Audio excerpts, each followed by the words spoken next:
What was that? Where's that voice?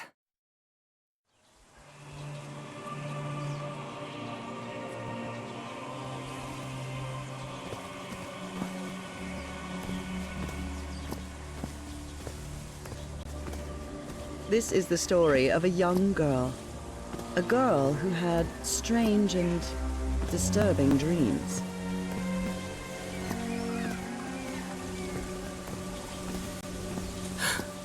I know this place. I've been here before. This is the ancient stone city amidst the jungle.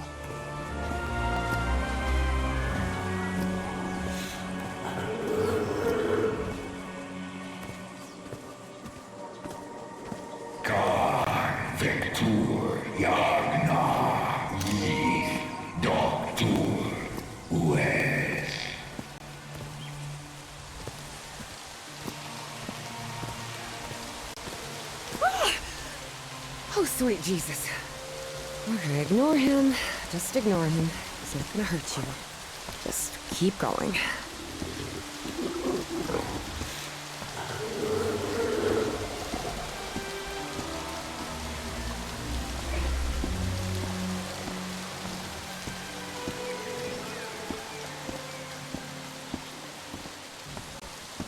This constellation.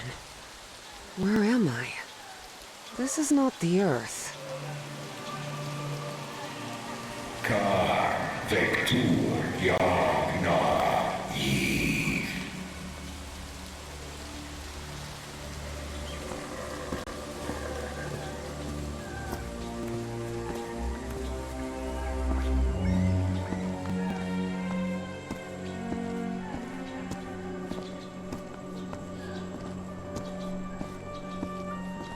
Kan Vector Yagna Yith. In other words, find a statuette and save my race.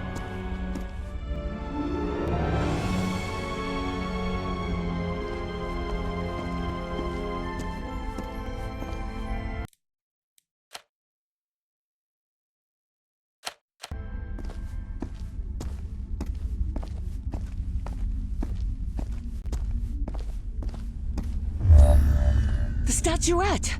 Here it is. Finally! I have to get it, I have to...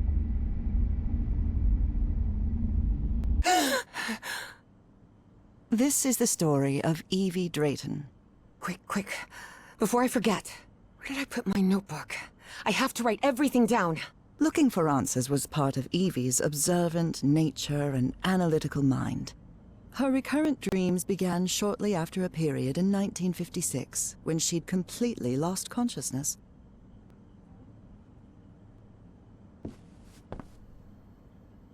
Uncle Mo showed me a trick or two when I would help him in the motor shop. Tinkering with gadgets always puts me at ease.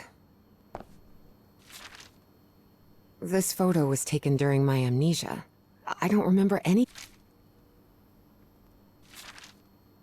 Beatrice, along with me, is one of the few ladies.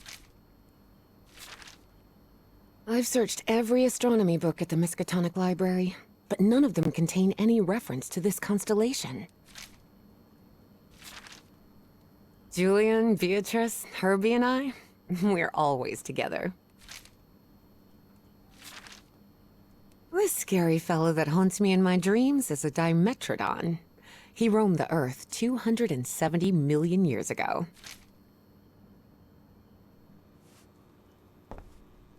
Oh, here it is. Evie's Nightmare Journal. Evie was worried that someone might read it. That's why she kept it locked away under that complicated padlock.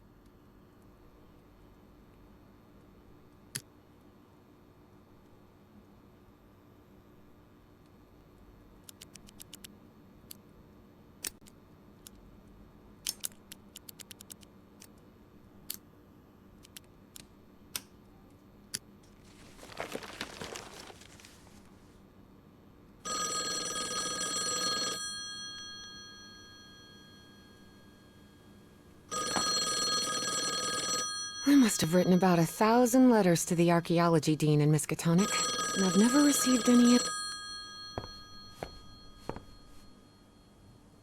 Rhythm and blues is definitely my kind of music.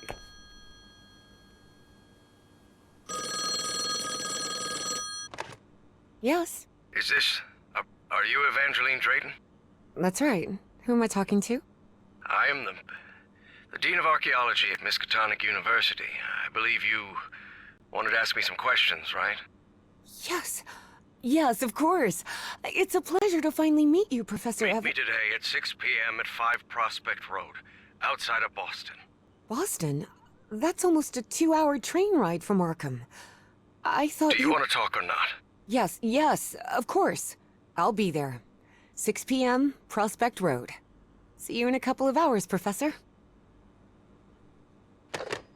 All right, I should get ready. There's a lot of information here about my strange dreams and my amnesia. I'd better go through it again before I leave. I don't want to miss any questions when I talk to... I've always been a good student, but during my amnesia period, I almost reached excellence. All straight A's?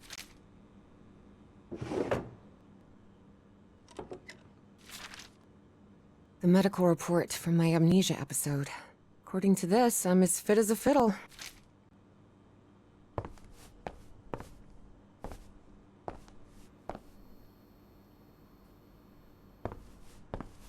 Before leaving, Evie asked herself if she had finished gathering all the information in her room.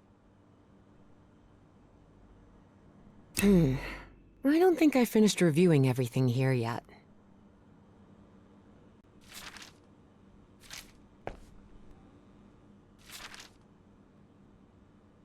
The medical report...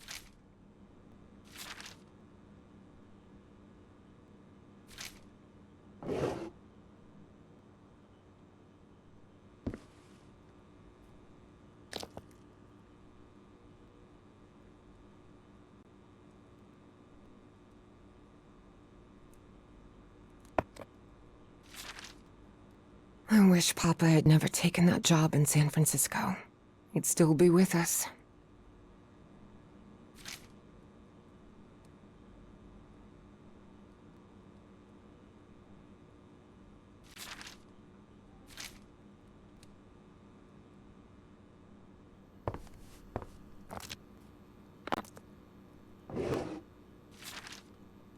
The Hydrangea Foundation took care of the insurance payout for Dad's accident. I had scholarships to attend several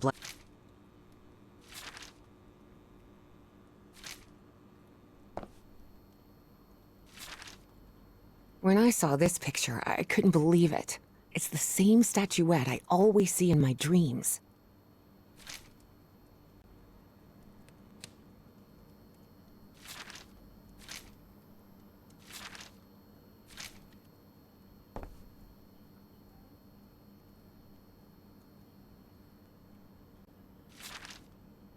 Spitsbergen Island and Svalbard. Apparently, I researched this area of the Arctic thoroughly during the time I lost consciousness.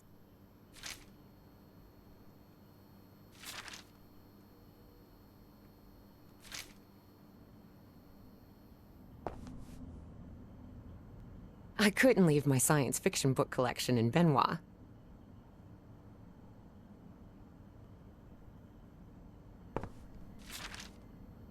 I was lucky to be accepted at Miskatonic. It was one of the first universities in Massachusetts to admit non-white students. Uncle Mo showed me a trick or two when I would help him in the motor shop. Tinkering with gadgets always puts me at ease.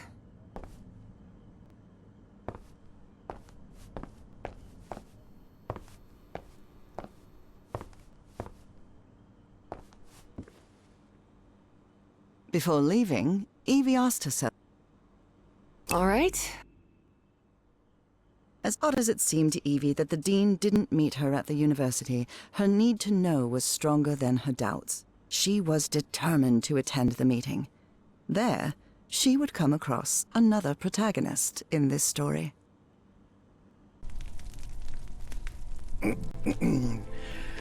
So, you have finally decided to talk to that young lady, Professor. Yes. Acknowledging responsibility for our previous mistakes is vital to moving forward. You've taken a crucial step in... Listen, there's no need for us to talk, Doctor.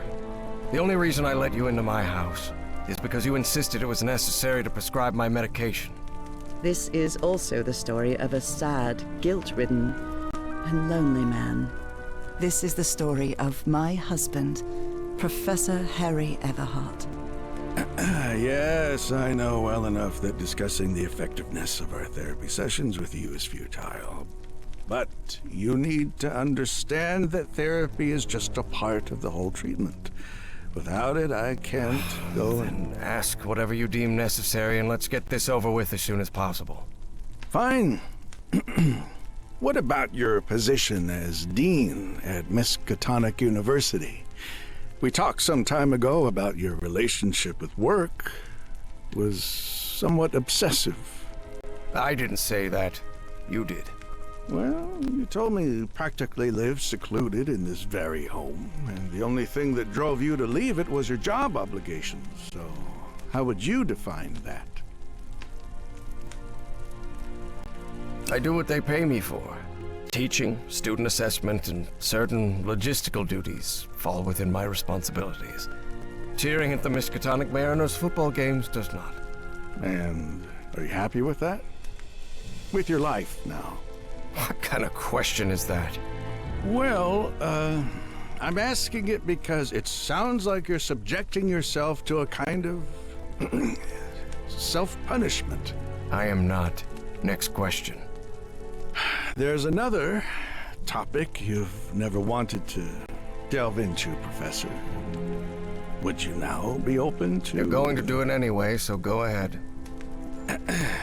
Okay. What happened to your wife, Professor?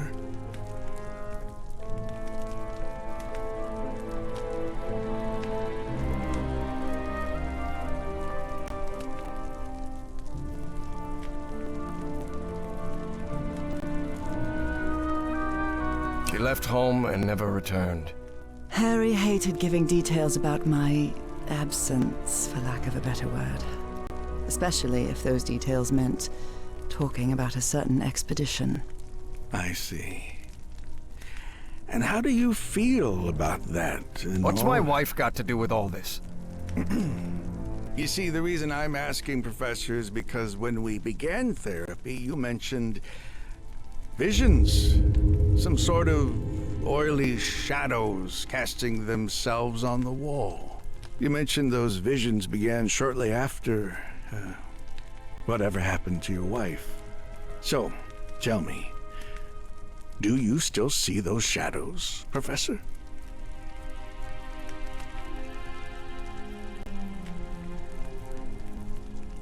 No, not since I started taking the medication, at least. Harry had tried everything, and none of it worked. Not even the medication that helped him sleep could take away those oily shadows. But he kept it to himself. Listen, there is something different I want to try in today's session. I believe hypnotherapy might... Don't even think about it. Hypnotism is a scam. Professor, with all due respect, I believe you're mistaking mesmerism with hypnotism. Even so, if you want me to prescribe the... You won't give me my medication unless I submit to your quack experiment, is that it? I'm deeply sorry you see it that way, Professor. But I need you to trust me in this. Then go ahead. Wave a pocket watch in my face if that's what you need to do. There's no need for pocket watches, Professor. The sound of a metronome will be more than enough. I need you to relax and free your mind. And think of something pleasant. A fond memory, if you will. Something that took place here, in the Everhart Manor. A fond memory? In this place? It wasn't easy for Harry to find a fond memory in the same manor where he had spent an extremely unhappy childhood. Maybe. Maybe. December 1930. The last Christmas my wife and I ever spent at Everhart Manor. She insisted on coming, despite my parents never approving of our marriage. But that was the kind of person she was. Interesting. Tell me more about it, Professor Everhart. Every time I gave her a present, I prepared a little scavenger hunt. She loved it. She loved solving my stupid riddles. As you may have noticed, this story has more than one protagonist.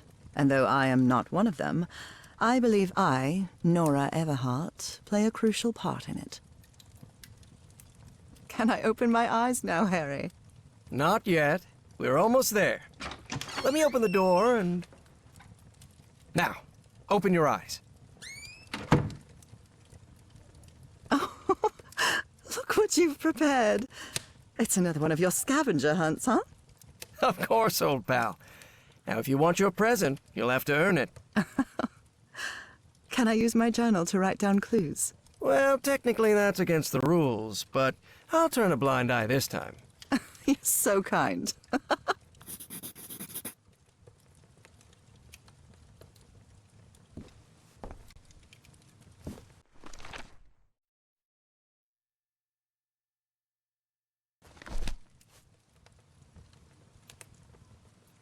Tell me you didn't vandalize a piano just for a scavenger hunt, old pal. Nora, who do you think I am? It's just crayon.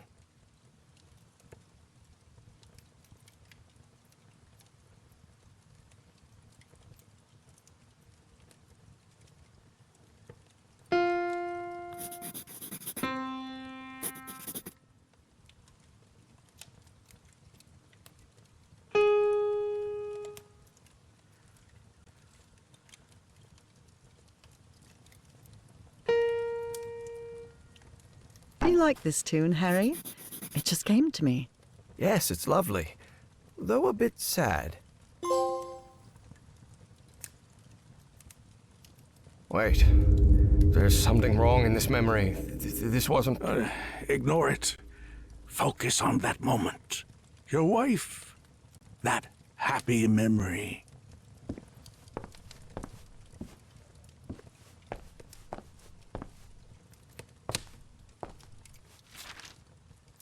Oh, look at your sad little face in this photo. You know me? I'm seeing those oily shadows in here. Why am I seeing those shadows? Focus, Professor. Keep remembering. What are you up to now? Oh boy, what a drawing. Is this supposed to be a tree? This darkness. Everhart Manor. My house is not... Professor, don't drift off. Keep going.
I wonder what my darling husband is keeping locked up in here. You'll have to put that brain of yours to work to find it.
Lovely.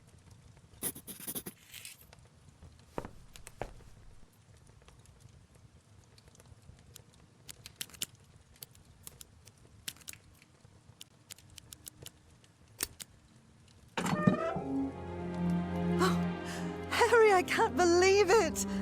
It's that statuette! And it even has a black ooze orb. Just what I wanted for Christmas. No. Wait. What do you mean a statuette? Don't touch it, Nora! Keep going, Professor. It's important. Where is the statuette now? You're no psychiatrist. Who are you? I'm not going to ask you again, Professor Everhart.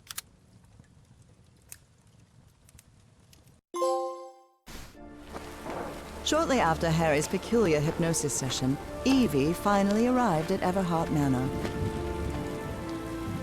Prospect Road 5. Here it is. Professor Everhart. It's me, Evangeline. Wait. What is going on here? Professor? Is everything all right? Most people would have turned away and left, but not Evangeline Drayton. She had been waiting for months to talk with the professor. No way was she letting it slip away. So, she decided to climb over the walls of the Everhart Manor.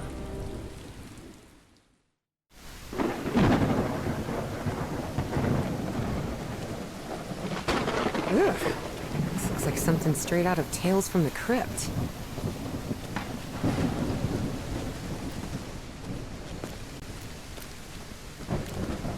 Hey, that window is open.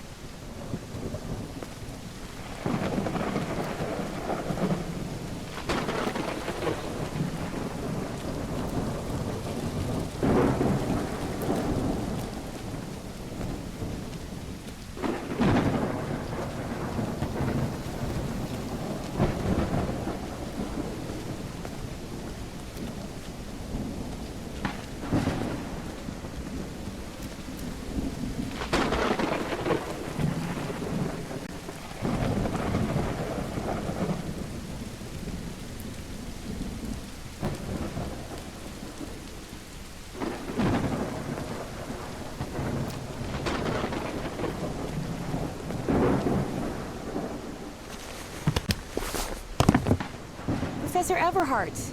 It's me, Evangeline.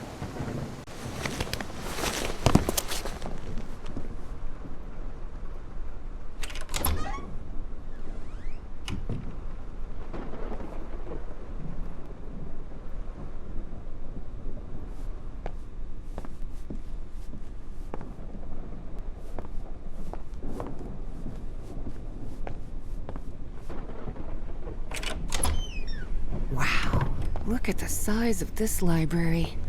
It's almost as big as Miskatonic's. Actually, it wasn't even a third the size of Miskatonic's library. Evangeline had never pictured the professor as anything but a hermit.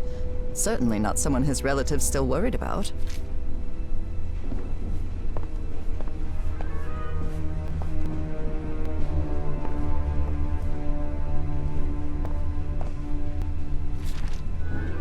Troubling absences in my memory. That's exactly how I felt during those 3 months of 1956.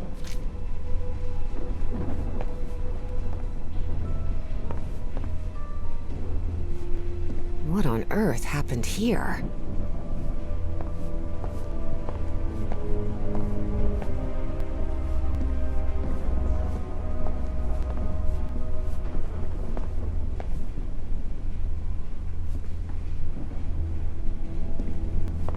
Evie's last remarkable trait was her extraordinary memory, a gift I was never blessed with.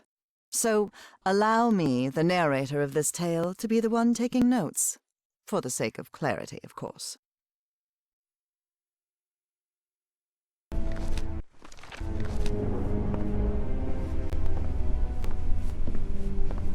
Dyer was my applied geophysics professor.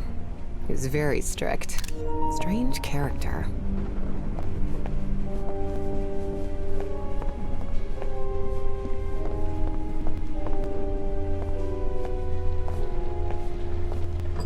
Good thing the skull is fake.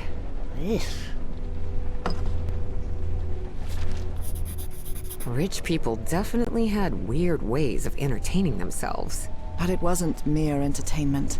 Harry's mother's life had long been shaped by tragedy.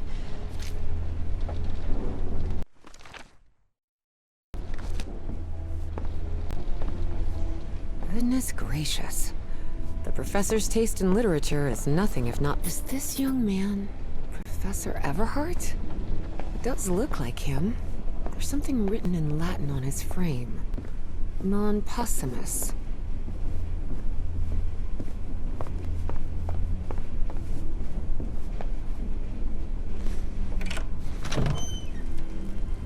This must be the professor's office. The greenhouse. And the mausoleum.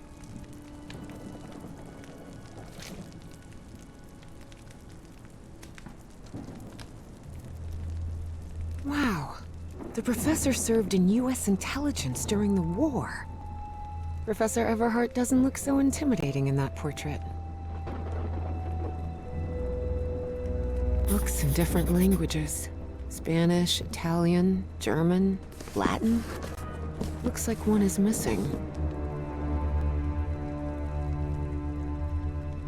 A lapel pin with a rather peculiar emblem.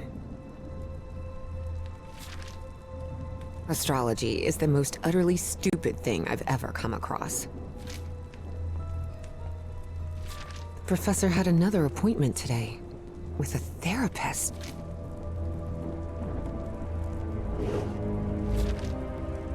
Despite his tone, this Bowen fella doesn't seem particularly friendly. Nora and Harry? The professor was married. The key. I wonder what...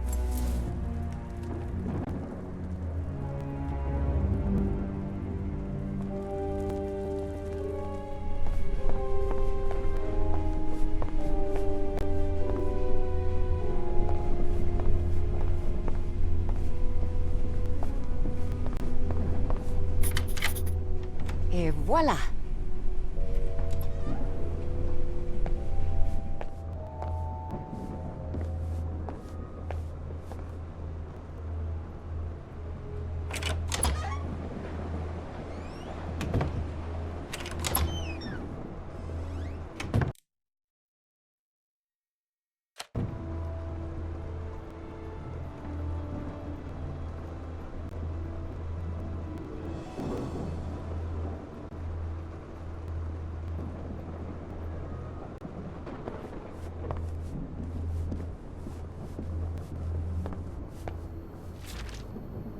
Looks like the professor's father was involved in politics.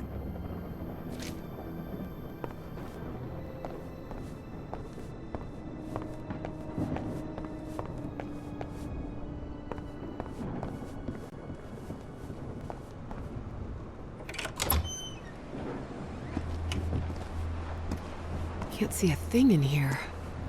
Better turn my flashlight on. Ah, much better. These tools haven't been used in a long time. That explains why the garden was an absolute mess.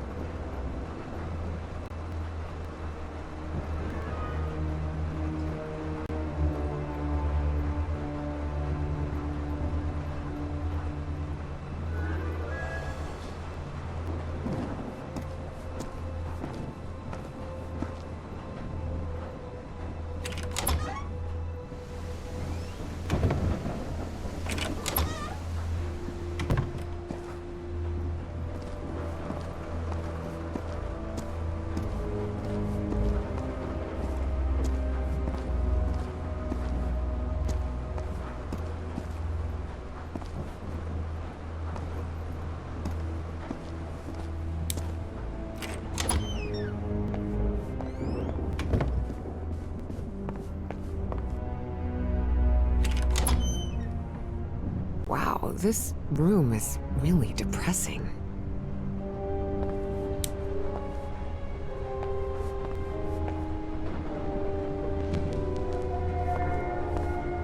Under different circumstances, the driver's license of a certain Manuel Silva.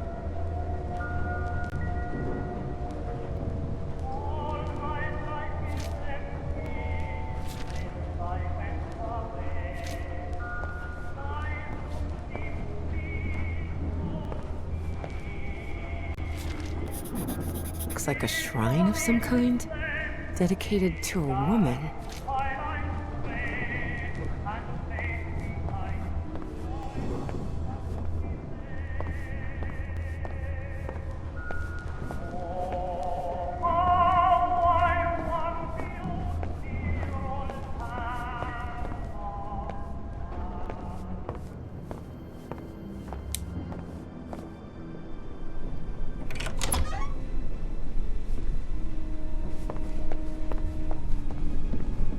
Torn canvas.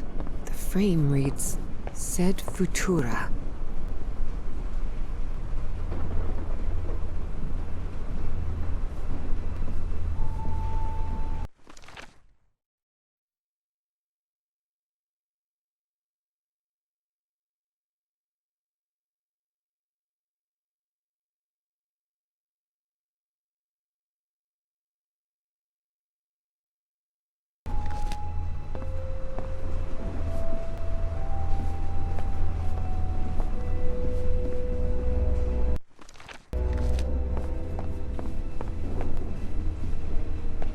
Such odd totems. Are these fishes?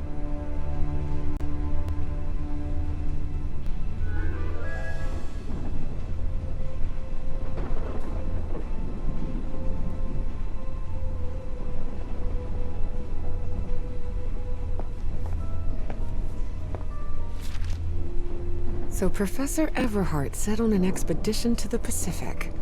I never pictured him as an adventurer.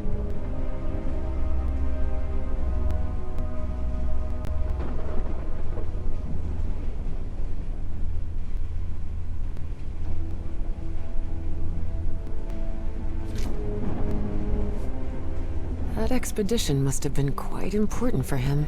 Oh, it had certainly been important to him, and to the other expedition members.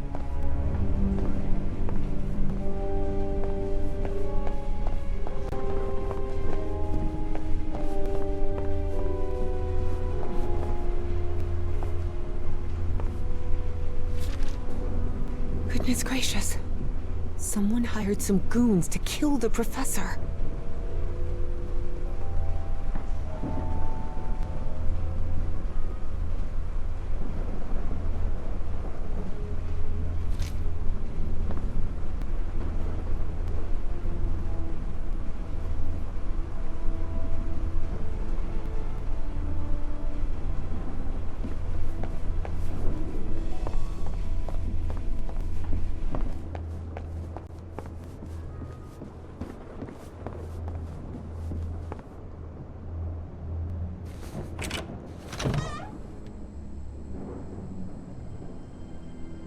Ripped canvas.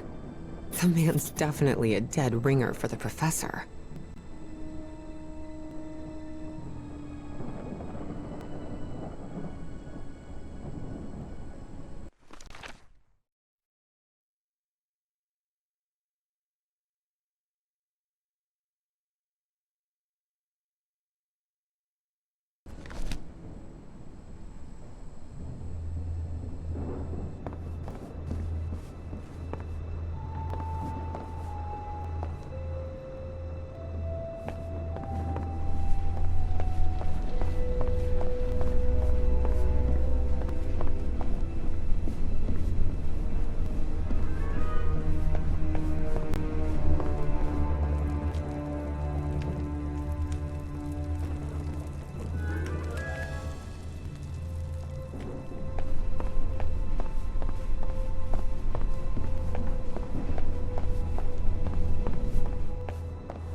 Good heavens above, would you look at the size of this place?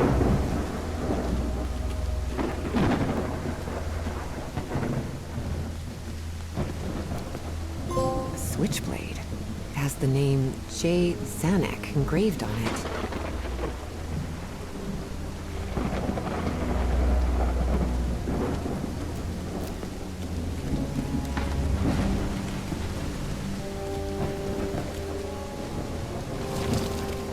This vase-like thing with a face engraved on it can be rotated.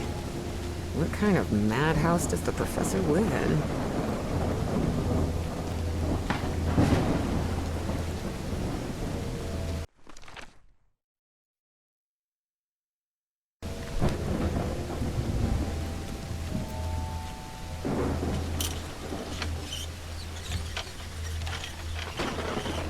It looks like there's a symbol carved into that bucket. Is that a fish?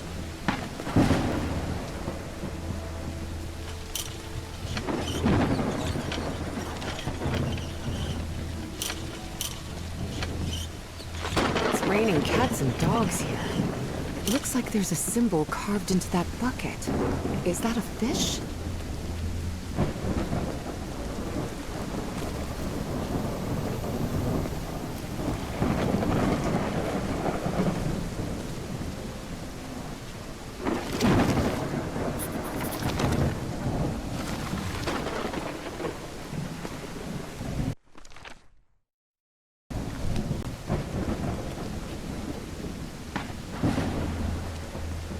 Careful. Stone staircase is slippery.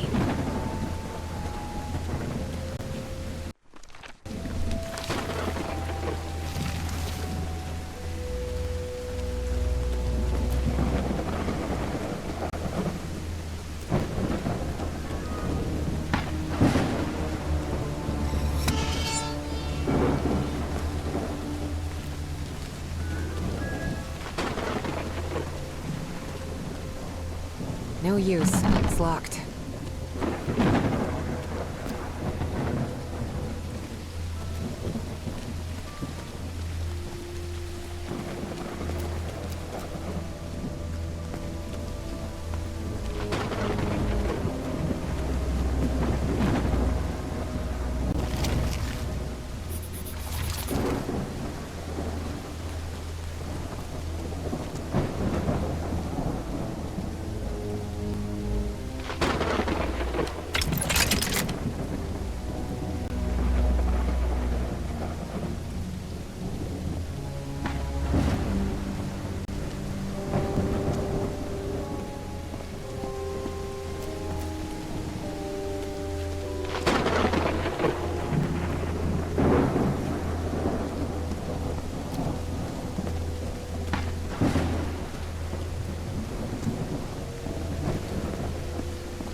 What kind of a door is this? Doesn't even have a lock. Just some symbols.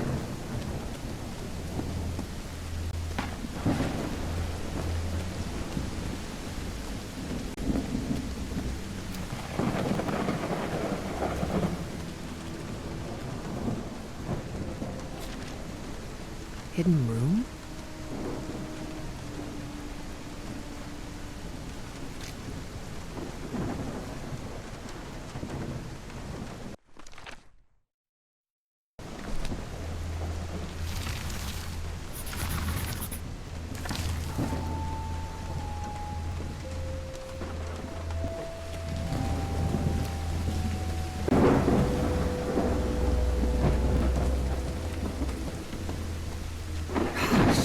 This is so beautiful. Seems like some sort of shrunk. Such a graceful and elegant woman. Evie certainly had a keen eye for beauty.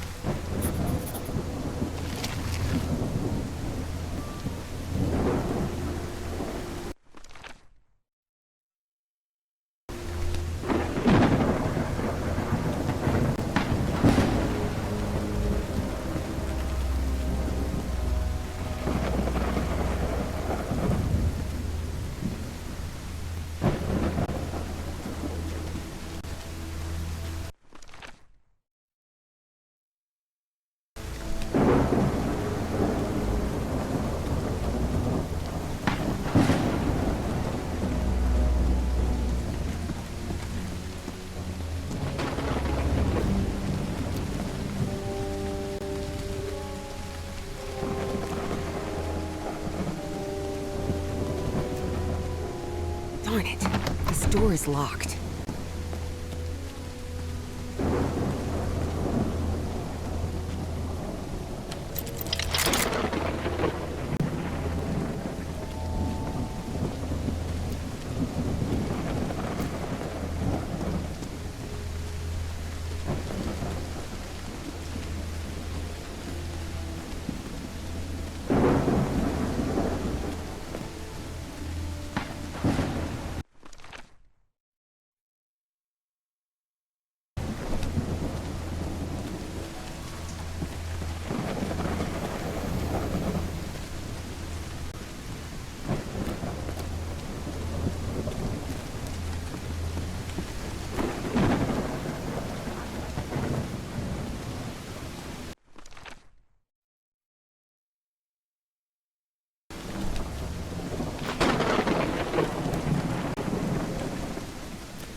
Found her path in the shadow of morning? Maybe this guy was in the army? The step... Loving memory of her firstborn son, John Everhart Jr. Oh dear. A dead child. This is simply heartbreaking. That's from the Bible. Psalm 1, verse 1. This person must have been quite devout. Father, husband, and servant of the people. Still, he believed that tragic incident had played a critical part in his mother's obsession with the occult. Now it's open.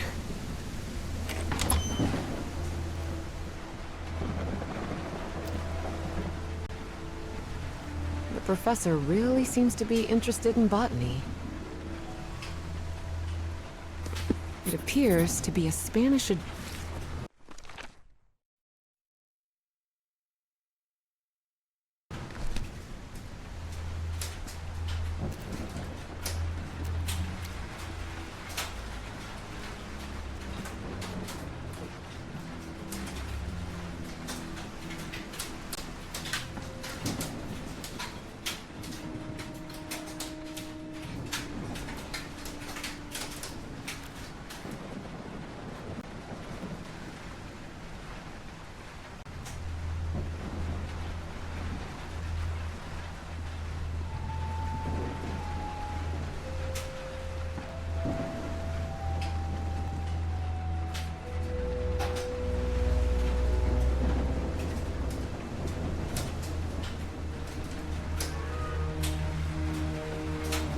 These are so pretty.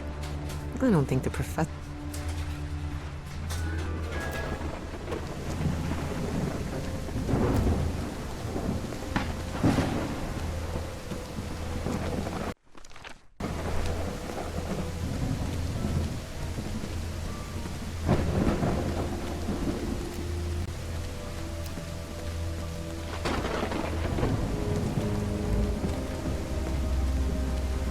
May you rest in peace, Mrs. Everhart.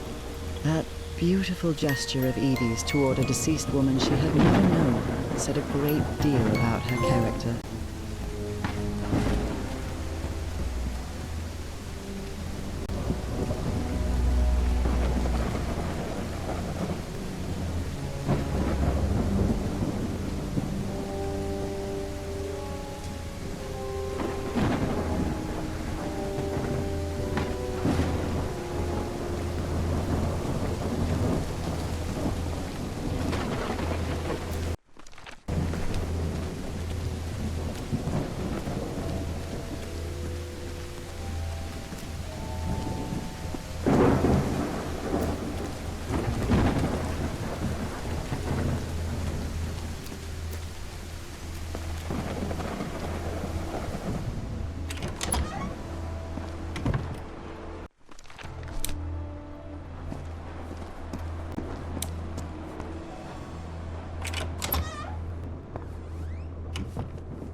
Someone has ripped the canvas. There's a Latin inscription in its frame. Providere debemus.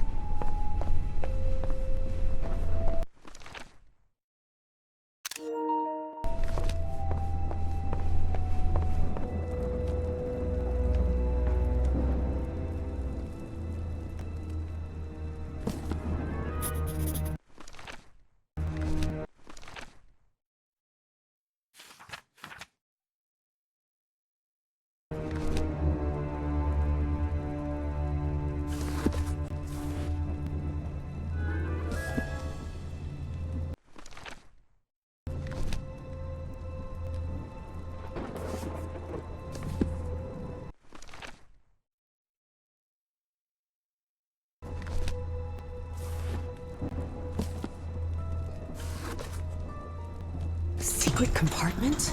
Evie had never been good with languages, least of all a dead one like Latin. Even so, she managed to grasp the general meaning of the phrase. We can't change the past, but we must anticipate the future. It looks like a music box of some sort.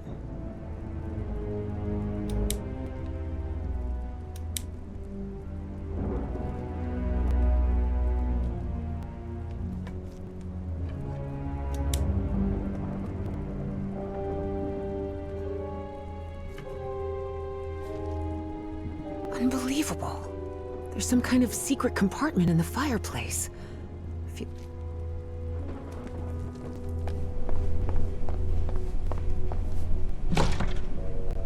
Definitely like a mystery novel. I wish this fireplace... Ooh, I guess I need to go see what's down there.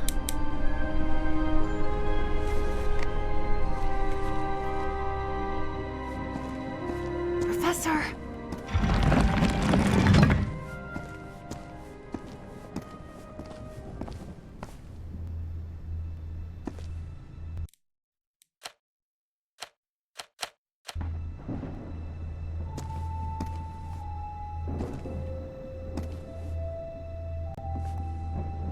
The statuette's broken.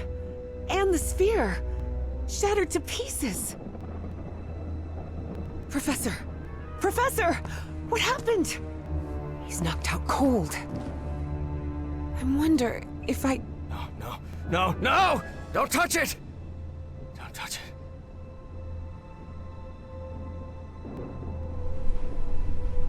Introductions between strangers are always a bit awkward.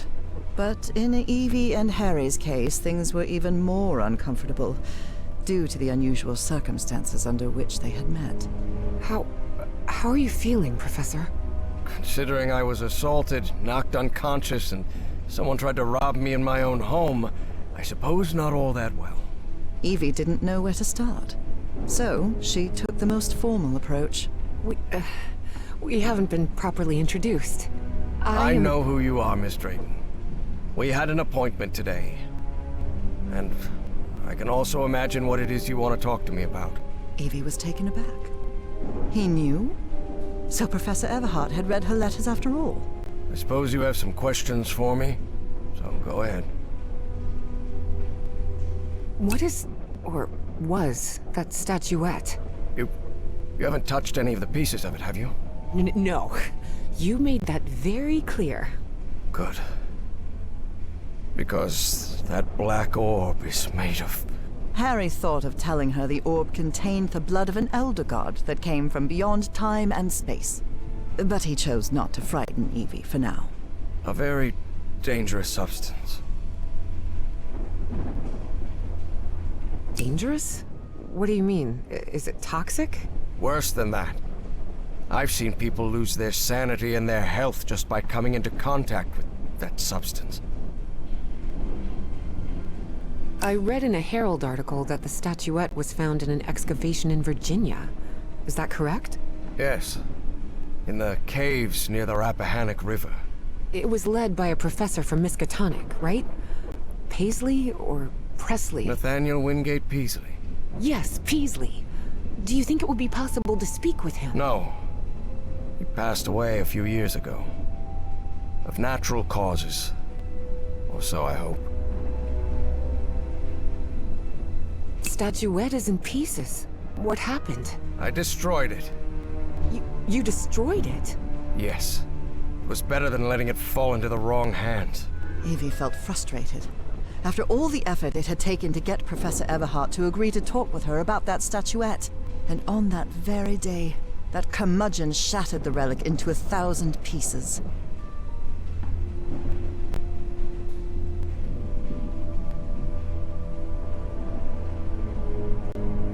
Who's responsible for all this? For the robbery? Dr. Frog in the throat. Who? My psychiatrist. Or so I thought. I never should have brought him here. I've been too careless.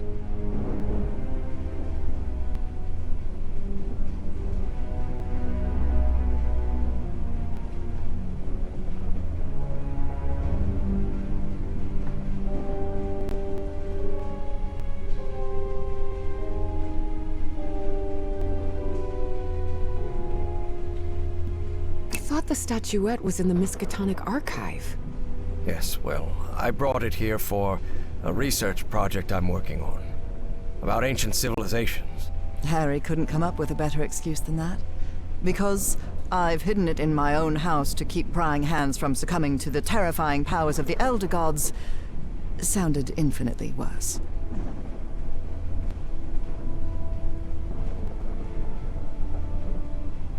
But there has to be more, right? More of those statuettes. I really doubt it. Are you sure? Because I'm convinced of it, Professor. And why are you so convinced of that?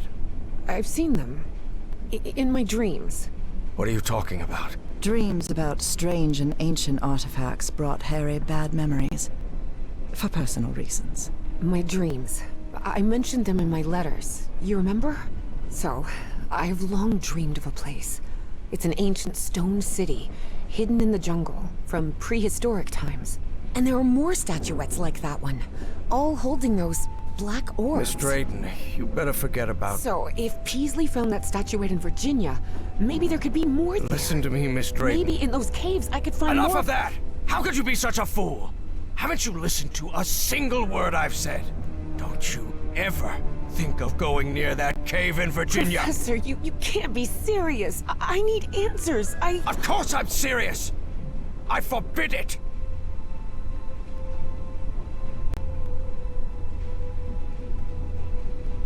Would you stop yelling at me? Grumpy old jerk! Look, I don't know who you think you're talking to, but nobody speaks to me in that tone. And what have I done to you to be so mad at me anyway? Because as far as I know, if it weren't for me, I'd still be locked up behind that fireplace. So you can talk to me till you're blue in the face, but you're not going to forbid me from going anywhere. Do you understand me? It had been years since anyone raised their voice at Harry, and for the first time in a long time, he felt that an interaction with another human being had been authentic. Perhaps not very enjoyable, but authentic nonetheless. That fireplace can be opened from the inside, Miss Drayton. Oh, well, But even so, I owe you an apology. You've taken quite a risk without even knowing me, Miss Drayton. So, thank you. all right. Apology accepted. You're completely determined to go to those caves, aren't you? Yes, absolutely. You're right. I can't stop you from going to Virginia. But how do you plan to get there from Arkham? Well, I don't know. I hadn't really thought about it. I don't think there's a regular bus service, is there? No, there is not. So here's my proposal. I'll go to Virginia with you. I'll take care of all the expenses, don't worry. If there's one thing I have plenty of, it's money. All I ask in return is that you please follow my instructions while we're there. And be very careful. We'll look for whatever it is you want to find there, and then we'll leave. Agreed, Miss Drayton? Yes, yes. Thank you so much, Professor. And don't worry. I promise I won't get in any trouble. Harry couldn't help but doubt that Evie would keep her promise. But even so, he immediately liked that sharp-tongued and stubborn girl. Which made sense. Harry had been a good friend of Evie's father, after all.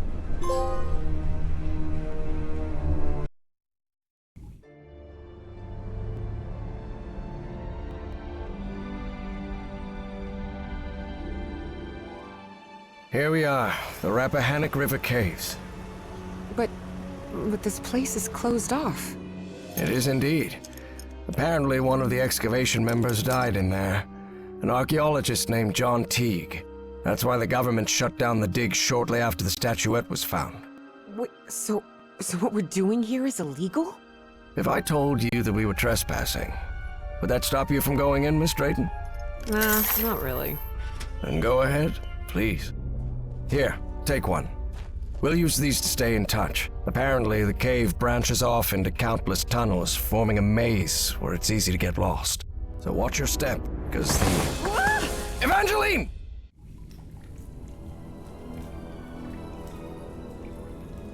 Miss Drayton! Miss Drayton, can you hear me? Are you all right?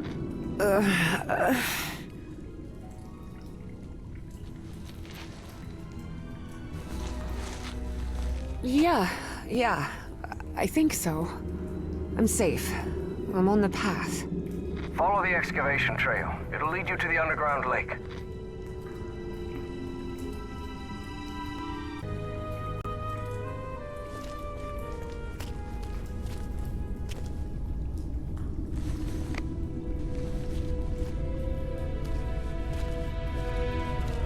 A lake? In here? Yes. The water from the Rappahannock seeps through limestone, so there's a complex hydrological system inside the cave. Paisley mentioned they had come across the statuette somewhere around that lake. It was one of the few things he still recalled from the dig. Wait, he didn't remember the dig? In his own words, he suffered a period of absence. Amnesia of some sort. He didn't even recall planning the excavation.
Professor, you won't believe this, but I had amnesia too. I don't remember anything from September to November of last year. When I came to, I was surrounded by books and articles about a place in Norway called Spitsbergen. Spitsbergen? Isn't that near the Arctic Circle? Professor? Professor! Do you hear me?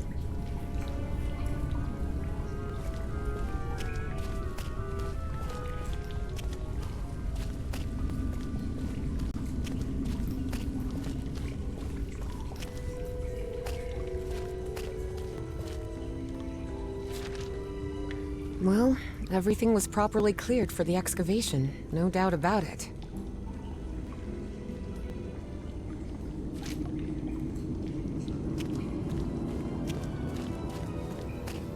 Wow. What is this place? Miss Drayton, over here. I'm here. I'm glad to see you. I thought you'd gotten lost. Are you all right? Yes, thank you. You weren't lying about those tunnels. Have you found anything, Professor? This mural. Come take a look. Such strange plant. I would have liked to speak with this man's father. Truth is, Evie would not have liked that one bit. Nathaniel Peaslee had Miss Drayton, up here. I'm coming! Huh. The wording here is peculiar to... Though Evie chose not to mention that report, it gave her a clear sense of the danger posed by the black ooze.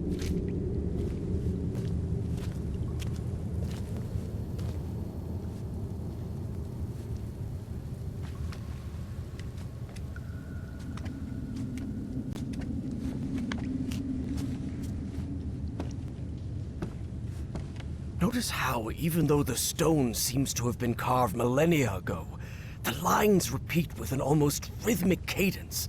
It's as if they were trying to convey a coded message. What do you think? All of that was Greek to Evie. Her world was equations and laboratory experiments, not decoding ancient languages. Well, I'm no expert in architecture, but I think I've seen structures like these in my dreams. Really? Good. Good. That means we're on the right track. Gee, you do seem genuinely interested in this. Well, it's an occupational hazard, I suppose. Despite his best efforts, Harry had failed to bury his But I'm mostly doing this to help you. Do you think we might find more statuettes like Peasley's down here? Miss Drayton, you were the one Yes, you're right. Is there anything I can... Take a look around the site. If you find anything worth... I will, Professor. I'll take a look. Fine. What do you think this means, Professor? Warnings? Directions? Timelines? For now, it's hard to tell.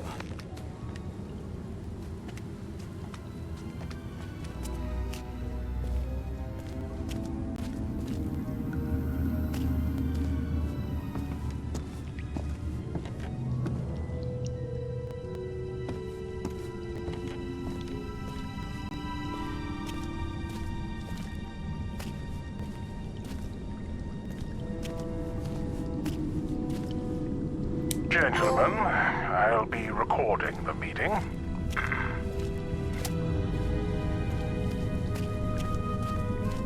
Gentlemen, I'll be recording the meeting.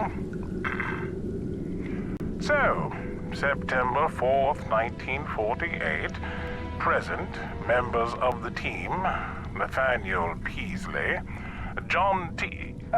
Skip the introduction and get to the point, damn it. We've been down in these caves for months and barely made any progress. Look, if you're so worried about progress, maybe next time you want underwater samples, you can suit up yourself and go down there.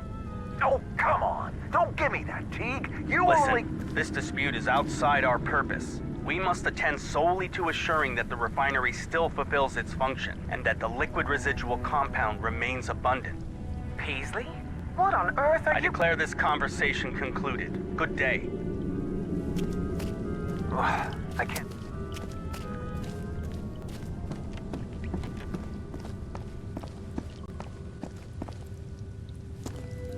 I see some sort of control panel here, and what look like piano keys? Please refrain from touching anything, Miss Drayton.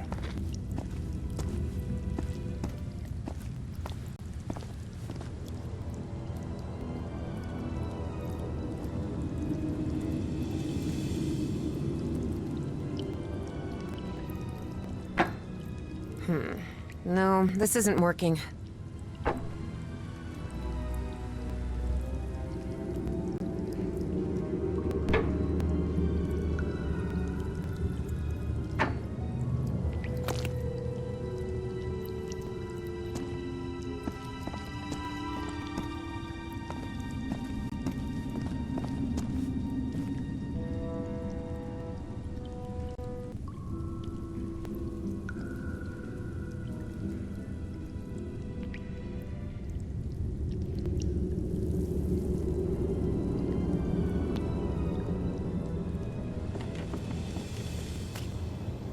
found some diving equipment. What if Peasley didn't find that statuette near the lake, but rather beneath the lake? You're not thinking what I believe you're thinking, Miss Drayton. That depends. Getting into that diving suit. No. I just want to take a look. This diving suit needs a full air cylinder. Seems like a telephone for communicating with the diver. It seems they found the statuette in the depths of the cave's lake. Air compressor. Looks like it works in the same way as the one we had in the workshop.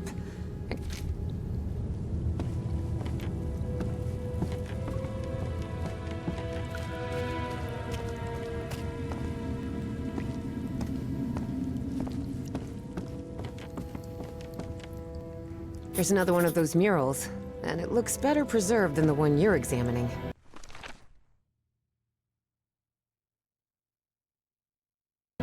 Excellent. When I'm finished with this one, I'll come take a look.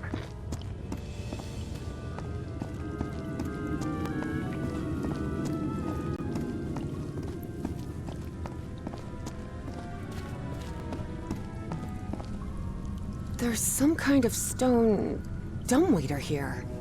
What? A dumbwaiter?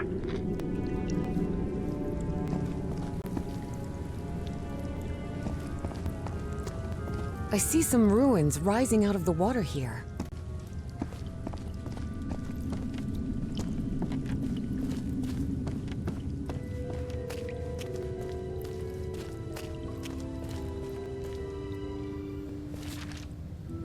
Professor, have you read this report?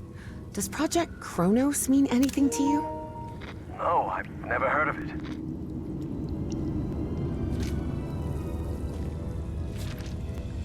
I've found a report stating that the entire cave may function as an open-tube acoustic resonator, sustaining standing sound wave patterns.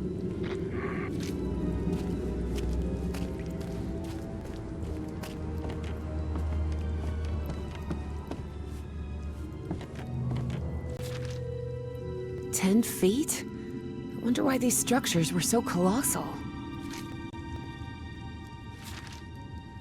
Oh, Peasley mentioned a refinery of some sort. A refinery? In here?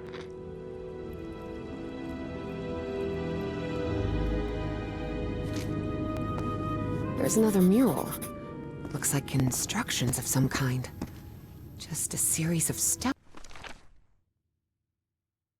to follow. Instructions, you say? Well, this is all quite fascinating.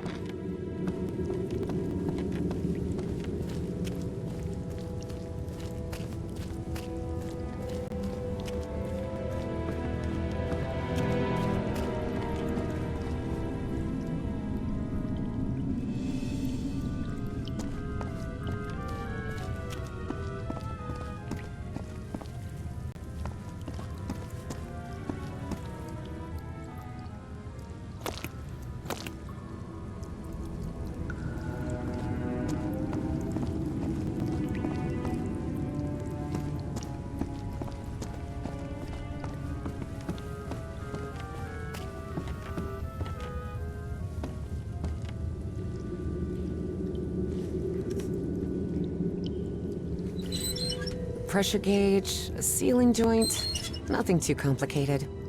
I think I can make it work again.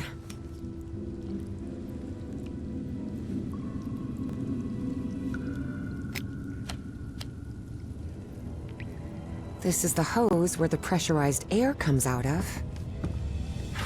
This empty cylinder will do.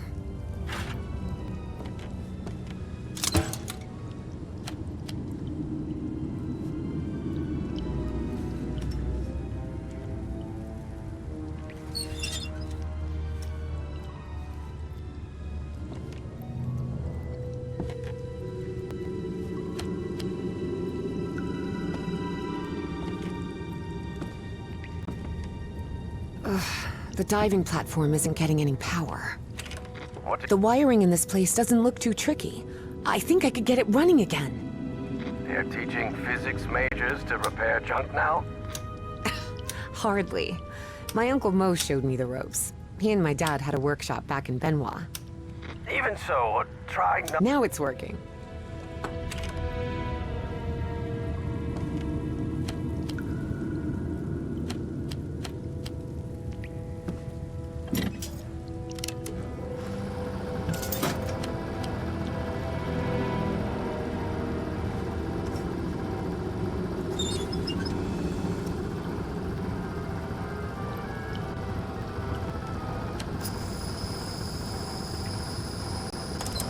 Well, it must be full of air now. You won't believe it, but I managed to get the whole diving system working. The suit is ready to... What? Didn't I tell you to leave that damn suit alone? But Professor, You promised you wouldn't get into any trouble. That's why I brought you here, remember? Yes, you're right. You're right. Of course I'm right. What were you thinking? Forget about going down into that lake, you hear me? Okay, Professor. Sorry about that. Evie knew perfectly well that going down into the depths of the lake was not only dangerous, it was reckless. Besides, she had given the professor her word. So she asked herself if she really wanted to go down there. But Evie decided... Seems like a telephone for communicating with the diver.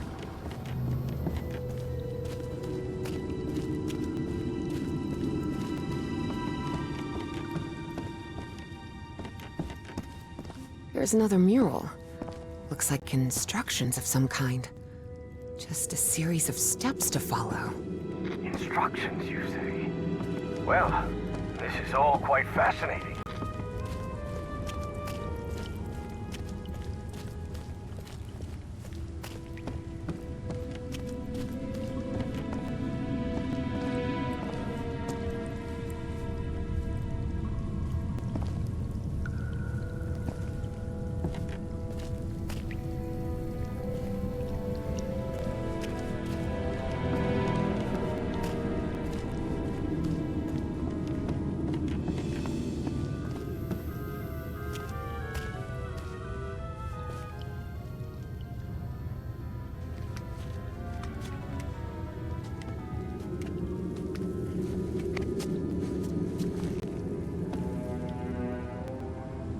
What do you think this means, Professor?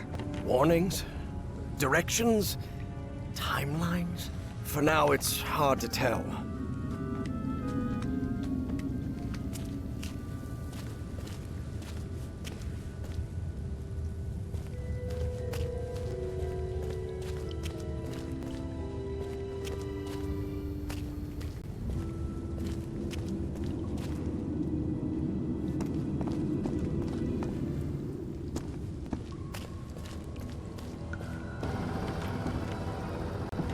Evie knew so... And the answer, of course... Professor, can you hear me? What? Are you out of your mind? I have to go.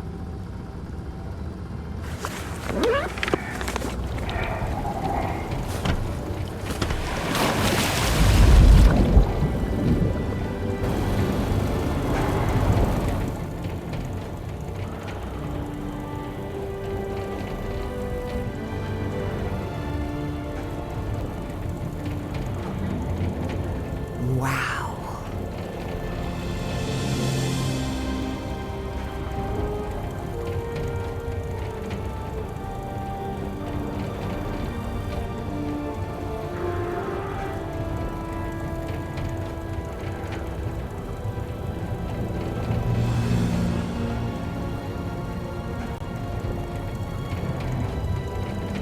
Evangeline?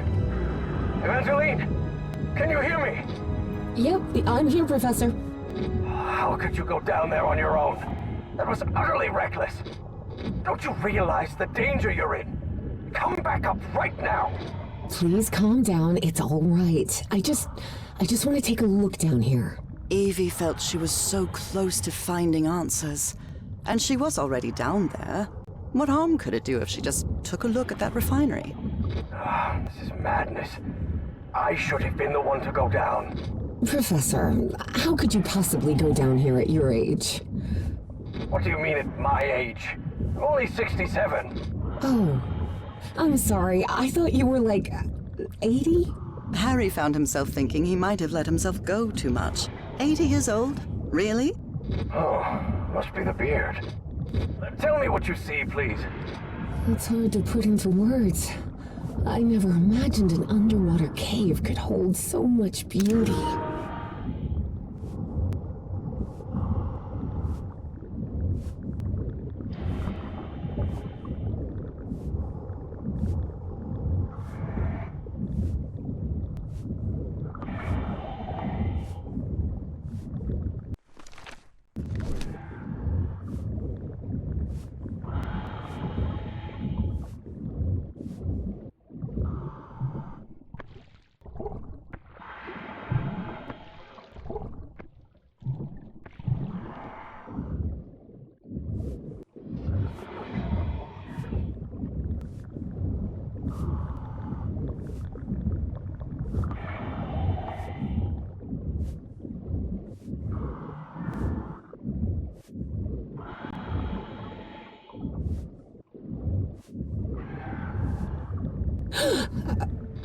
What's happening? This place is full of black liquid waterfalls? Miss Drayton, please. Turn back at once and return by... Oh no. No! I'm trapped! There's a column of black ooze behind me. Oh god. What do I do? Keep calm, Evangeline. We'll find a way out, all right? And most important, don't go near the black ooze under any circumstances. Now move forward and tell me what you see. I see a ladder. Someone from the excavation must have made it this far. Climb it. The farther you are from the black ooze, the better.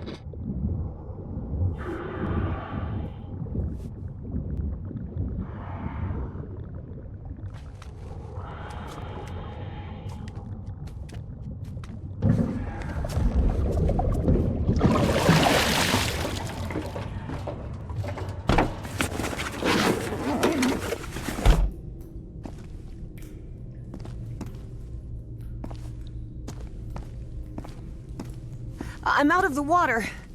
I think I'm in the refinery Peasley talked about. Professor, there's another mural here. Looks like a creature carrying the statuette and breaking the black ooze flow. I don't know if I can actually do anything here. The whole chamber looks dead. Powered down.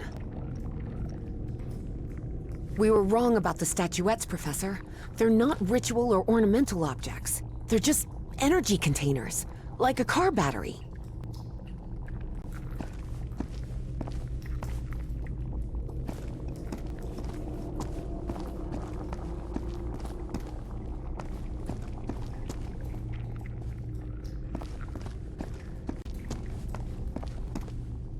I can see one of those murals in here.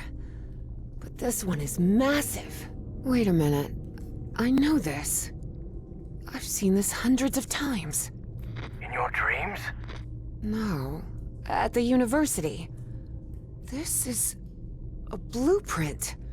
A technical drawing. Thousands of years old, but that's what it is.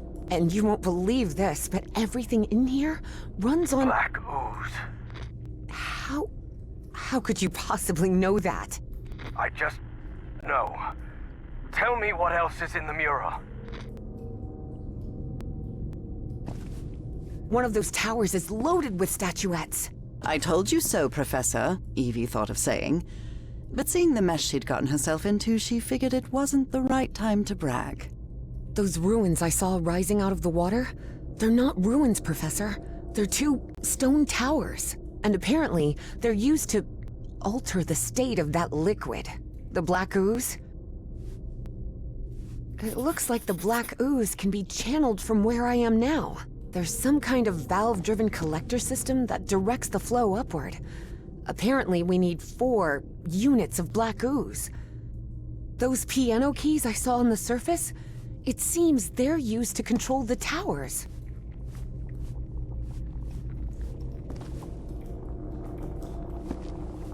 Wait, what? What is it, Miss Brent? It lit up! Everything in here just lit up all of a sudden.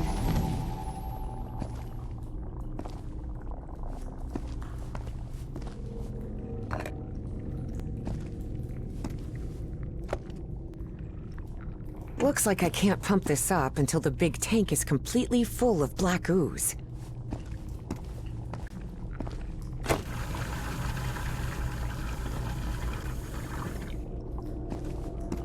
I'll try to redirect the black ooze upward.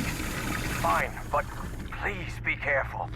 Don't worry. This isn't so different from the fluids lab back at Miskatonic.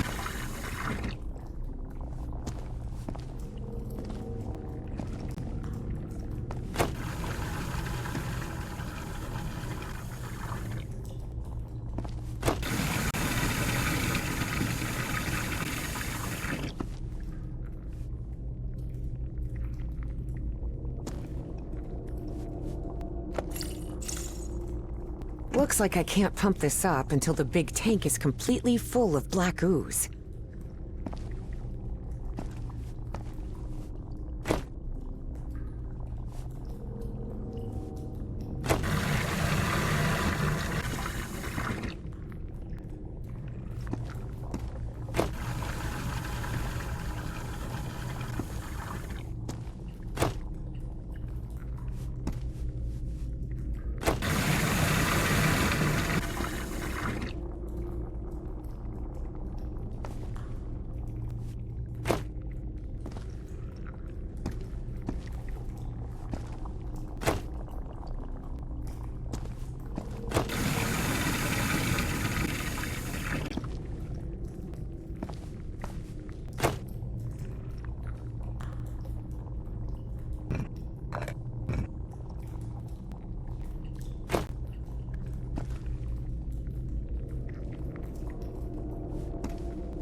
Looks like I can't pump this up until the big tank is completely full of black ooze.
3 units of black ooze secured. I wonder if I could use the access water from the far right. I think I've got it. I've redirected the black ooze upwards, so... Yes. Something's happening up here. Let me take a look.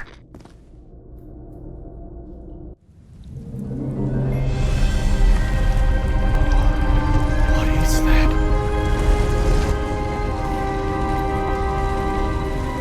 Harry's fascination was growing.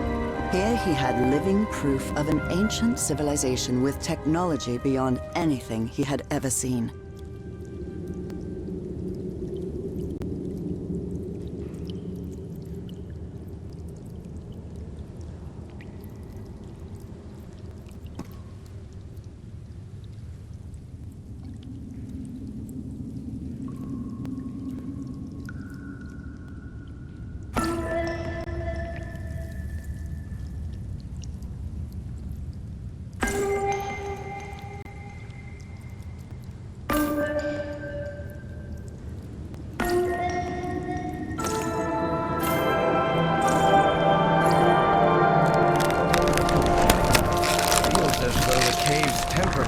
Dropped a few degrees.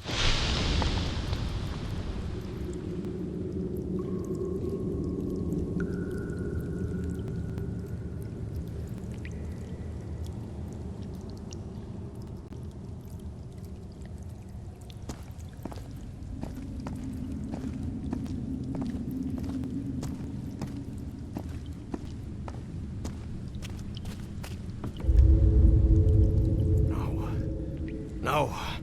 Not now, damn it! But the oily shadows Harry saw obeyed no reason. Though the reality of the...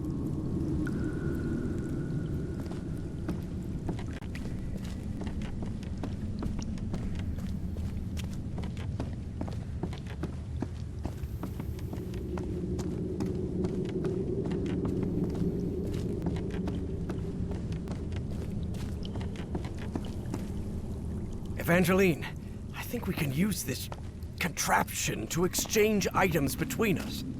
The dumbwaiter, you mean? Yes, the dumbwaiter.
Evangeline, I think we can use this contraption to exchange items between us. The dumbwaiter, you mean? Yes, the dumbwaiter.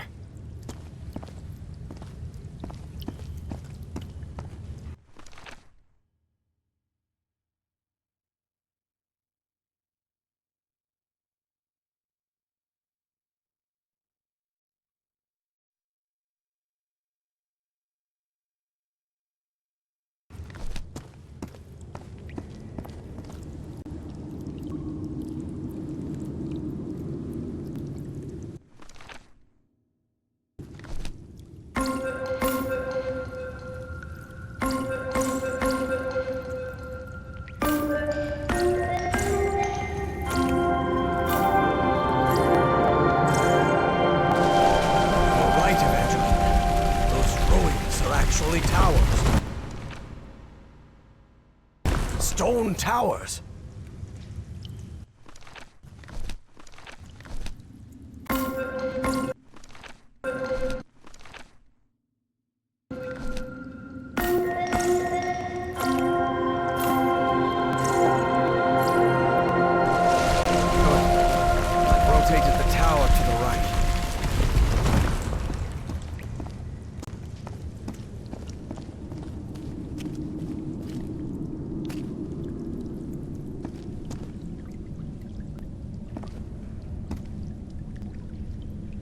Evangeline, there's another mural in here. Do you think you can interpret it, Professor? What does it portray? I think the statuettes are down there. I think the statuettes are down there.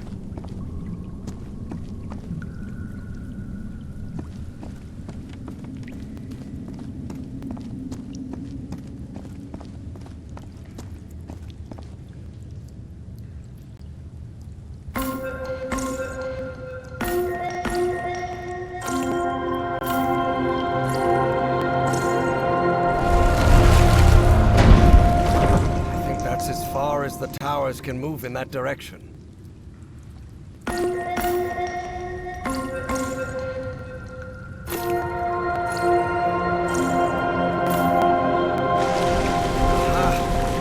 if I play the notes in reverse order, they trigger the opposite effect.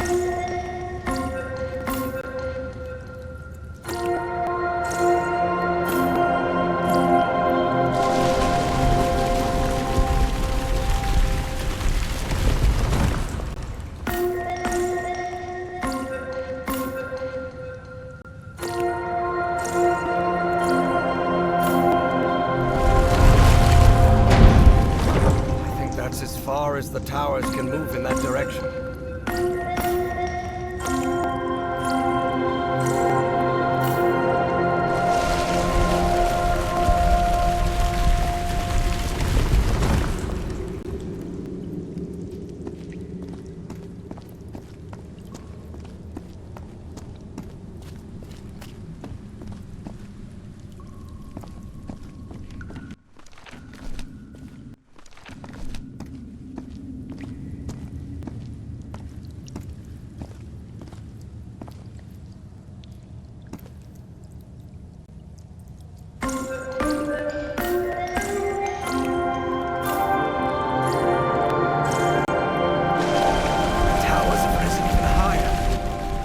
I see an entrance ahead.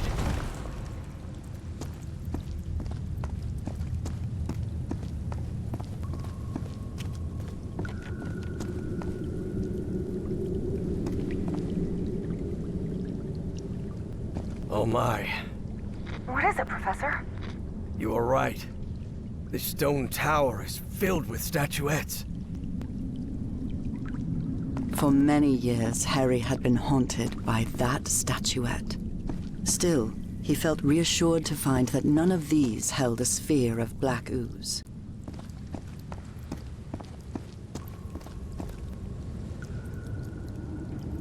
What does this mean? Filling?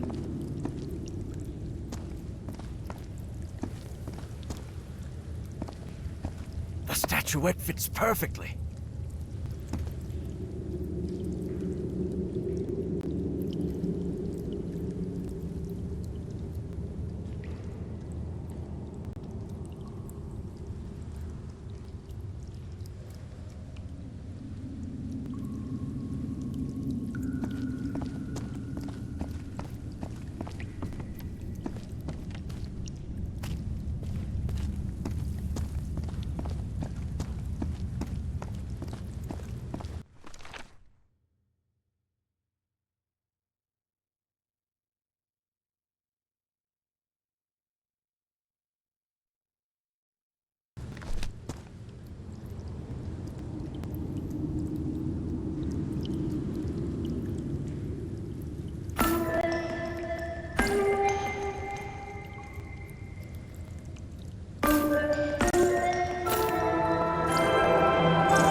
Only Harry knew why he decided to go through the process in reverse, but one thing was certain.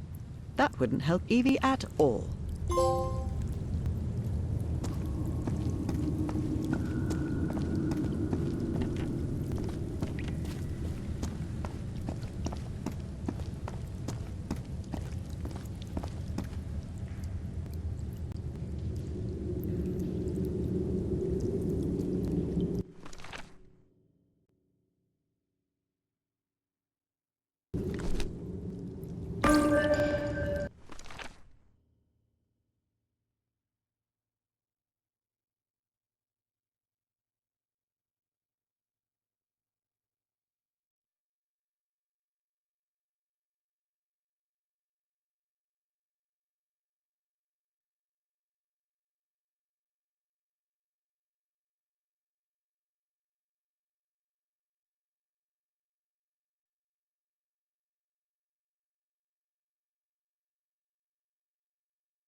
black ooze.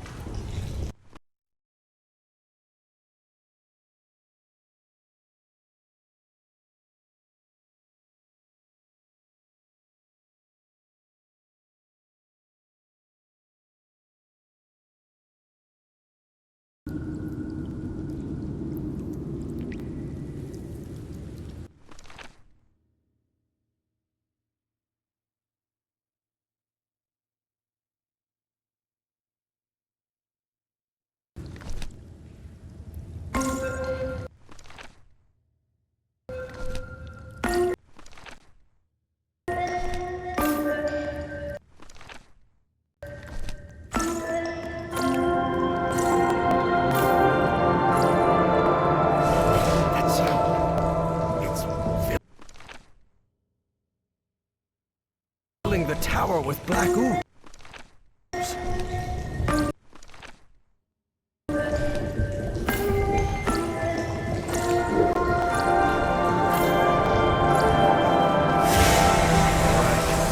think it's heating up. That purple hue. Yes, it should be complete now. Harry glanced uneasily at the freshly made black orb. He didn't like it one bit. All right. I think I've followed all the steps. Now I just need to send it to Evangeline.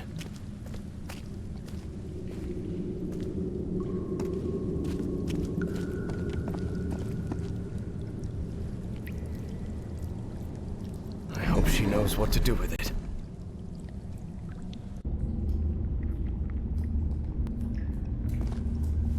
Evie finally held the statuette in her hands, and at once she felt disappointed. Yes, the statuette. Now it looks right. Excellent. Now you should be able to cross safely. Come on, get out of there, quickly!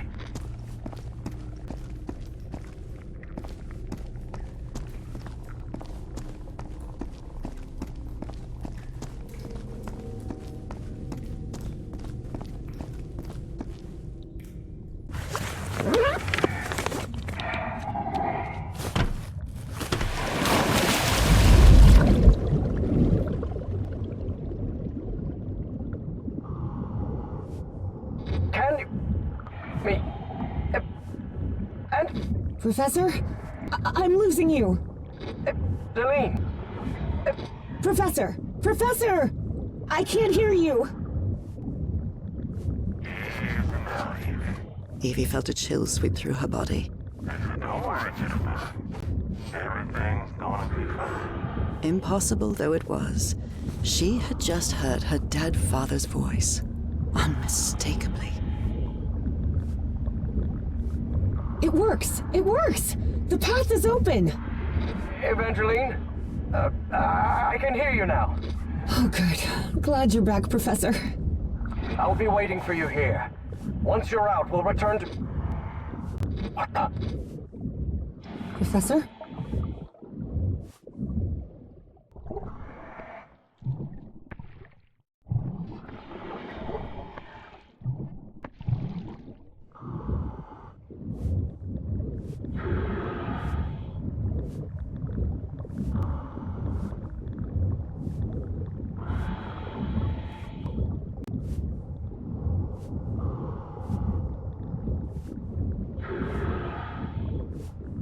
Evangeline, listen to me.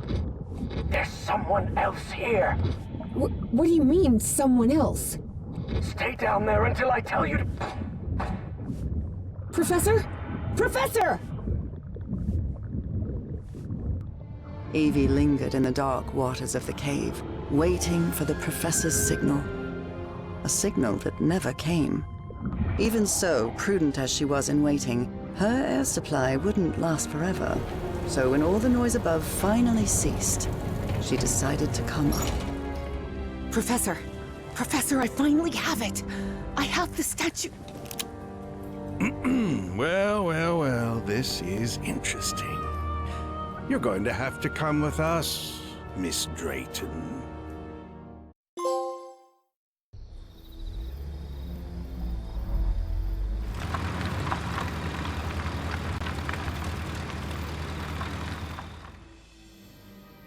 Wake her up. Welcome back, Evangeline. Finally, this is also the story of an obsessive, manipulative, and ambitious man. This is the story of Caleb Bowen. Wait, where am I?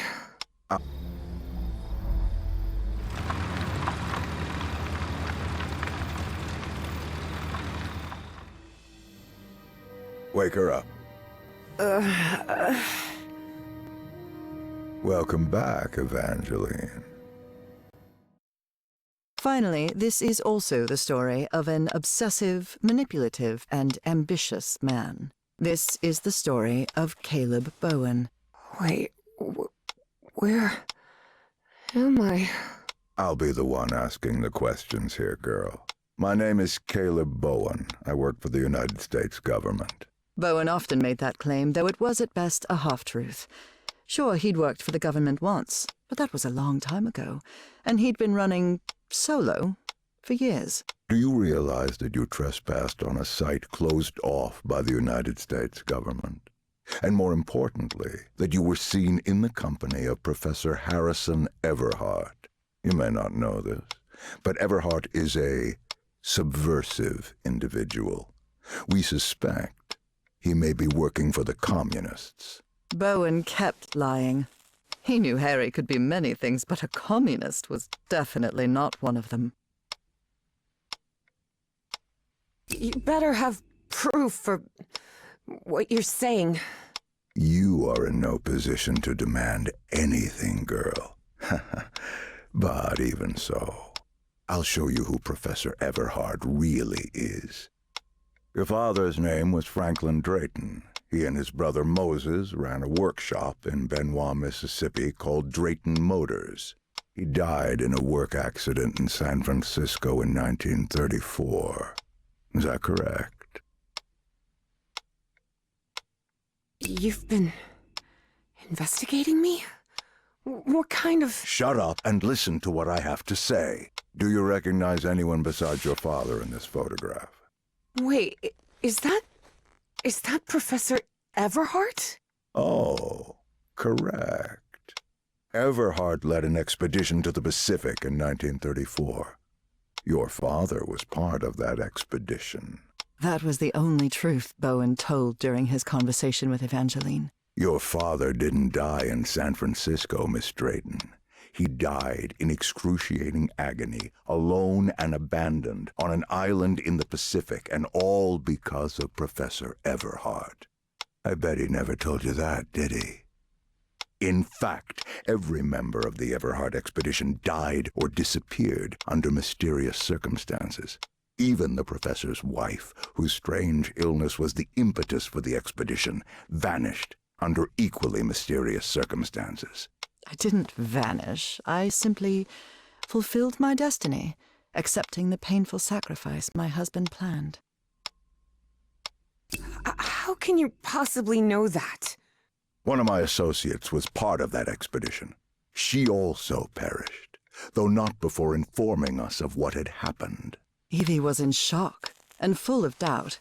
The professor was a withdrawn and sullen individual and, frankly, really hard to deal with, but could he also be responsible for her father's death? Despite her doubts, she kept silent, and wisely so.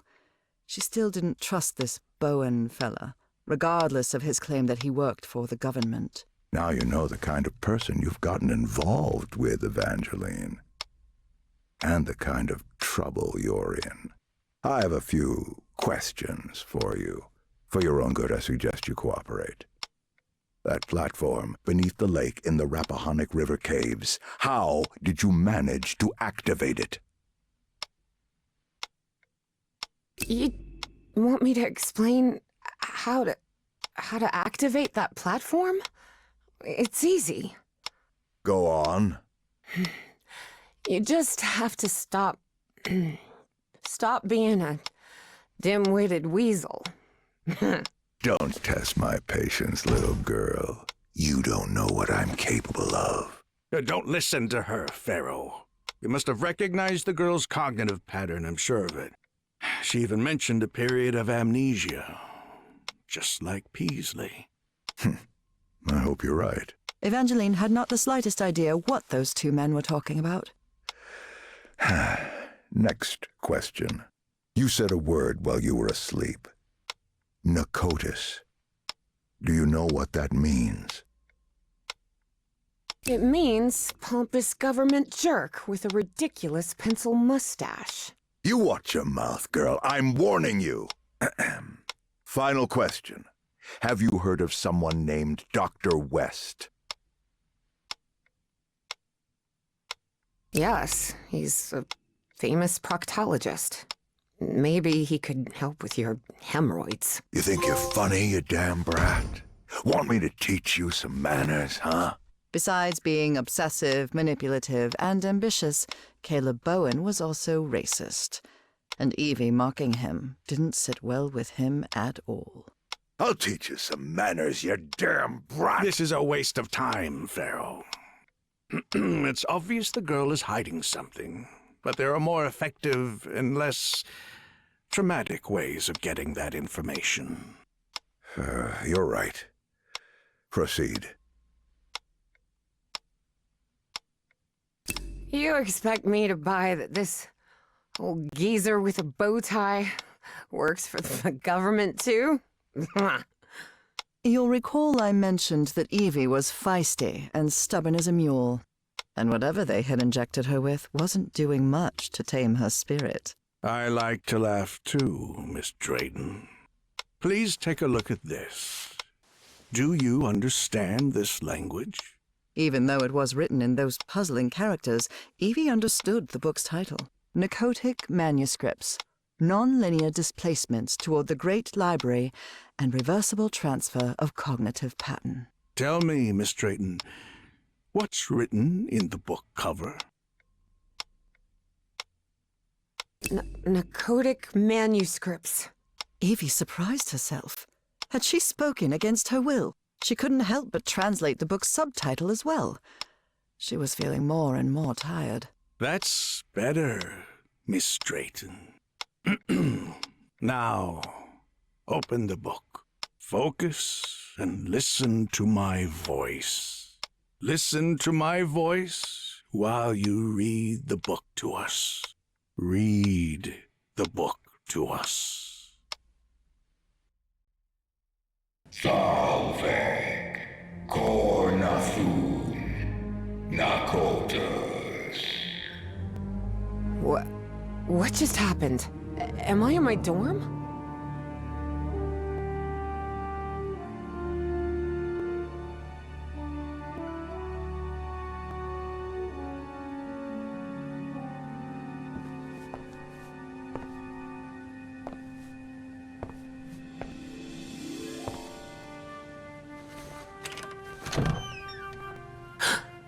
Oh no, Evie was not in her dorm room.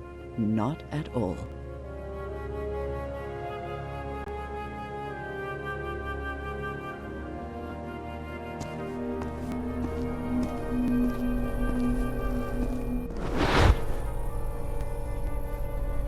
Hey, over here, Evangeline. Hey, how are things, kid? Papa! Papa! But it can't be! You're alive? Oh, of course I am, darling.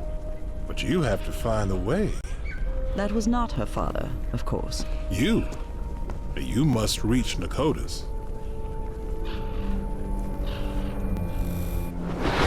Have I crossed another one of those portals?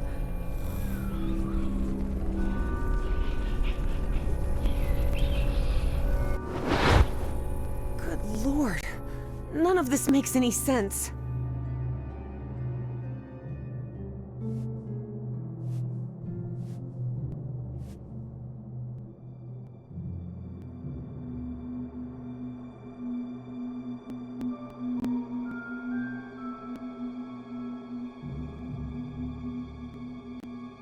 This is weird.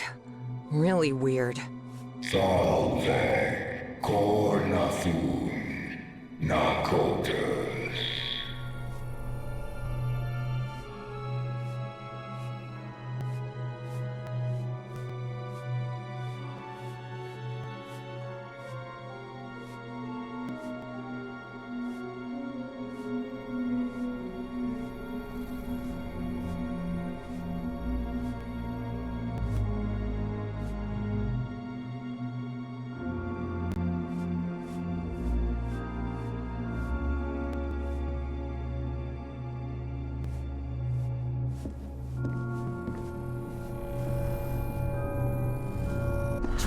Motors? Dad and Uncle Mo's motor shop in Benoit?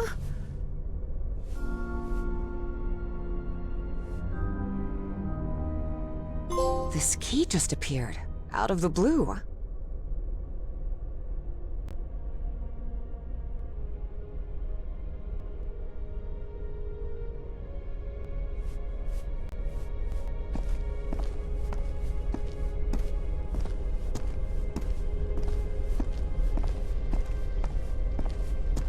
Moses, we're running out of money.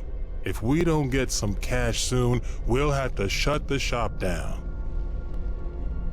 Yeah, well, that's easy for you to say. I've got a daughter to provide for.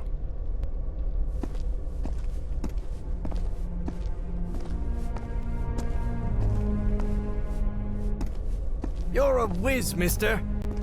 Would you be interested by any chance in an exciting job opportunity in the Pacific?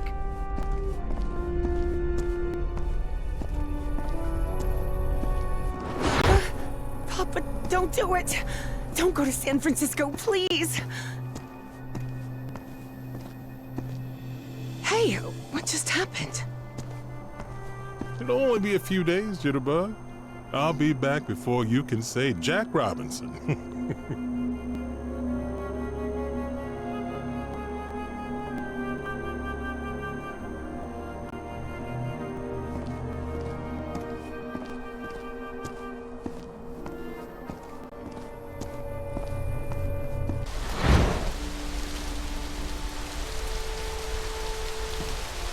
Drayton is dead, but it doesn't matter.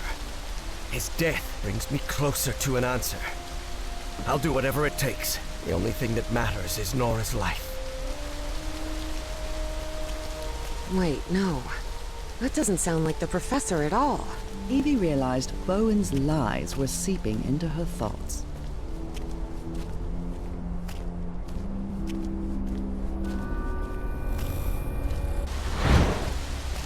Frank, how do you feel? Not good.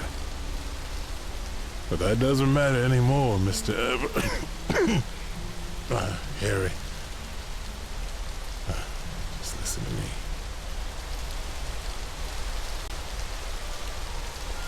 Get off this cursed island. You'll find nothing here but death. Go back home. Spend what time you've got left with your wife.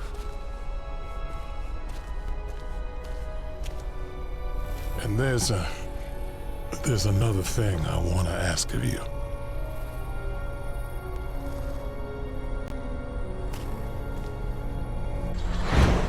Where am I now?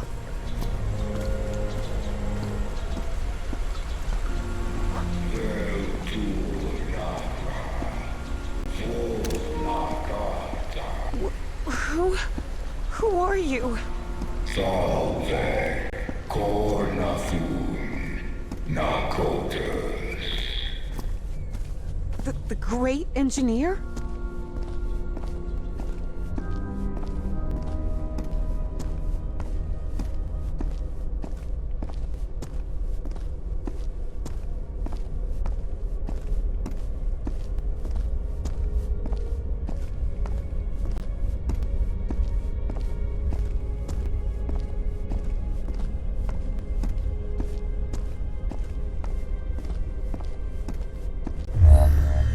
Salve, cornathun, nakotas.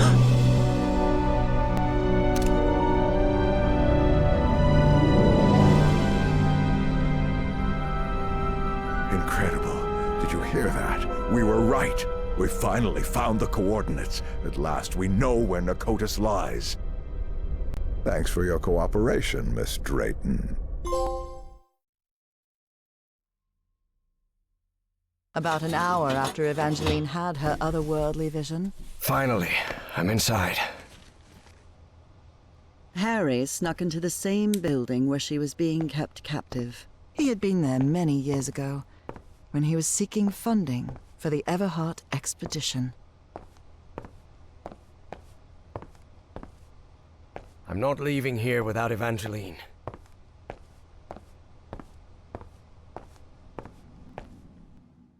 Miss Drayton, are you there? What on earth? Harry had always suspected that the starry wisdom was something far more sinister than a simple astronomical society.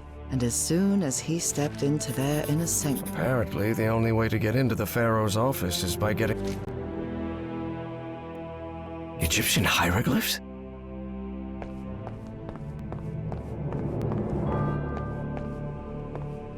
This elevator doesn't seem to have a call button.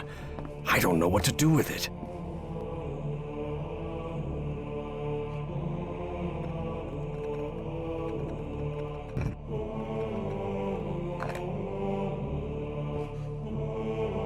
A statue of Horus, Egyptian god of order and justice. Thoth, god of intelligence and magic. That is so big. God of fertility and life, Anubis.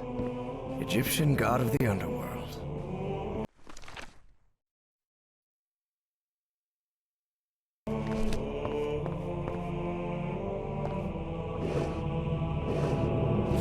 Apparently.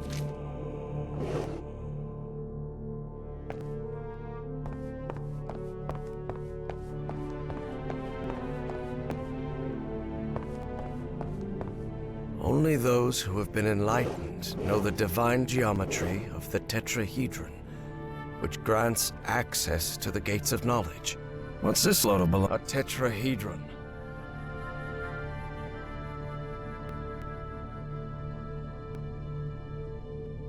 These people are out of their minds, no doubt about it. And there's a pyramid in the center of this chamber. I wonder if... Certain sections of this pyramid seem to move. For a moment, Harry wondered whether it was a good idea to mess with the mechanism, but he quickly dismissed the thought. Even if it meant alerting someone, he had to find Evangeline and get out of there.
Yes, the doors to the upper rooms are open.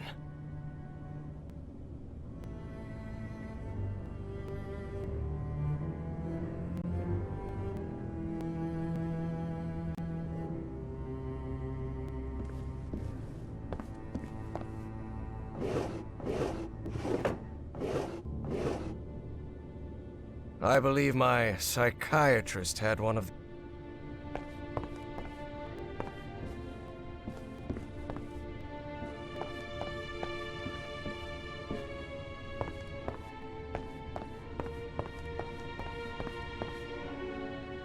This looks like a biologist's office.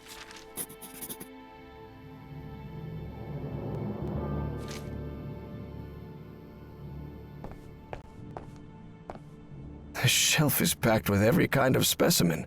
Looks like it came straight out of Dr. Frankenstein's lab. I'm sure I could name all the fish in this aquarium. Much to his dismay, Harry had become something of an expert on fish, especially those with striking spotted patterns. They rotated the positions. What does that mean?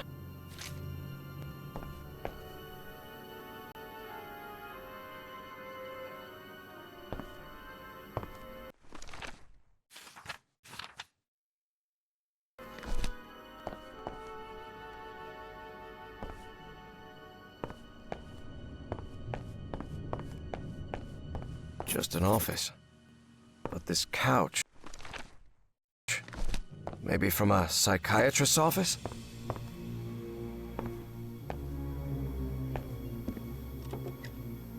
A roll of film.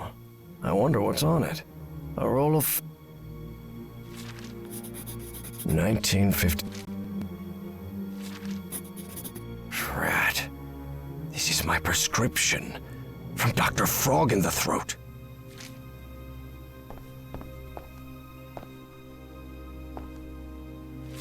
So the good doctor tried to make off with pieces of the Black Ooze statuette. This metronome still makes my skin crawl. He sounds glad to be rid of him. Pharaoh already announced the ritual positions. I'll have to be next to Orion nearly all year. Harry immediately recognized the voice of Dr. Frog in the Throat. I've always despised spoiled rich kids, and Orion's no exception. I'll have to pretend I tolerate him, but luckily I'm fairly skilled at pretending.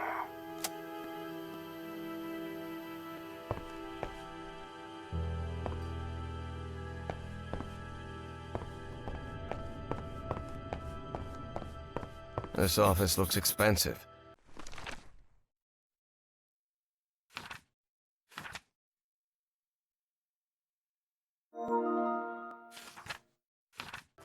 This fella clearly has expensive tastes. I'm impressed. What nonsense are they talking about now?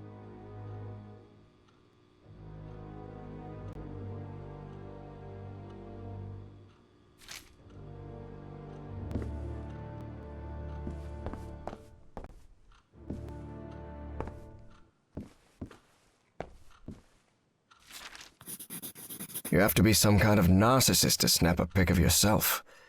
Especially if it's just to show off your muscles. The robbery at my house could have gone way worse, all things considered.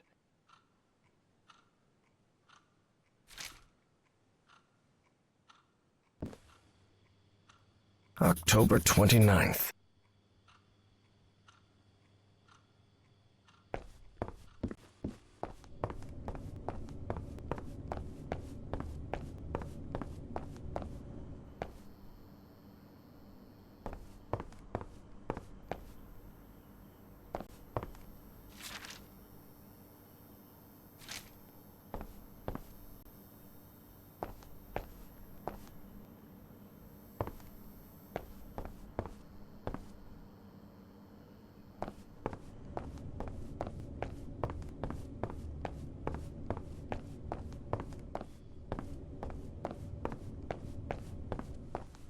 An archaeologist's office for sure. There's something written in German in these pages. Although Harry's German was a bit rusty, he understood what it meant.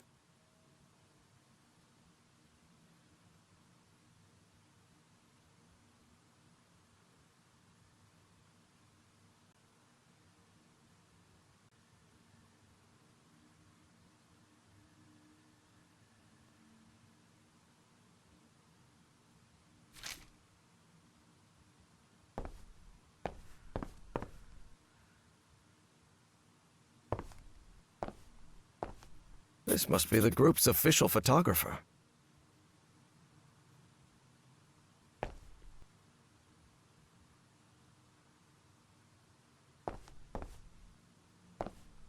This guy has been all over the world. The letter laid bare the bad blood between some of the cult members. Something pretty common when power-hungry fanatics are involved.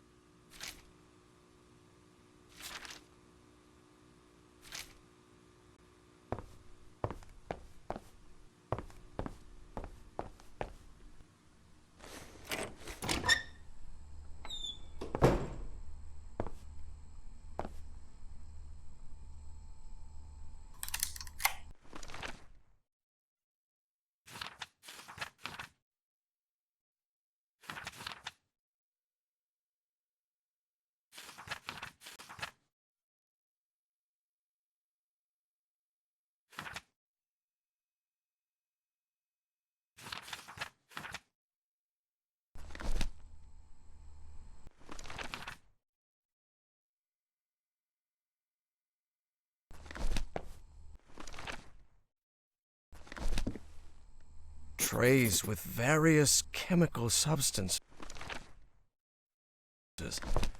They even have the molecular structures written on the bottles.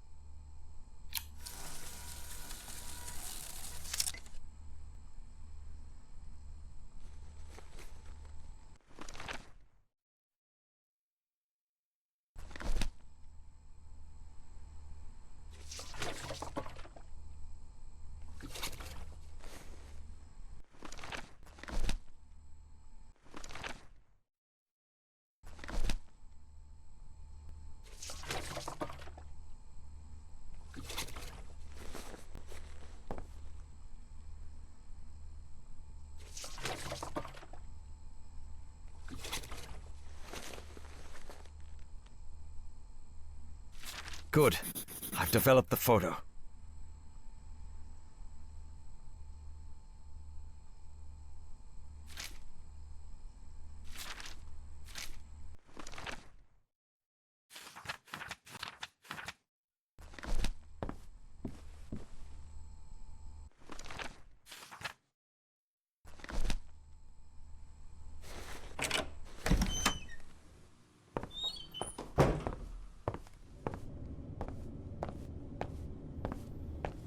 This looks like an astronomer's office.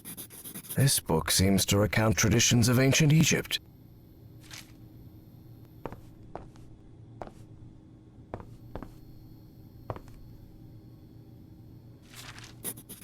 Heaven's sake, these kooks really are obsessed with ancient Egypt.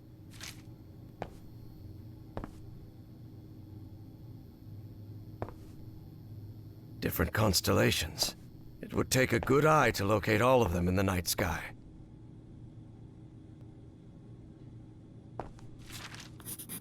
So these freaks have masks, code names, and hieroglyphs assigned to each of them.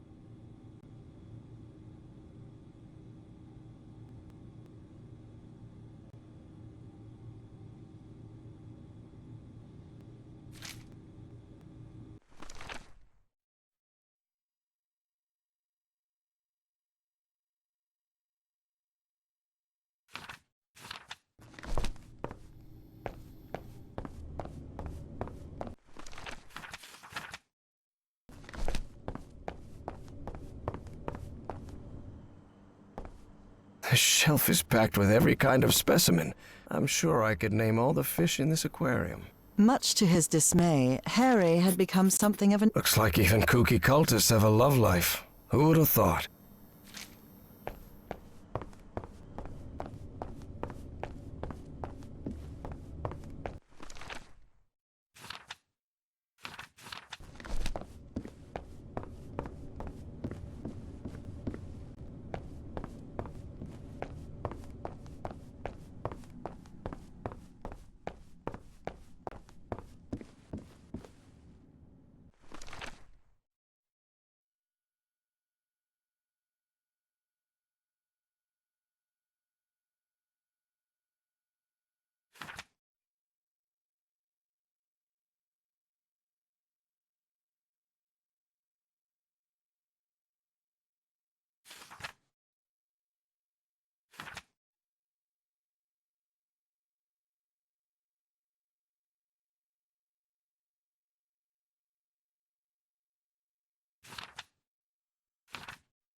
Stellae Sapientis, the Starry Wisdom Society, Providence.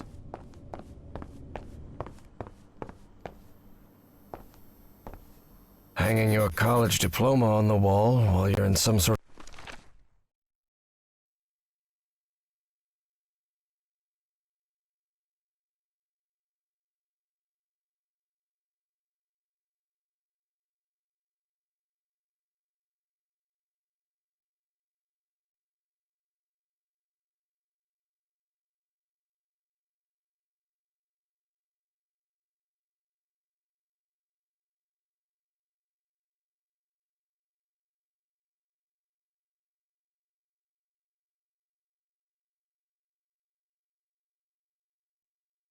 a weird cult doesn't strike me as the smartest idea.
Nope, I'm getting something wrong.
That elevator. It must be the access to Bowen's office. Evangeline has to be there. I'm sure of it.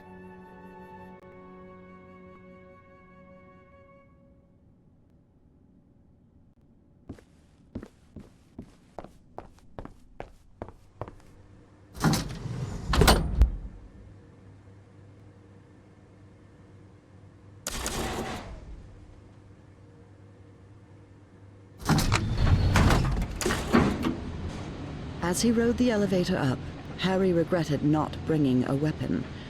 What if Bowen was still up there? All right. Let's see what you're hiding here, you scoundrel.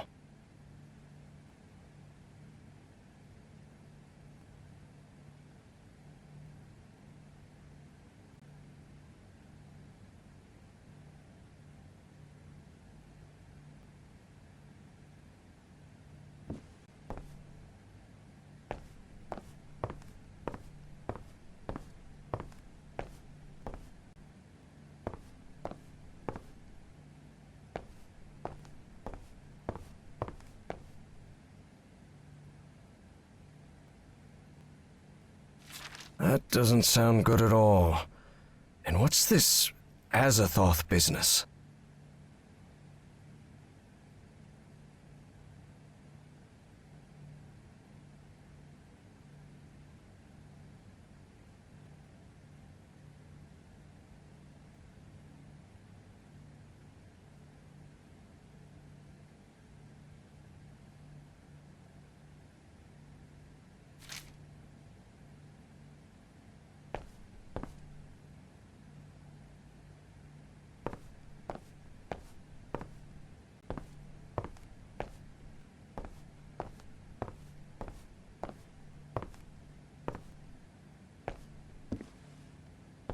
Well, looks like they give this medal to just about anyone.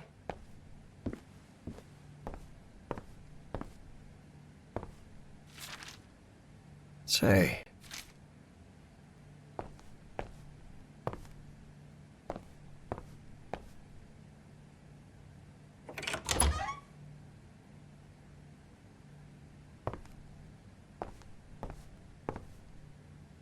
This creature seems vaguely familiar.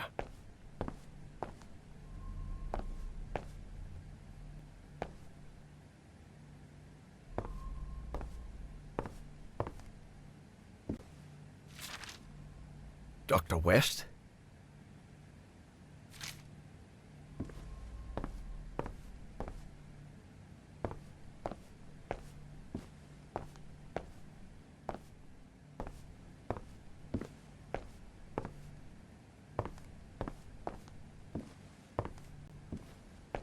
Evangeline had to be on the other side of that door, no doubt about it. Was there anything left for him? There may be some...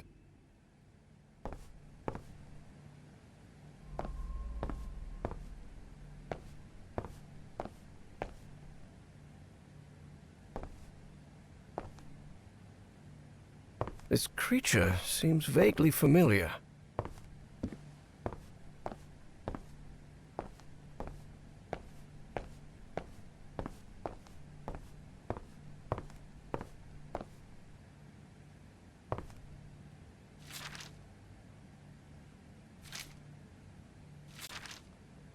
Consciousness exchange?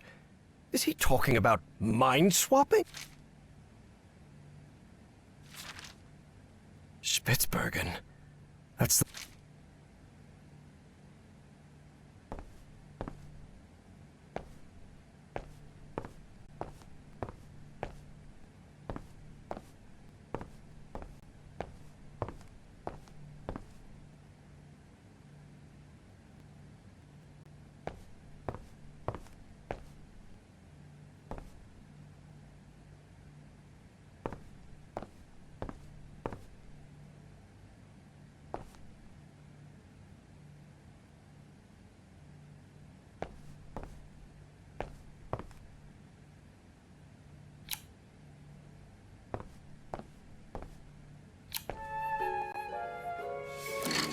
Bowen this paranoid. A secret area in the secret back room of his secret office. Enoch Bowen and the shining trapezahedron. What is that? Some kind of odd crystal. Harry sensed that the trapezahedron, glowing with a strange light, held immense power. A power that would be very dangerous if unleashed.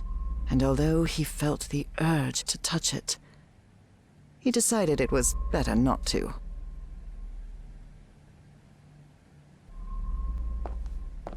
Josephine Kerwin. She who transcends beyond death. It can't be. That's Cass.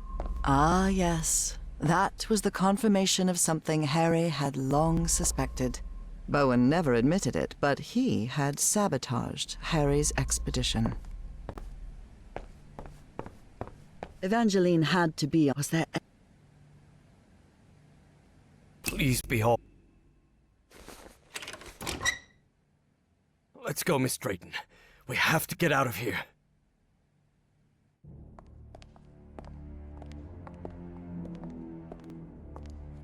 Look, it's the engineer. I've seen one of those creatures before. In my dreams. In the stone city, in the jungle. He spoke to me in my dreams, Professor. I have Forget about it, Miss Drayton. We have to call the police and... Calling the police won't do any good, Professor. We have to go to Spitzbergen. I need to talk with him, with the great engineer. Miss Drayton, don't you realize this doesn't make any sense? We can't chase Bowen and his... No, you don't understand. Bowen isn't in Spitzbergen. He's on his way to the city, on his way to Nakotis. Harry couldn't believe what he had just heard. Evangeline had mentioned a place he had known in dreams, long ago. So long ago, he had nearly forgotten it. I had a strange dream today. I was inside a vast library and gazed at vistas of another world. All these questions came crashing down on Harry. And suddenly, he wasn't so convinced anymore. Before boarding the plane to Norway, Evie and Harry talked about the trip. About where they'd be stopping over. About what they'd do once they got to Spitzbergen. They talked about bringing plenty of warm clothing and gear and supplies to make it through. They talked about getting their documents and passports in order. They even talked about the strange city they had both dreamt of. But Evie knew there was something they hadn't talked about. A question she didn't know how to ask the professor, because every time she'd tried, the right words never came out. But a long flight leaves plenty of time to think. Professor?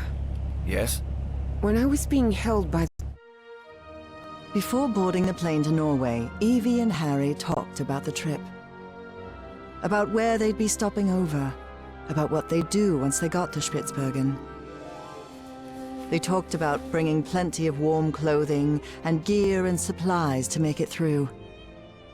They talked about getting their documents and passports in order.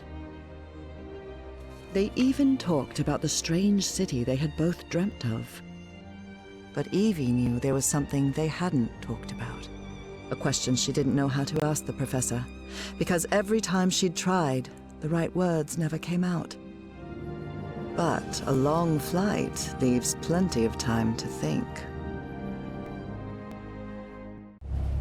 Professor? Yes? When I was being held by that man, Bowen, he showed me a picture of you.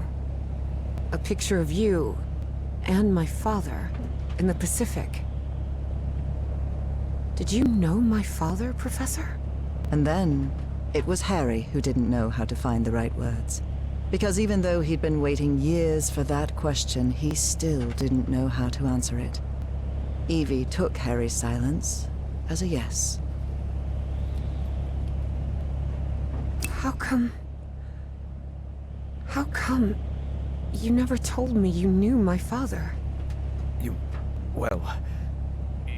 never asked. What do you mean, I never asked? What kind of an answer is that? Evie was furious. That petty, childish excuse didn't suit the professor at all.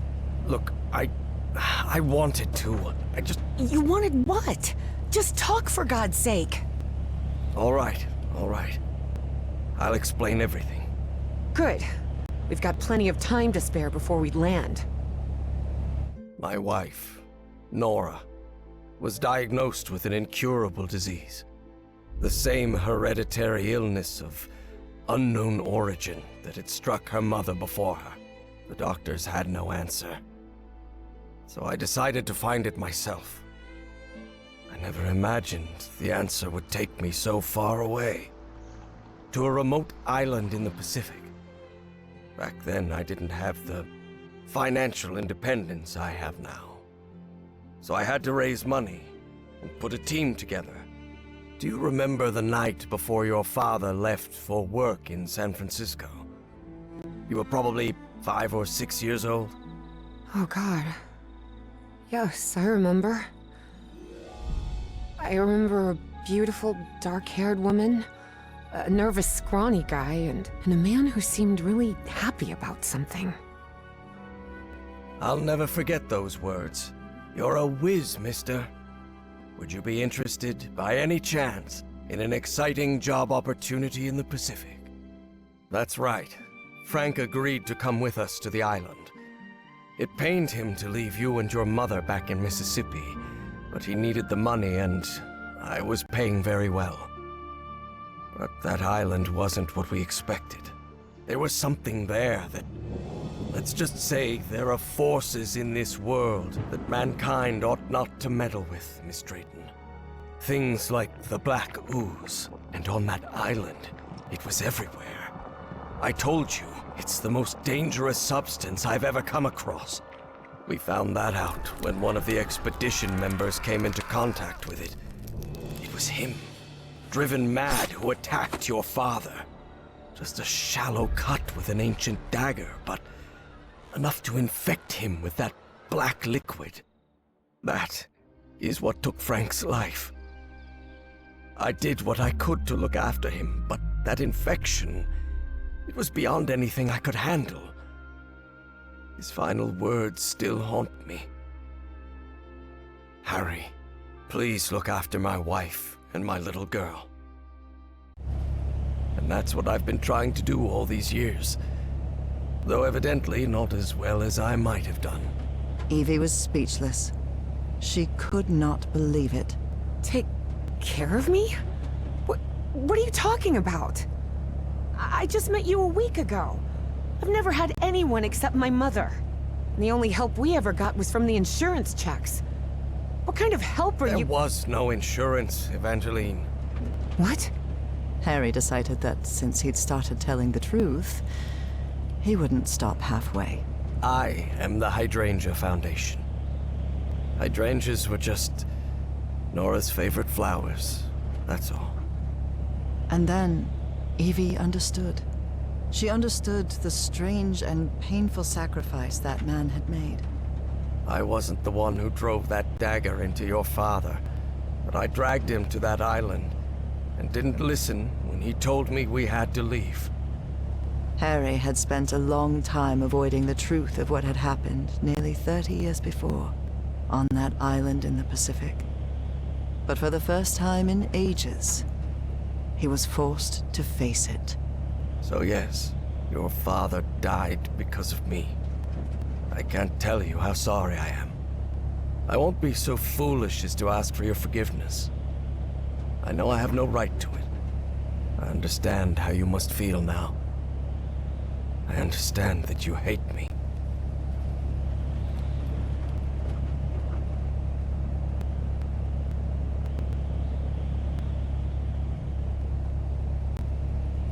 You could have told me. I know. But I'm a coward. All I've ever done is avoid responsibility. Could be. But you've also risked your own life to save mine. I owed you that. And you've paid for my schooling? That's not what a miserable man does. I only did it because I had the money. And because I felt guilty. Look, Professor, you insist on painting yourself as a horrible person. I don't think that's true. I think you're just a sad and lonely man who's shouldering more guilt than anyone should have to. Harry was puzzled. He hadn't expected this. In a strange way, Evie's forgiveness made him feel uncomfortable. Didn't he deserve punishment for what he'd done? Evie's decision had made him doubt. Perhaps it was time to move on. I don't know. Maybe. Maybe you're right. I'm sure I am. Believe me. And after that, Evie and Harry remained silent for the rest of the flight.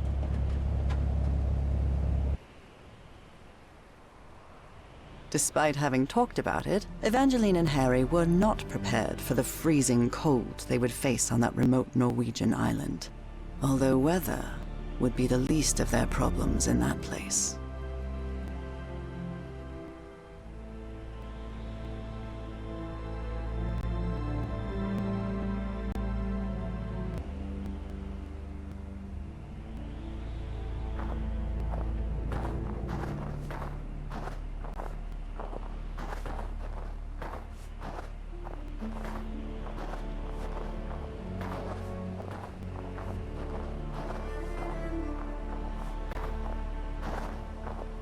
God, this is unbearable. Professor, are you sure you're all right? You should have brought a couple more layers. Don't worry, Miss Drayton. I'll be fine. Harry hadn't always been like that. He used to like heat. But 3 months stranded on a Pacific island had changed his preferences.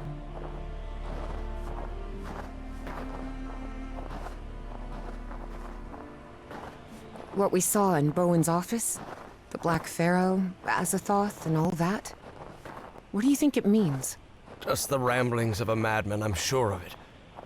I'm actually more worried about the other things. Spitsbergen, the statue, your memory loss, and your dreams about that creature. Too much of a coincidence, isn't it? This sign, it's written in Norwegian. I guess we're close.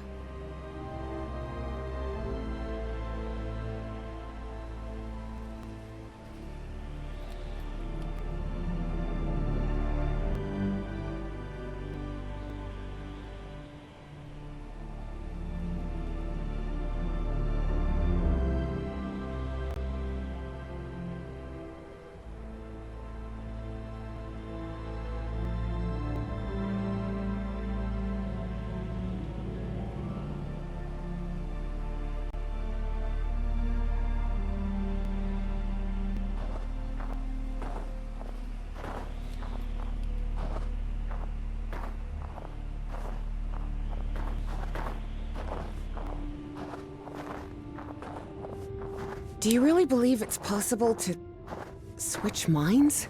Honestly, Miss Drayton, I have no clue what we're dealing with. But whatever it is, we'd better stop Bowen as soon as possible.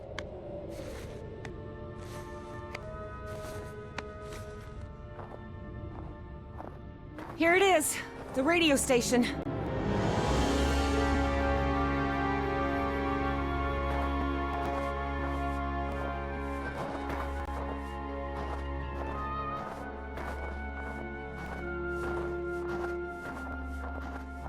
The storm is getting stronger. We'd better stay close to each other, Professor.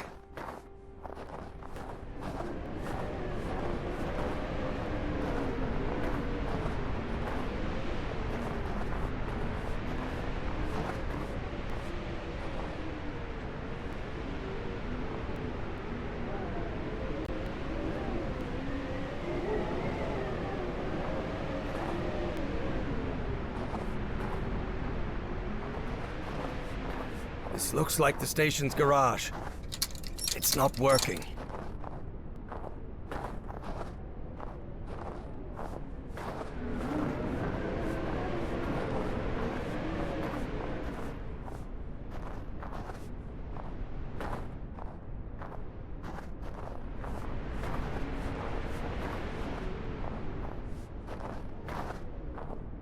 It's no use.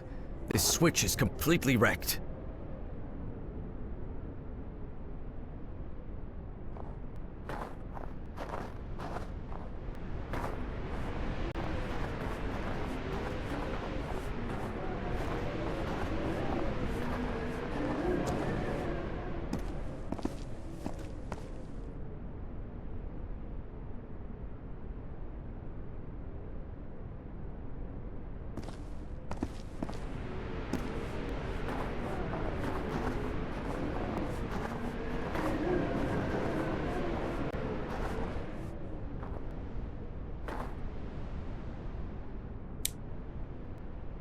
A book titled The Unspeakable Cult doesn't sound like a very pleasant read.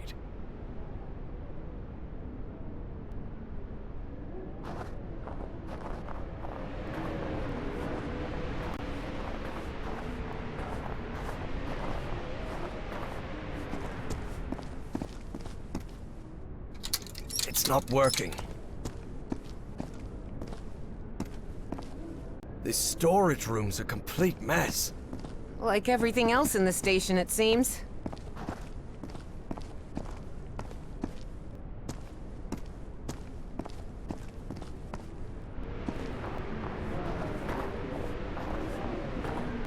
I can see some banners on the building. They look like... Oh. Nazis. I hate these guys.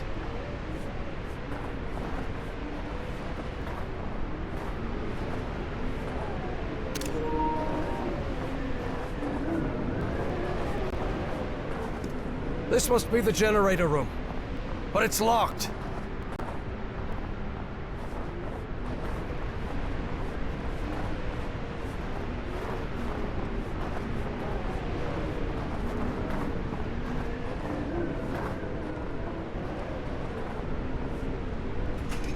Just as I thought.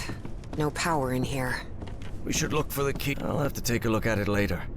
Right now, I need to get the... Interesting. Very interesting. But it won't help me, not yet. I've got to get the generator running before I can get any work done. No, the door won't budge.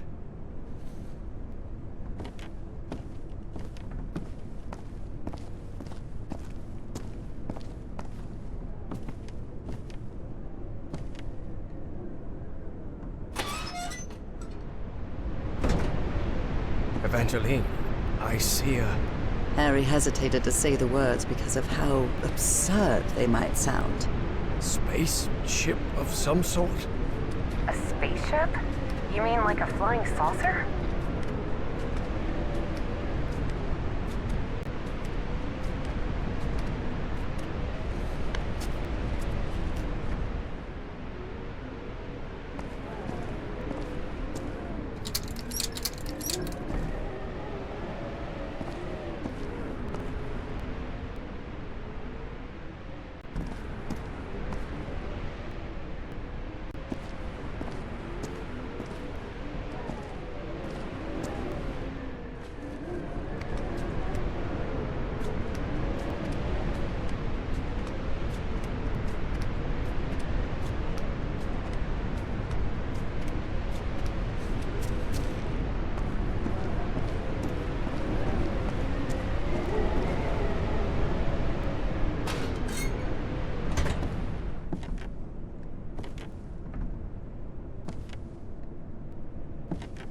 This might come in handy, but not right now. I need to get... I'll have to take a look at it later. Right now, not yet. I've got to get the generator running before I can get any work done. Interesting. Very interesting. But it won't help me bring the power back on.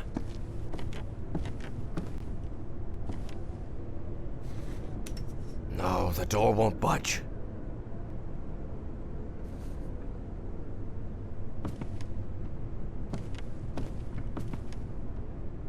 All of these rusty gadgets are useless. I'll have to take a look at it later. Right now, I need to get the power running in this station.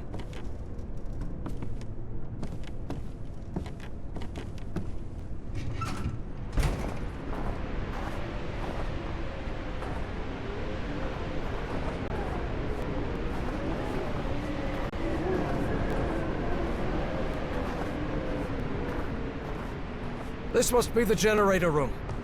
But it's locked.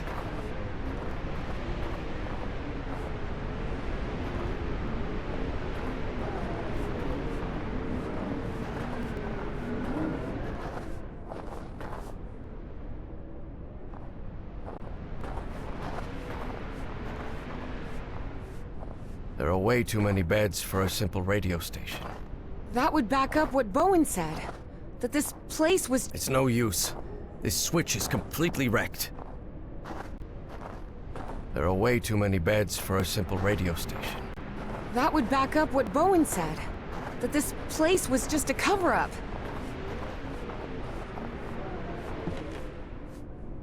The mess hall. Or what's left of it. It's not working.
This machinery hasn't been used for years. It's junk.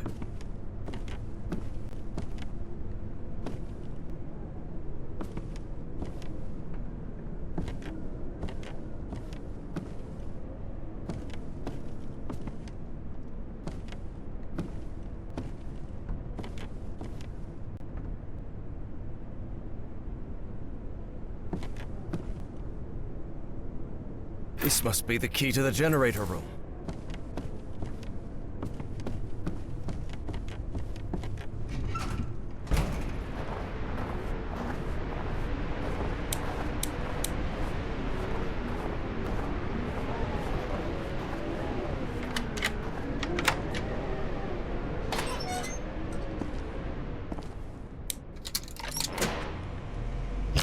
Hey, what the...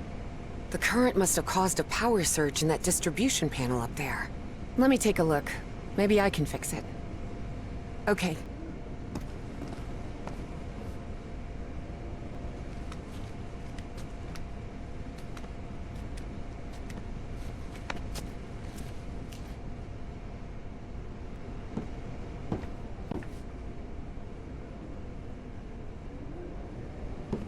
Darn it. This fuse box is sealed. You don't happen to have a screwdriver on you, do you? No, sorry, I left it in my other coat. With the field microscope, the flare gun, and the cannonball.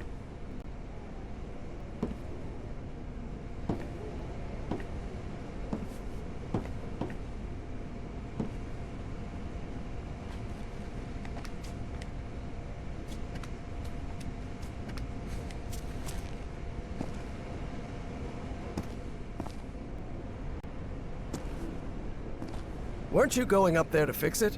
Oh, yes. You're right.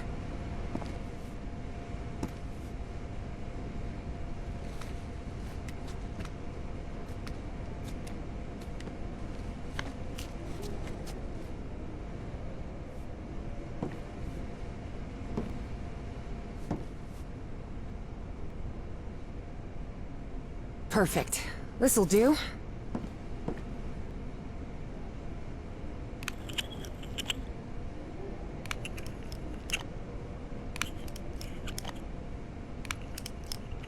An old fuse box. And it... What's the problem? Well, the whole base runs on an interlock circuit. What does that mean? I know nothing of technical stuff and you know it.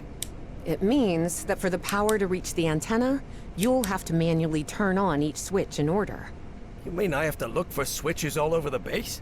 That's right. I'll route the power from this fuse box, and then you turn it on. Fine. Stay put. I'll get back to you. Your turn, Professor.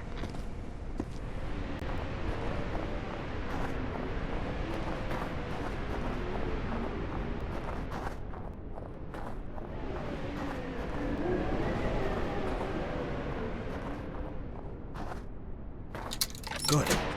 I managed to turn this thing on. Evangeline, try another switch. Your turn, Evangeline.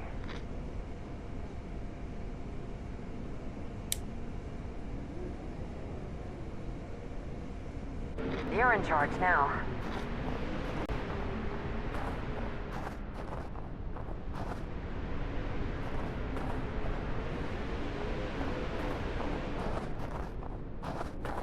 It's no use.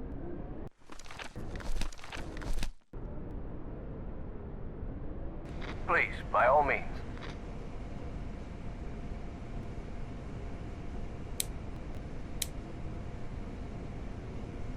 Up to you now, Professor.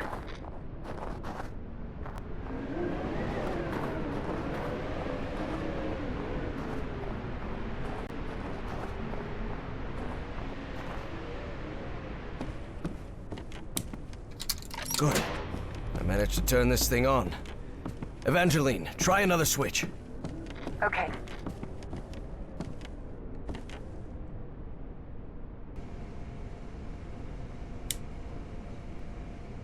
Your turn, Professor.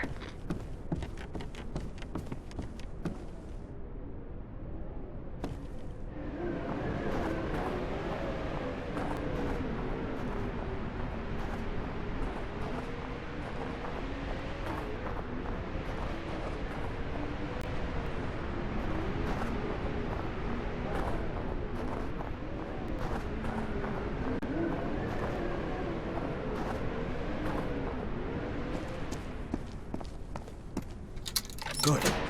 I managed to turn this thing on. Evangeline, try another switch. It's up to you now, Evangeline. You're in charge now.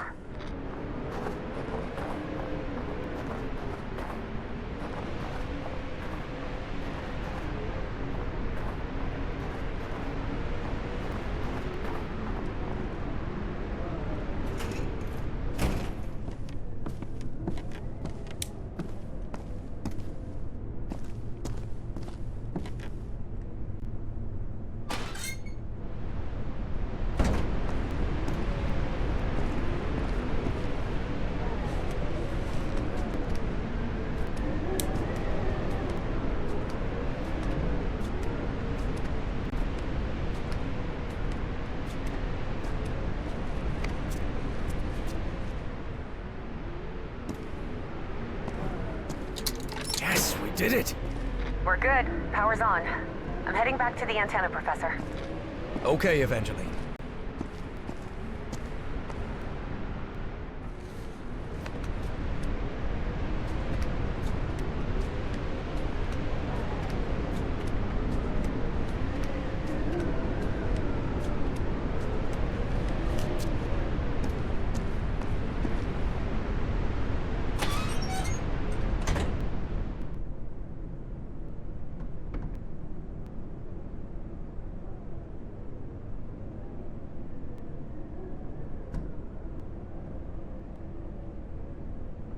Huh.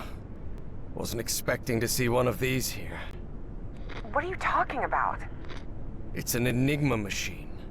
A message encryption device the Nazis used to encode top-secret messages. But how could you possibly know that? I worked in intelligence during World War II. Obviously, I was too old to be sent to the front lines. And I can't see a thing without my glasses. But the OSS thought someone like me could be useful cracking codes. So they sent me to Fort Meade, Maryland, to the Signal Security Agency building. Looks like someone in Fort Meade really dislikes superhero comics. What a shame. This looks pretty good.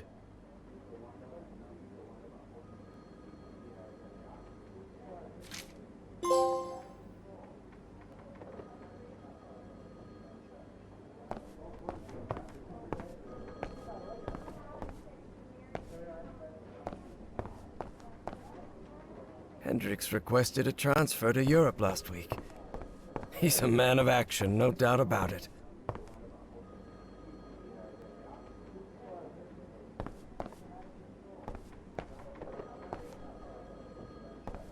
Russell's desk is always a mess. He's probably on a cigarette break.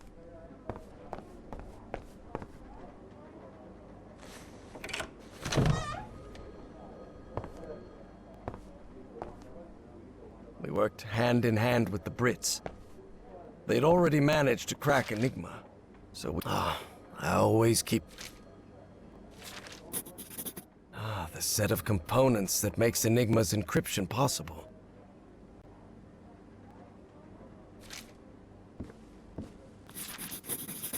Enigma decoding instructions.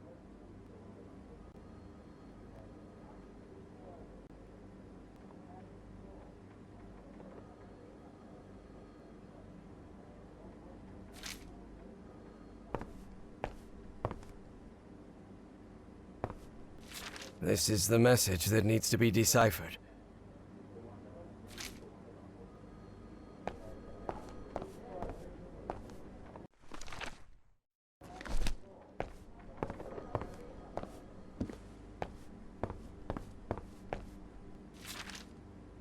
I don't rightly know what we'd have done without Turing and his people over at Bletchley Park. I really doubt this is how Nora pictures my work here at Fort Meade, but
Excellent. I think I solved it. Maybe we can use... Unfortunately, working for the government also means working for the occasional undesirable individual.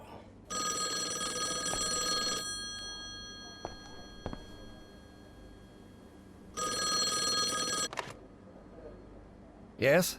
Professor, this is Caleb Bowen speaking. Bowen? It's been weeks since the British handed over everything they had on Enigma. Do you know yet if that encryption model will help us decode JN-25? You have to understand, Professor. Washington is starting to get uneasy. I'll try to buy you some time, but I can't assure you anything.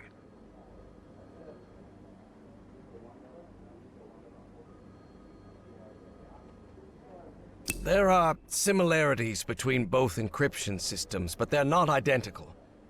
The Japanese use additive methods, as we've seen in earlier models. When do you think it will be ready?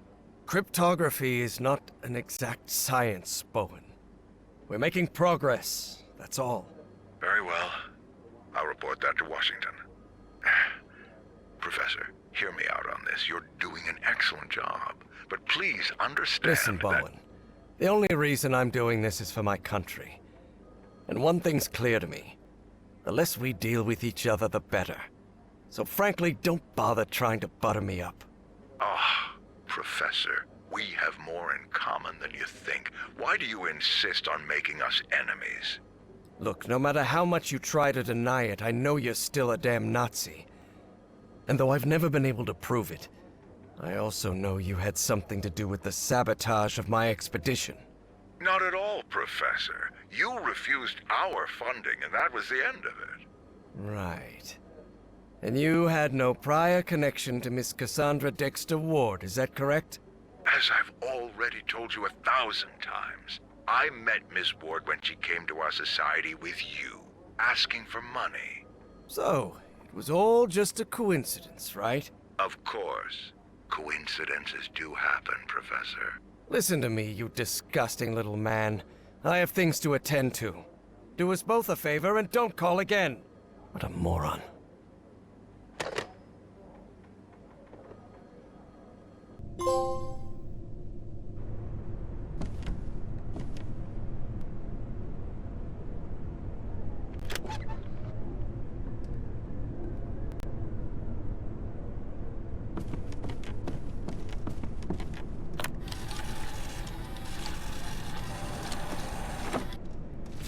This encrypted message is rather short.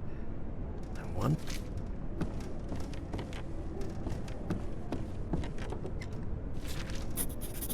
Januar 1943. That means January...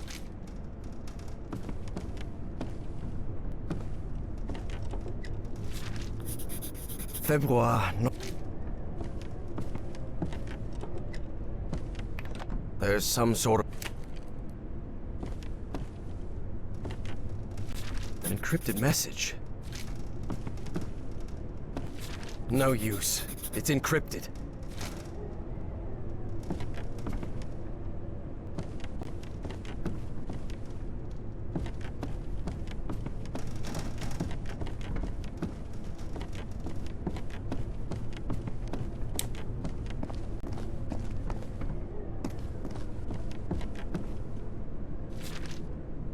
What on earth were they doing in this place?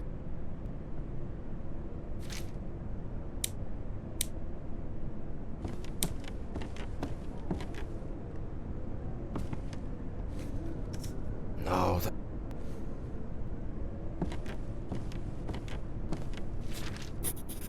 ZNPC. Sounds like a secret Nazi project, doesn't it?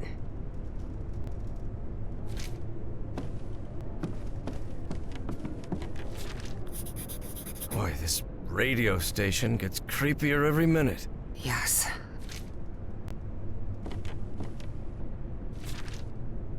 Operation Weserübung. The Nazi occupation. It's the Dienstausweis of an SS Oberstgruppenführer. Some Otto Adler. English, please? Oh, sorry, it's the The ID of a Nazi general.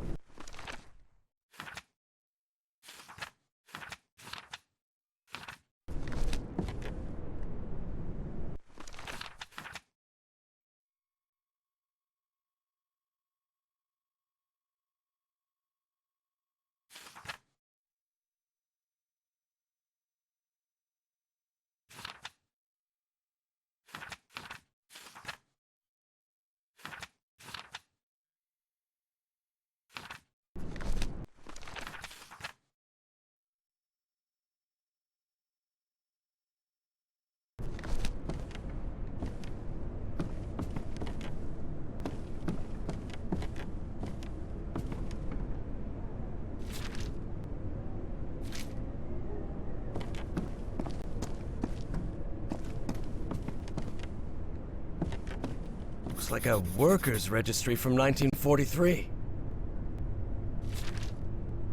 This Voight fella doesn't sound too happy. Someone must have gotten some dates wrong.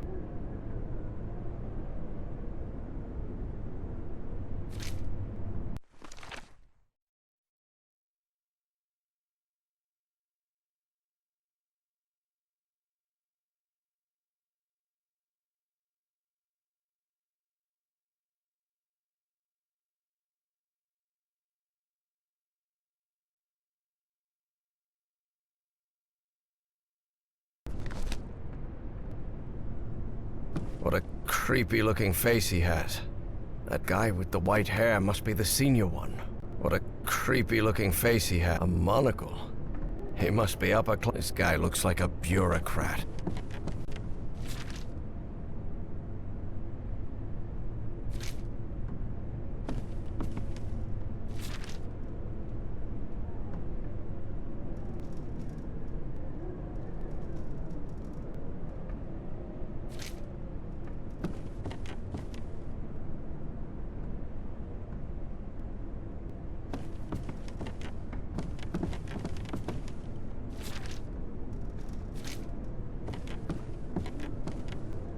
All of these rusty gadgets are useless.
The Nazis probably abandoned the base.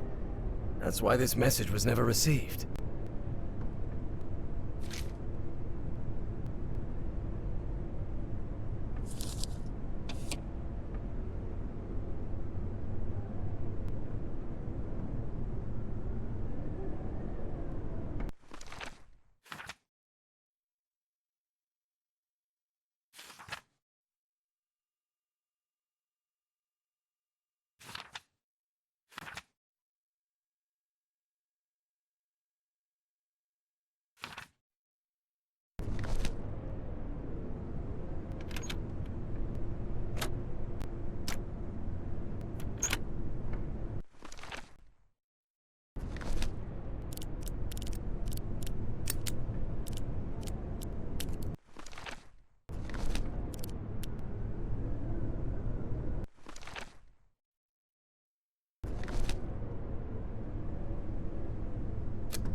Code.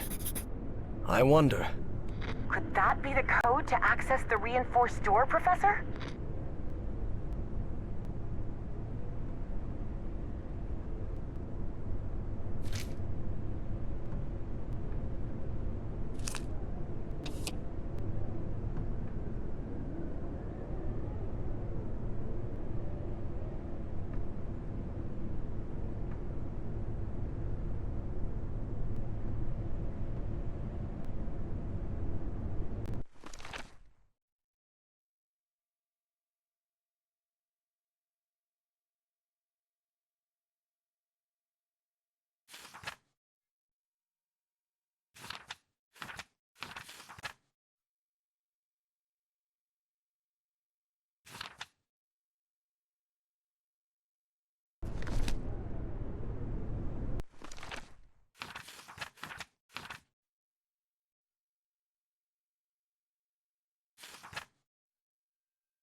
reinforced door.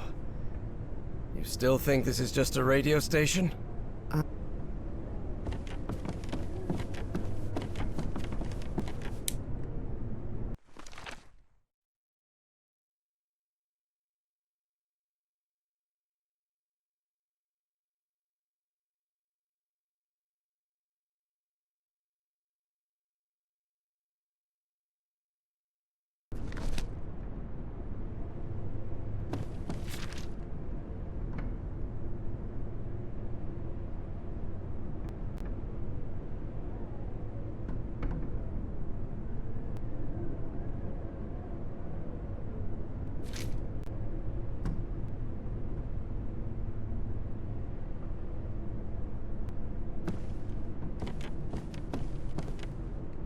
Looks like a workers' registry from 1943.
German names with numbers assigned.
No, the door won't.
At last, we did it, Evangeline.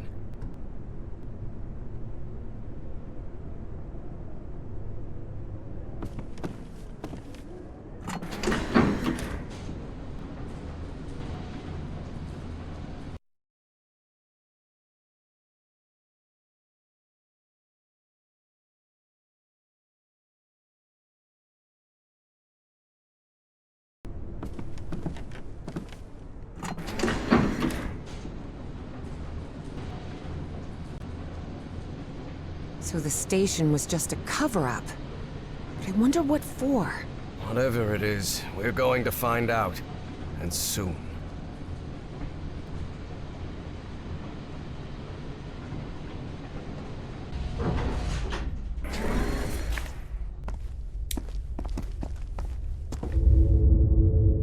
Harry tried to keep his composure when he saw the oily shadow. He didn't want to alarm Evie.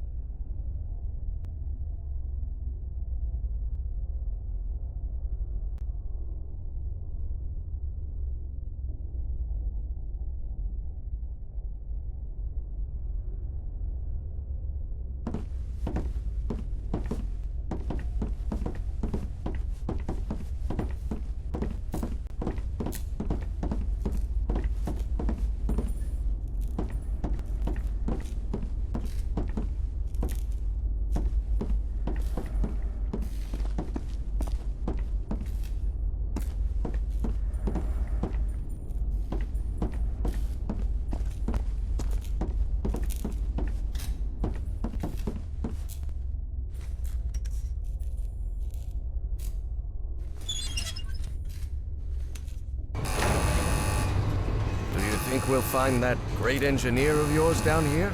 I hope so. This trip will have been a total waste of money. But Evie suspected there was much more at stake than the cost of their trip. A liquid that reacts to sound. Like in the Rappahannock River caves. It references a creature. You think that might...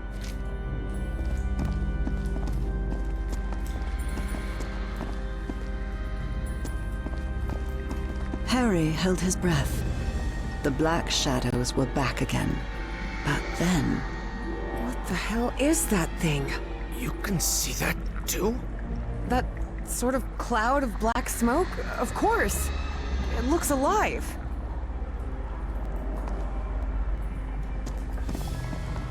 Offices, control room, Chronos lab. That must be it.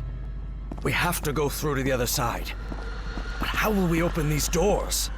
You said control room, right? I bet we can operate the doors from there. That makes sense. Okay. To get there, we'll need to go downstairs and through the offices. But Professor, the way downstairs is flooded. Well, it seems there's no other choice.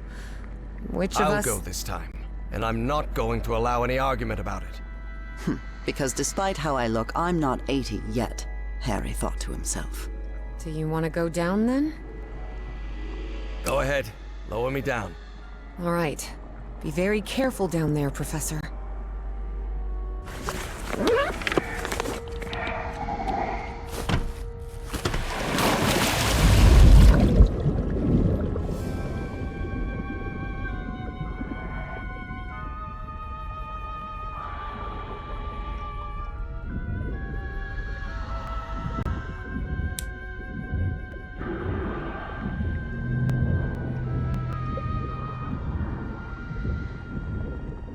Everything all right down there, Professor? So far, so good. Though it's very dark in here.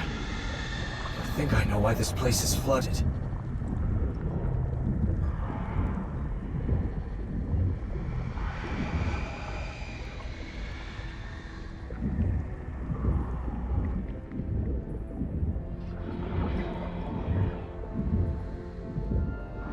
They must have tried to break into that flying saucer and then release the black ooze. Do you see any black ooze around? All around, yes. I'm pretty sure it was the ship's fuel.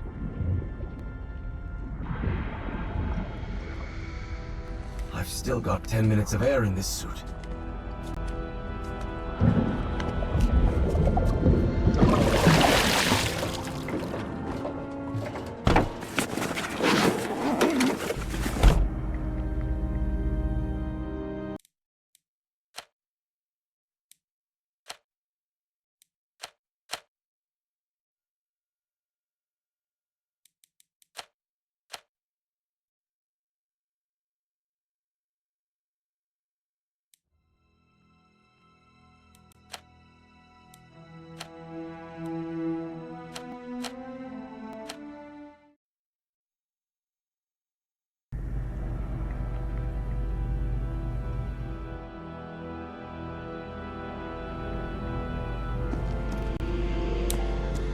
Evangeline, do you hear me? Yes, Professor. I've reached the control room. He must be talking about that...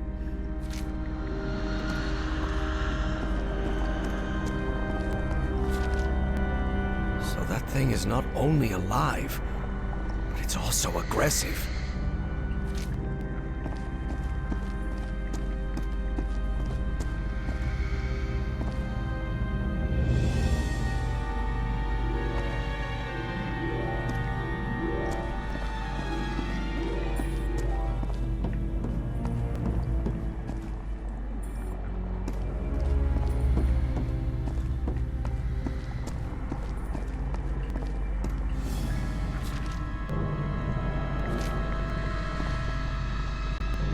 Evangeline, there's a panel here. Maybe it'll open those doors.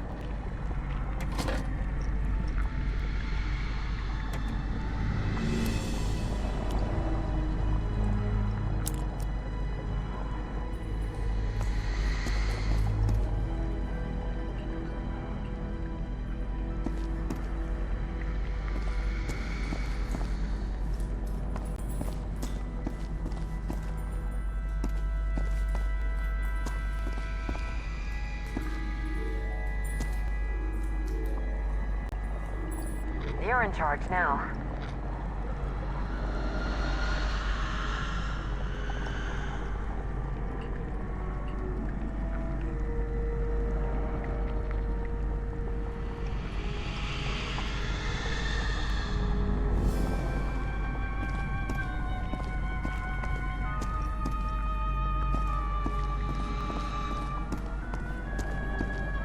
Looks like the organizational chart for Project Kronos. And that's... the idiots. Only a fool would conduct experiments with black ooze. I really hope they never succeeded.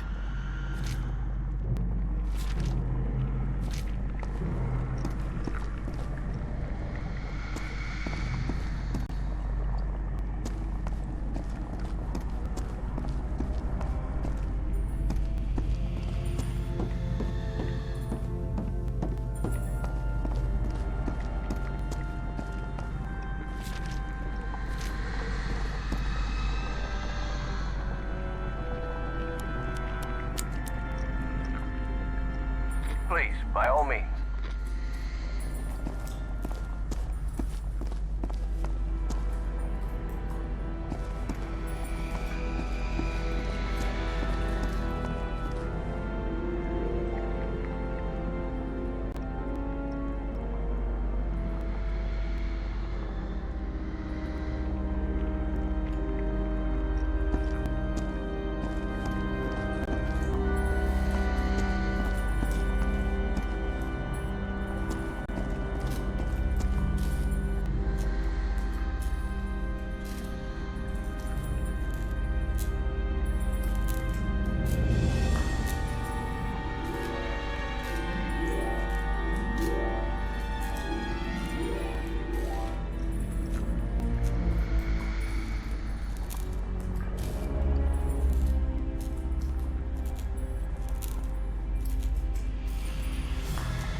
Your turn, Professor.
A light just came on. No. Evangeline is on the other side of that door. That black smoke creature could get her.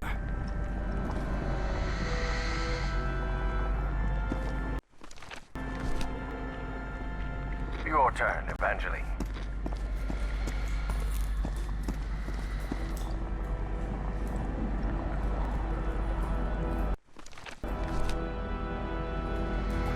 Up to you now, Professor.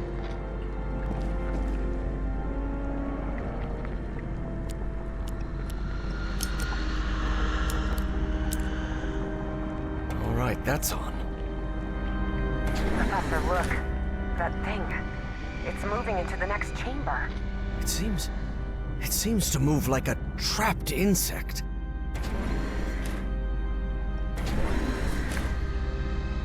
It's up to you now, Evangeline.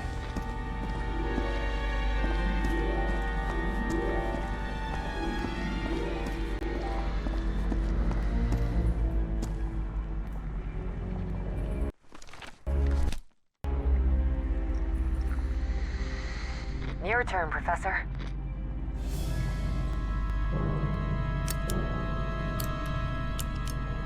Another one.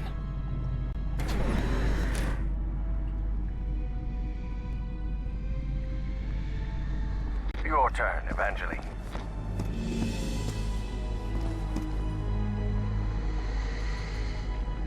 You're in charge now. Please, by all means.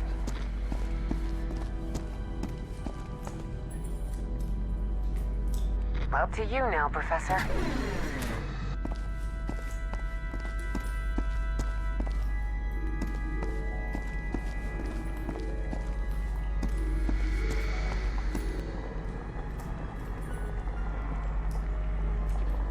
Your turn, Professor.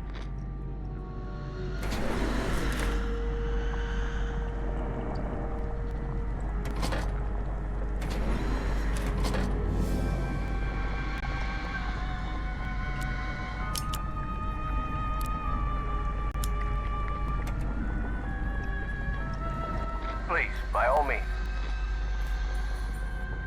You're in charge now.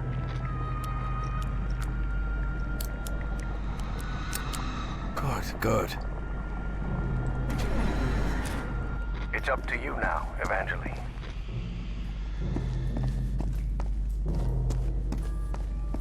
I should go get Harry before continuing forward.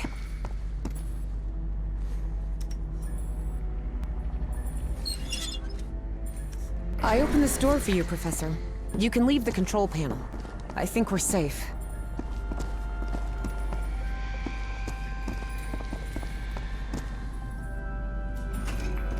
What on earth was that thing? I don't know. But whatever it was, I don't want it close to us. Let's get out of here, quick.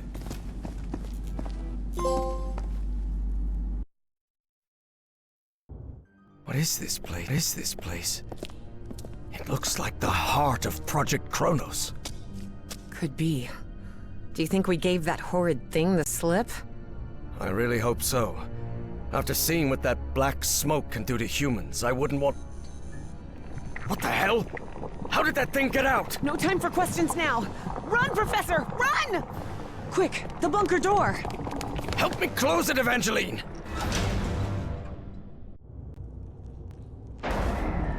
Damn it! That was close. Was. I hope this chamber is shut tight. If not, we better find another exit. Otherwise, we're trapped in here.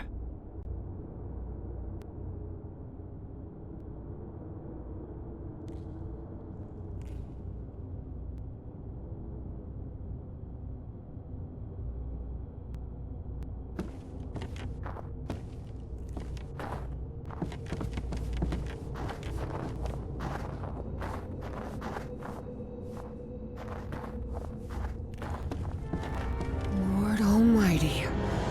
Evie recognized the gigantic creature at once. It was the same one she had seen in her visions. Looks like this message never got sent.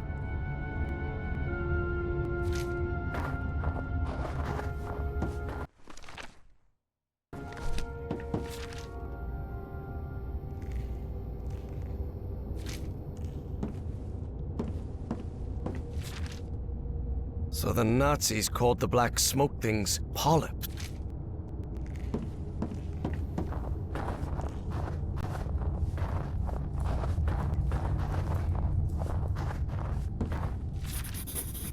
Apparently, the Nazis tried to communicate with that creature.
This looks like the entrance to that... Harry finally resigned himself to their situation, bizarre as it was. flying saucer. But it's sealed shut.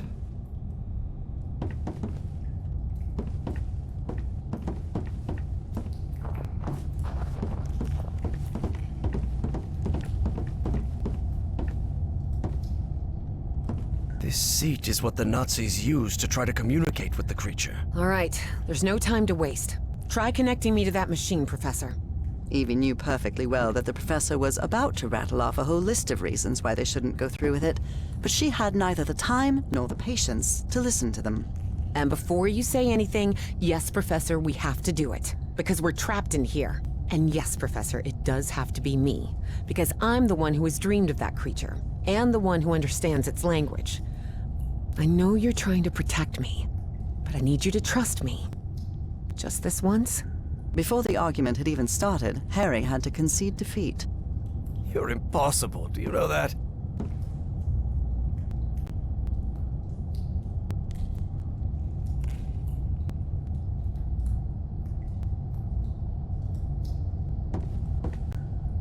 That seems to power the machine connected to the chair.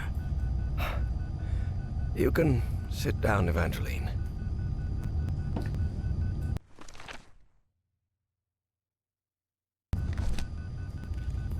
This apparatus identifies matching brainwave patterns between Evangeline and that creature.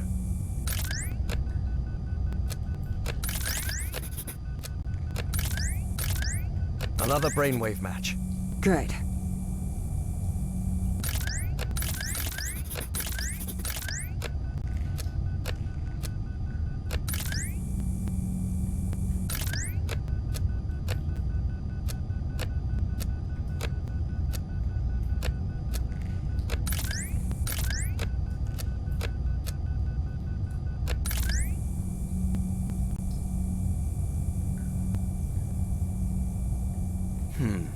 Geeignet means suitable, and untauglich means unsuitable. It must refer to the brainwaves.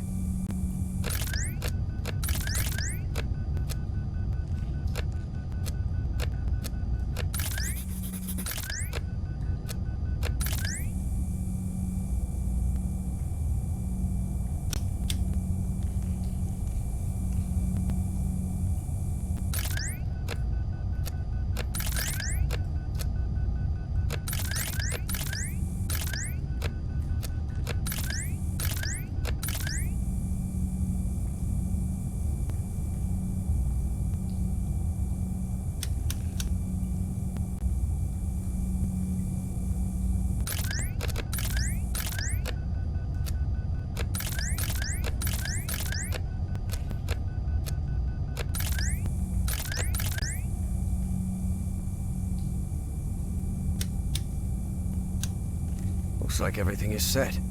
So, whenever you're ready. Go ahead.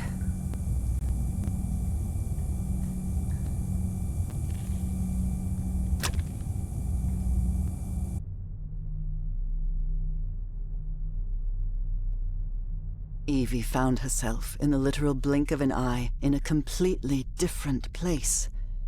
And it would happen to her more than once that day. As she tried to figure out what was happening, a strange but familiar voice startled her. Evie. Velkonul. Na cartoon. Vekra. I have been waiting for you for millions of years, it said. Are you? I am the great engineer of Nakotis. After so much trouble, Evie was finally before the great engineer. It was her one chance to ask everything she needed to know. I need answers. What do you want from me? What do you want me to do? Everything is set. You must close the loop. Close the loop? What are you talking about? Take my ship. Travel to Nakotis, the Nakotis of your time. Stop, Bowen. My race will be saved. Why me? Why did you choose me? It wasn't me. It was Dr. West who chose you. What? But what am I supposed to do? I'm just... You can close the loop. You must close the loop. I can understand your language. How is that possible? Your mind in my body. My mind in your body. How is... When did that happen? When you were in Nakotis. The Nakotis of my time. Do you want me to... Is there any way I can set you free? You will do it when you close the loop. Or maybe you did it when you closed the loop. The complex Yithian language made no distinction between verb tenses. Therefore, that sentence could be understood as an instruction given in the past, present, and future alike. But how am I going to do that? Where is the Nakotis of my time? You need to remember its location. Remember. Remember it? How?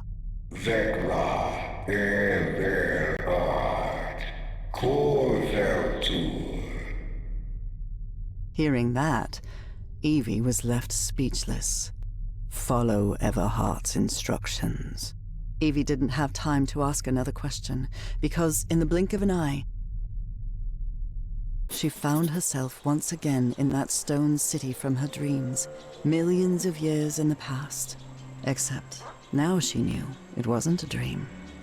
It was a memory. My hands. Heavens. Look at my hands. Those Yithian appendages could hardly be called hands, but that was how Evie perceived them.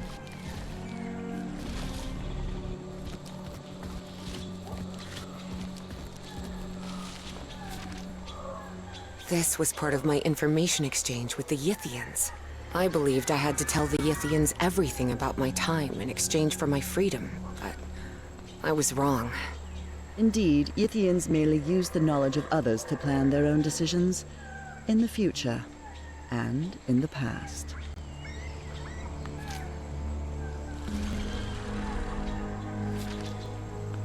Looks like I also took notes of what happened here in Nakotis.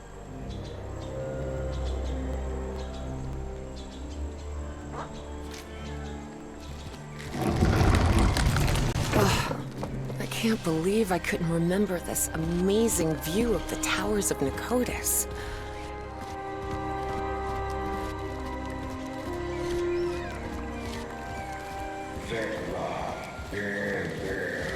Find Everhart's notes and follow them. But where are Everhart's notes? Where can I find them?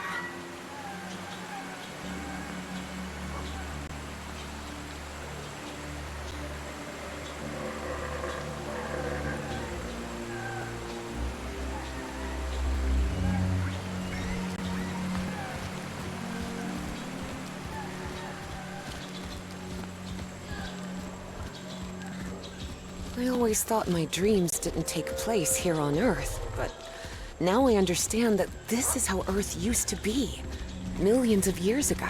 Specifically, when the Earth's landmass was fused into... Look at how tiny that Dimetrodon looks now.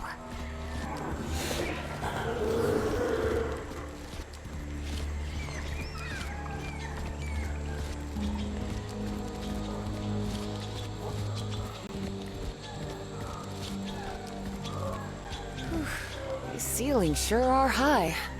Evie suddenly remembered the colossal corridors and massive stone slabs of the great library of Nakotis.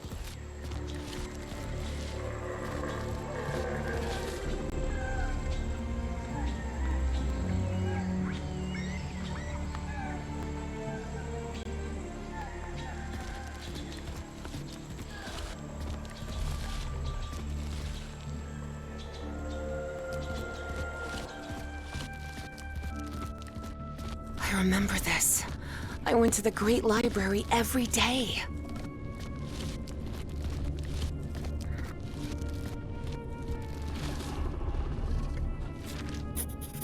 Wow. Is this some kind of time location finder? Unbelievable!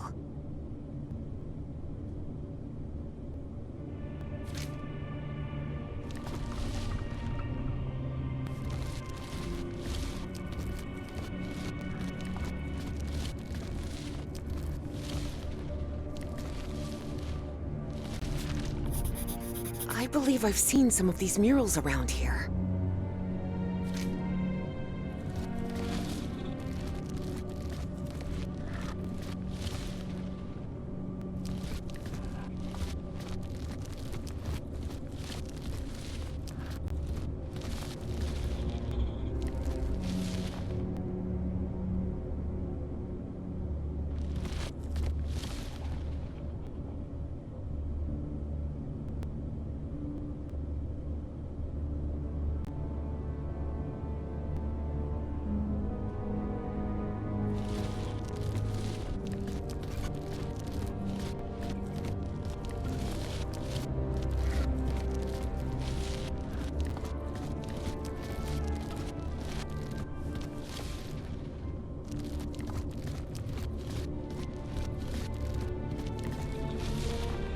Looks like a Roman imperial sword, with the name Titus Sempronius Blysus engraved on it.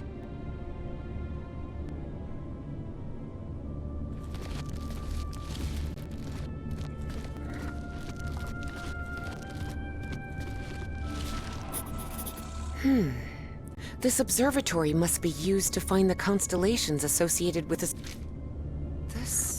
This is the altar I worked in. Looks like I deciphered the numeric coding of the Yithians.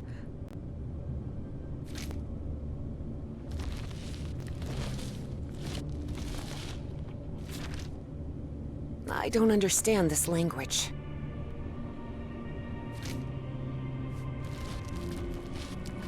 What is this thing?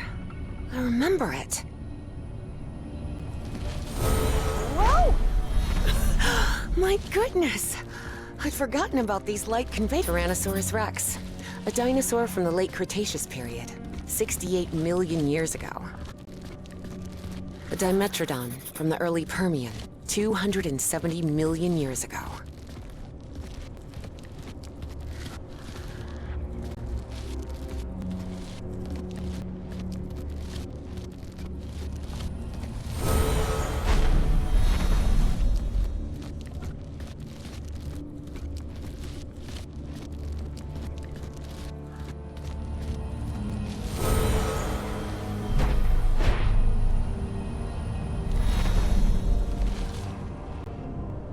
That seems to be a mammoth, late Pliocene, 2.5 million years ago.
Same constellation I saw in my dreams.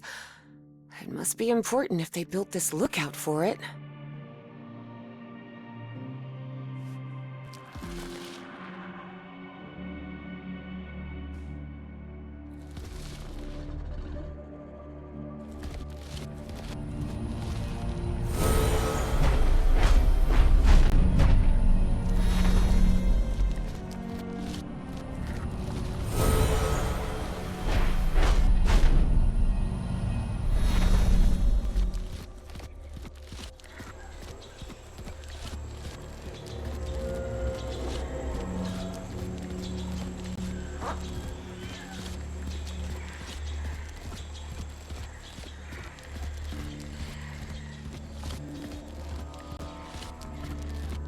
That's an ammonite.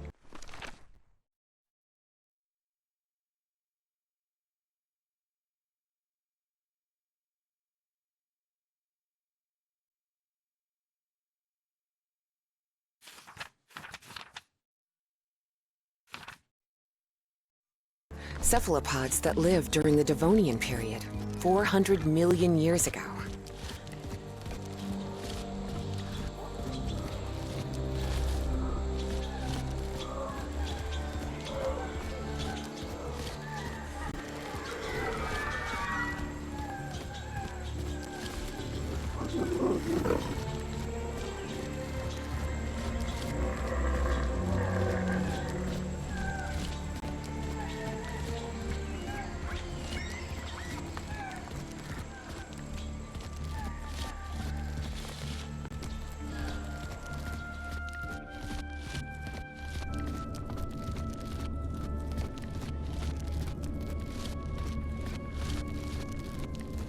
This is the professor's handwriting.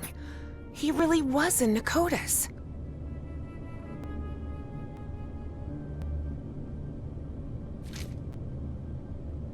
Another note from the professor.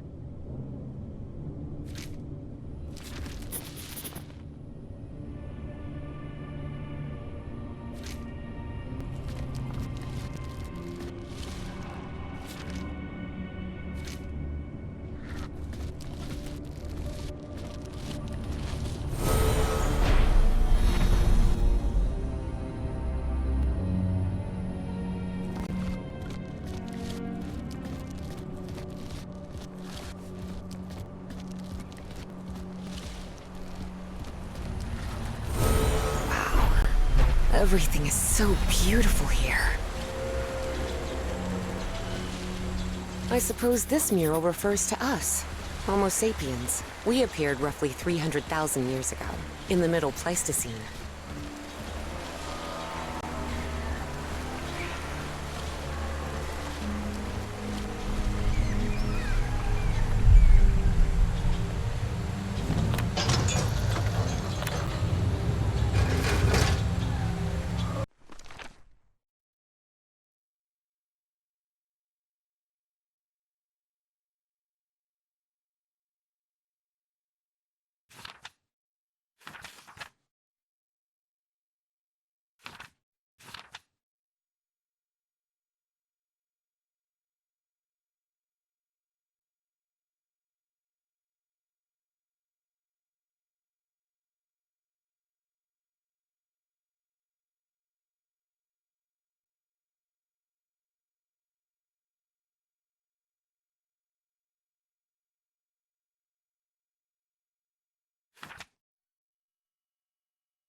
This is the ink I used to write with.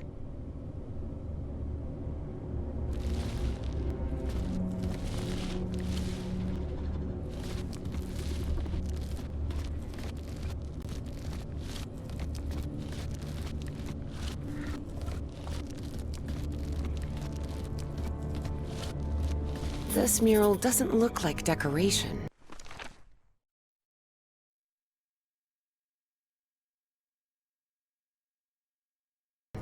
But I'm not sure what it represents.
is the constellation I've been looking for.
Eight, 9, 3, 4, 5. Yes, I remember now. Those were the coordinates.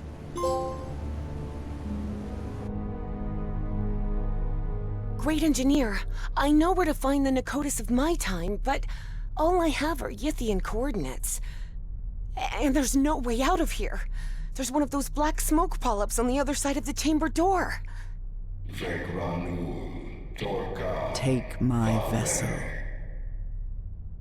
What? The vessel? You mean the spaceship? Evie's heart skipped a beat. Piloting a flying saucer was something straight out of a science fiction novel. But the vessel door won't open. How am I supposed to... Your mind is now fully synchronized with the Yithians. Travel to Nakotis. Stop, Bowen. Close the loop. But what about you? I can't just leave you trapped here. It is irrelevant. Close the loop. And with those final words, as Evangeline blinked, she found herself standing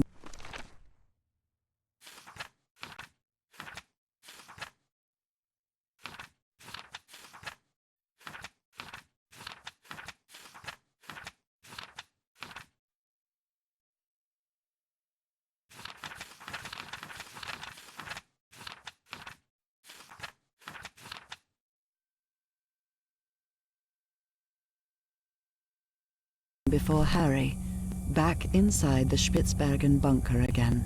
Evangeline? Can you hear me? Are you all right? Yes. Yes, Professor. I'm here. I'm just a little bit dizzy. Well, did you manage to talk with that thing? What did you find out? We have to use the spaceship to get out of here. What? How? Did that creature give you a crash course in flying saucers or something? No, it's not that. But you have to trust me again, Professor. Harry realized there wasn't much of a choice. It was that or remain trapped in that chamber forever.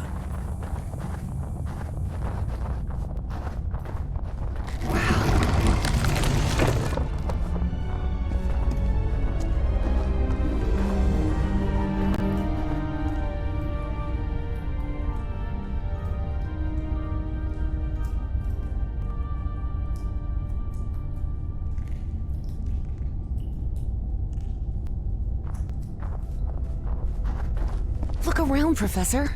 Isn't this fascinating? There doesn't seem to be any power. You sure you can pilot this spaceship? I'm not sure pilot is the right word, Professor. I'm not even sure ship is the right word.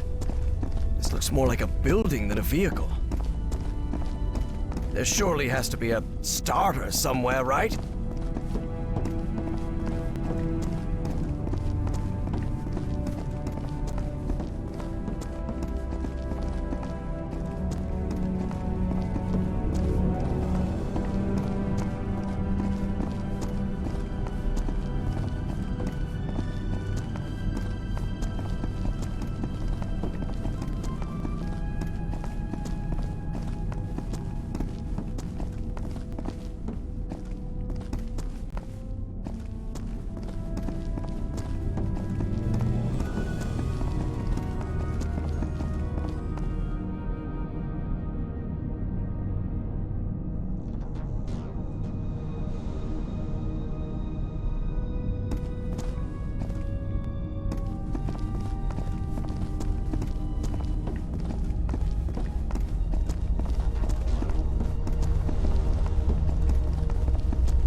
Look around, Professor. Isn't this fascinating? There doesn't seem to be any power. You sure you can pilot this spaceship? I'm not sure pilot is the right word, Professor. I'm not even sure ship is the right word. This looks more like a building than a vehicle. There surely has to be a starter somewhere, right?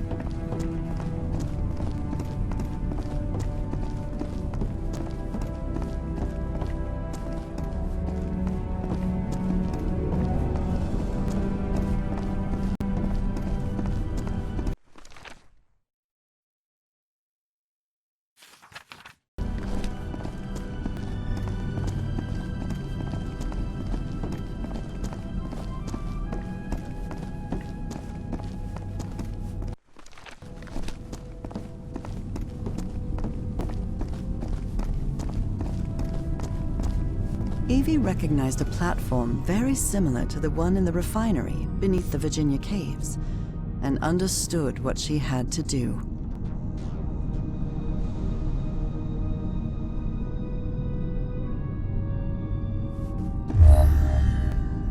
Look, Professor, it's working. The spaceship is powered up now.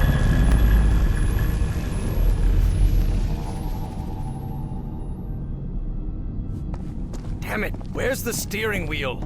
It probably doesn't need one. This is... It looks like an autopilot, but it doesn't just maintain altitude and course.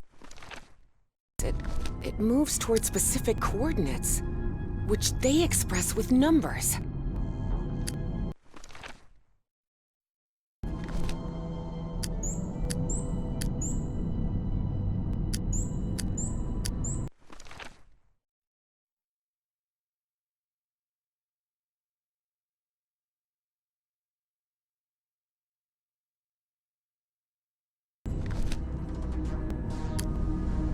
No, this isn't working.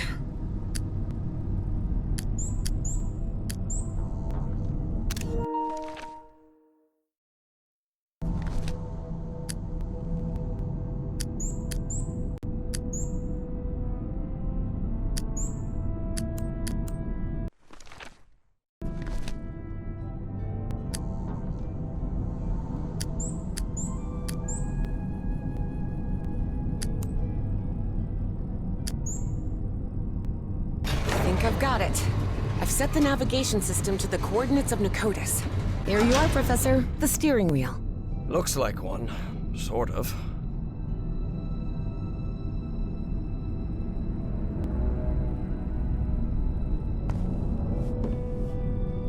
Can you help me with this, please?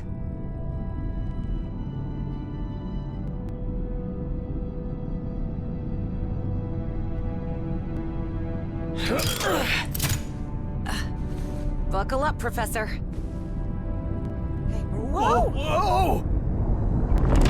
Professor, better find something to hang on to. Hey, it's moving! Look, it's breaking the ice! So where are we headed? To Nicotis, or what's left of it. Those dreams you had about that place? They weren't dreams. You were there, millions of years ago. Millions of years ago? What are you talking about? The great race of Yith can transfer its mind to the past, present, or future. At some point, they exchanged minds with you. Good heavens. Can you imagine what that must be like? To move freely I through... can imagine what the Nazis would have done if they'd gained that power. And don't forget, that Stahl fella still is among Bowen's gang of kooks. I'm not sure which I hate more, kooks or Nazis. In any case, I don't think anyone should meddle with that knowledge.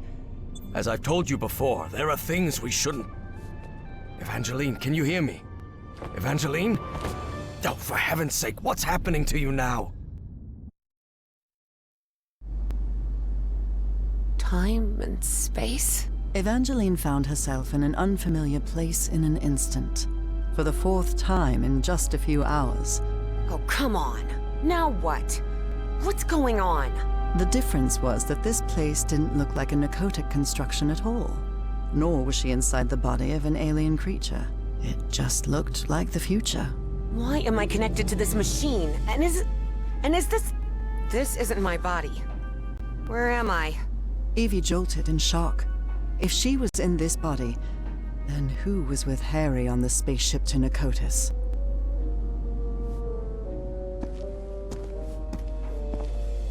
Evie didn't know whether to cry for help or stay silent. But what she saw when she opened the door left no room for doubt.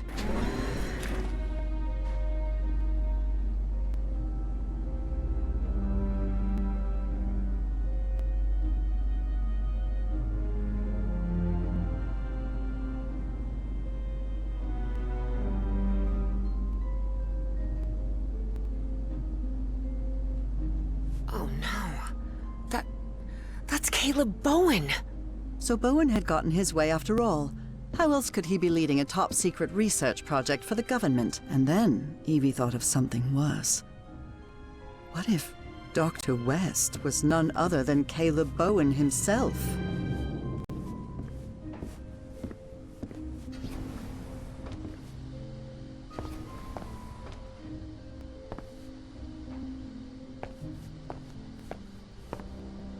"2006?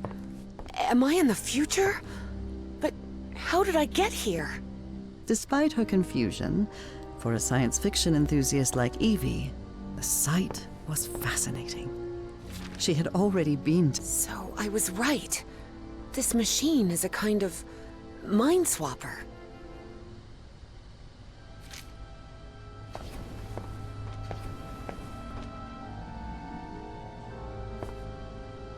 Some things never change. Even in the future, folks keep goofing off at work.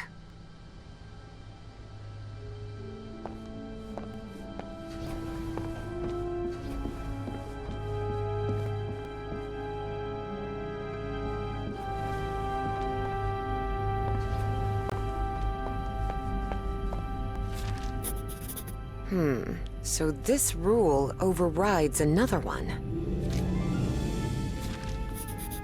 Good. That's useful. Seems like constructions.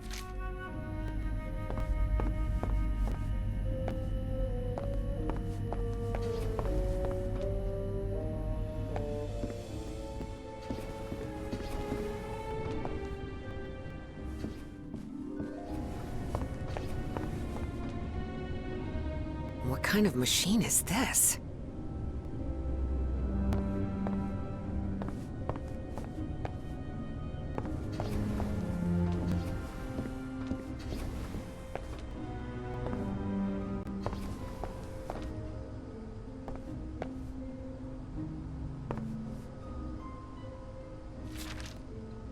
So this machine is a mind-swapping device, just like the Yithian.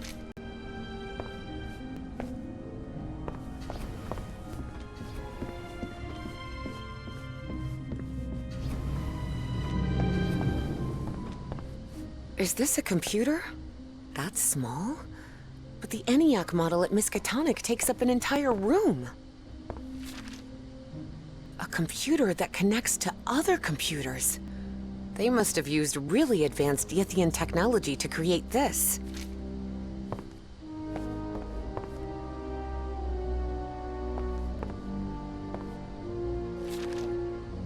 I wonder what on earth the project archive is.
Okay, let's try again.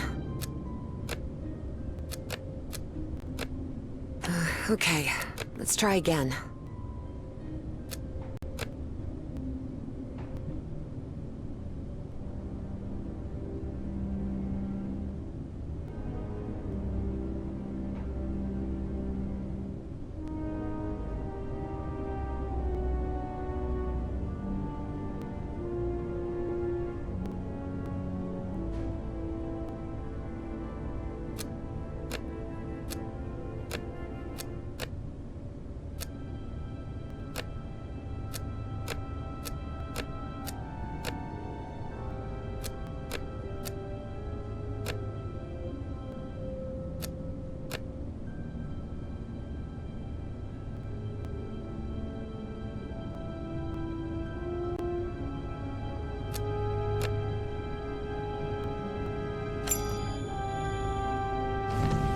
Yes, I did it!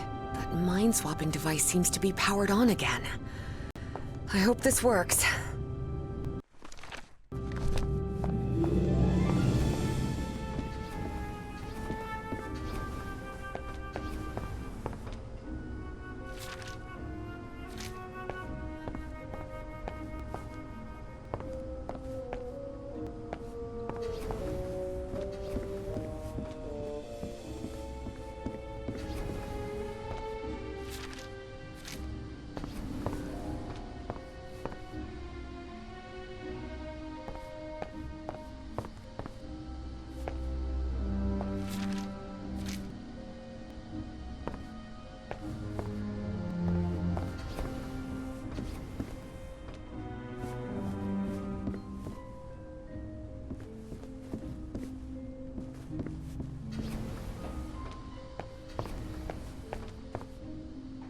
2006?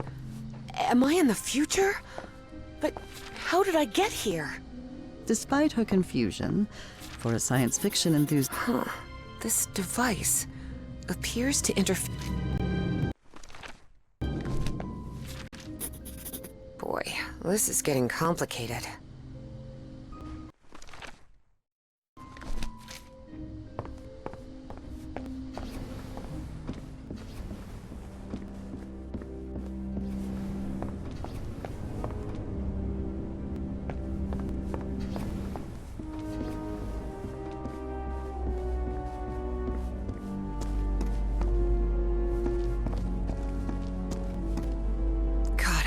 Works.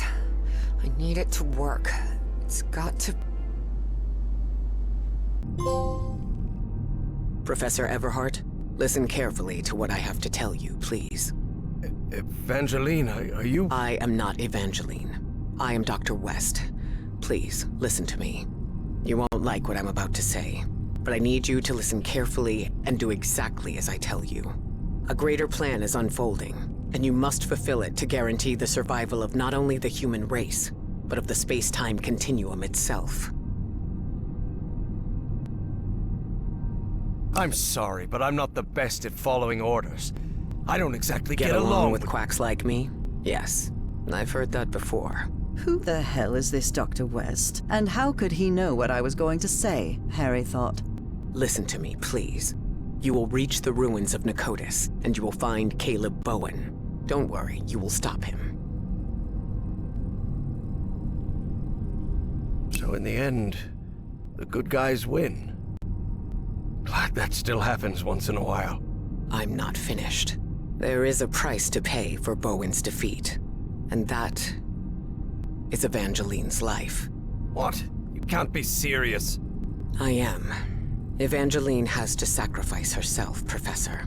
It's the only way to stop Bowen and preserve the space-time continuum. No chance, Harry thought. But he couldn't help wondering, if Dr. West really did know the future, could he actually be telling the truth?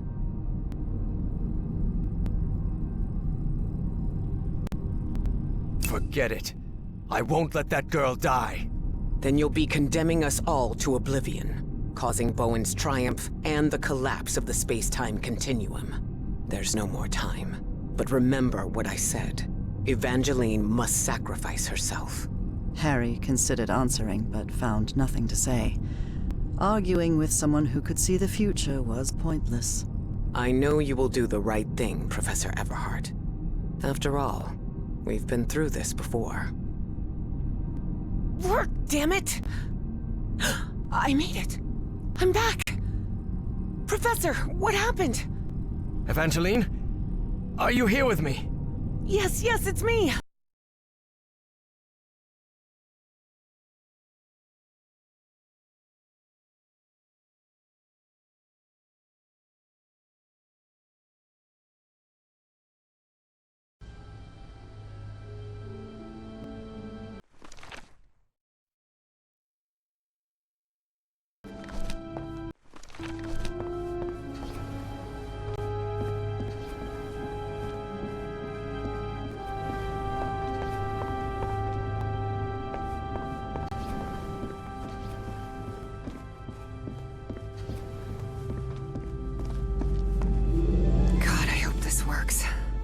Need it to work. It's got to... Professor Everhart, listen, I'm sorry. You... That is... No. Forget... Then you... Work, damn it! Dr. West took over your body. What? What for? What did he say? For a brief instant, Harry thought of telling Evie about that would only trouble her. And after all, had. He said we're going to stop Bowen. Really? I don't know. Let's take that with a grain of salt for now. I need to tell you something. I don't know if this Dr. West can be trusted. I'm not sure, but I think he works, or worked, with Bowen.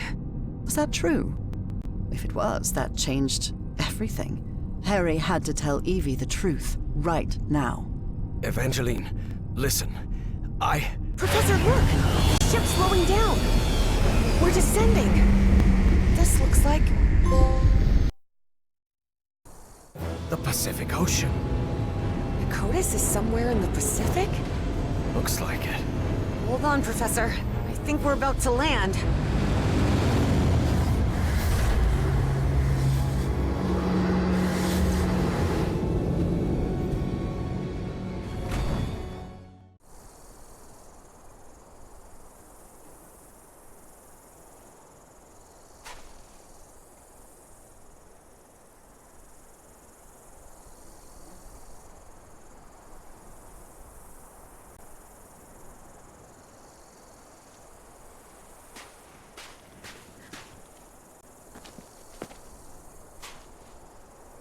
Who would have thought this whole structure was actually... Red sand. This must be the Great Sandy Desert. So we're in Australia. We crossed half the world in, what, half an hour at most? For all his fascination with Yithian tech, Harry didn't answer. He was still debating whether to tell Evie what he'd discussed with Dr. West.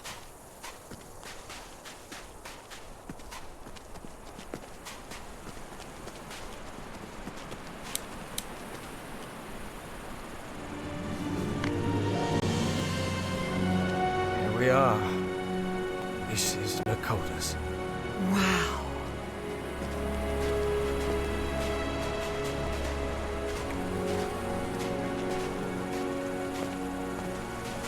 Look, Professor. A camp. Looks abandoned.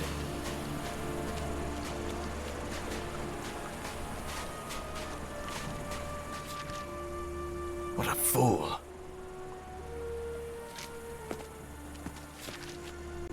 Somehow the Yithians were able to store light and channel it through those lenses.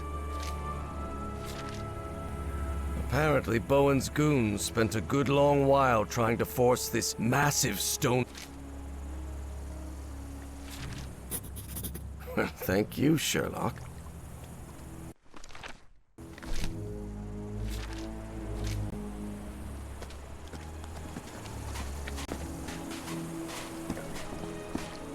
I'll stay here, Professor. Let me know if you find anything.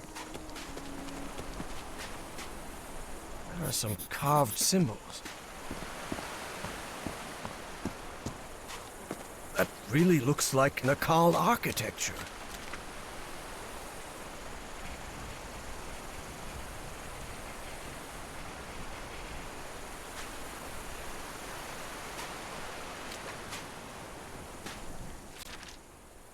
Seems she had a rare moment of good judgment.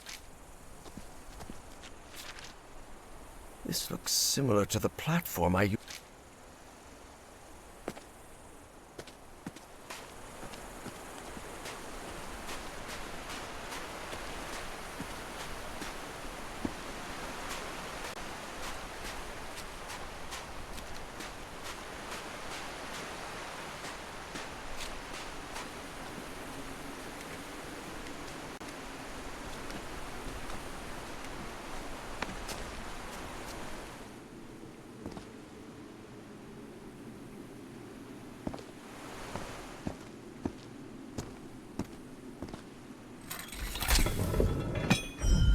Looks like that did something. How can these lenses still be so perfectly polished after millions of years down here? Yithian technology never ceased to fascinate Harry.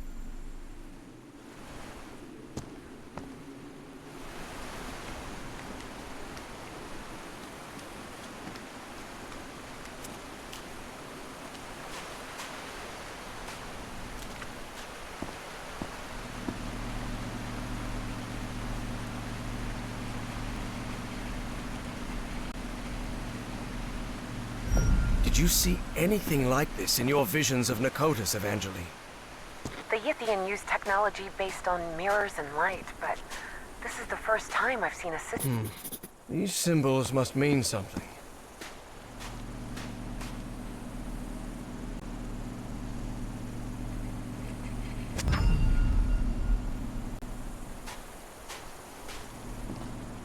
Nope, it isn't working.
There are some carved symbols.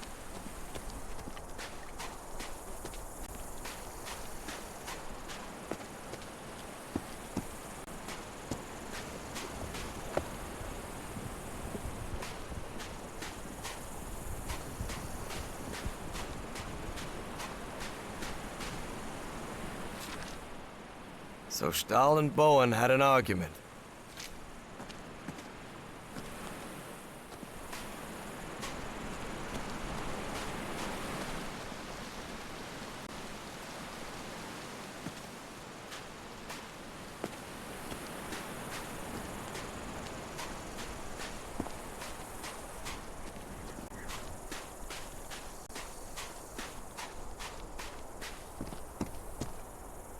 Well, look at that.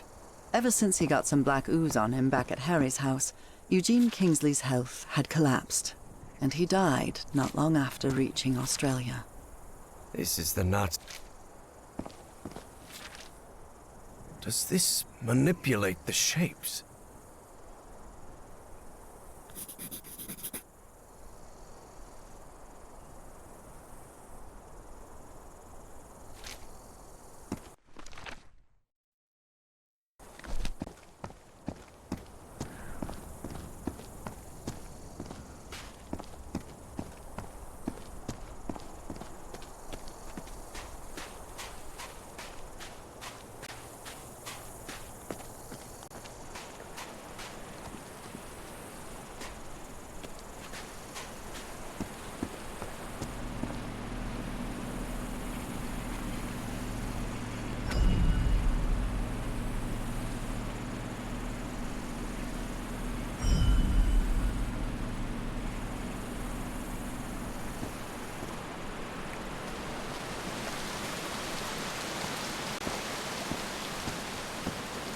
The spheres are moving.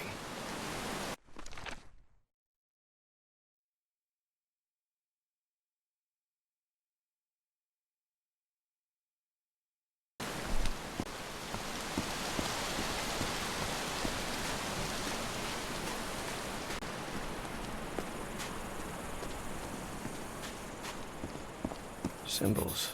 Interesting.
It isn't working. These symbols must mean something.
This colossal door seems to be the entrance to one of those ancient symbols.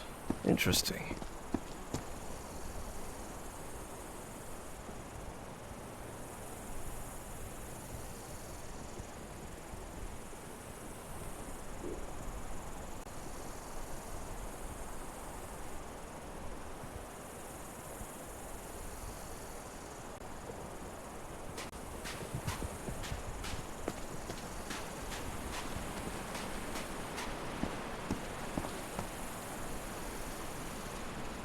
These controls seem to contain spheres of black ooze.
Look, Evangeline.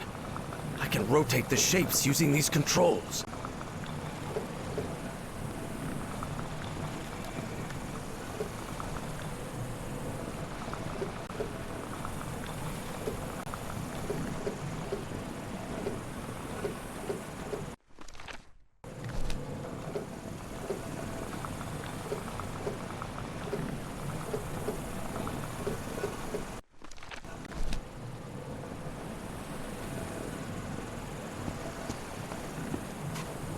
I think I've got it.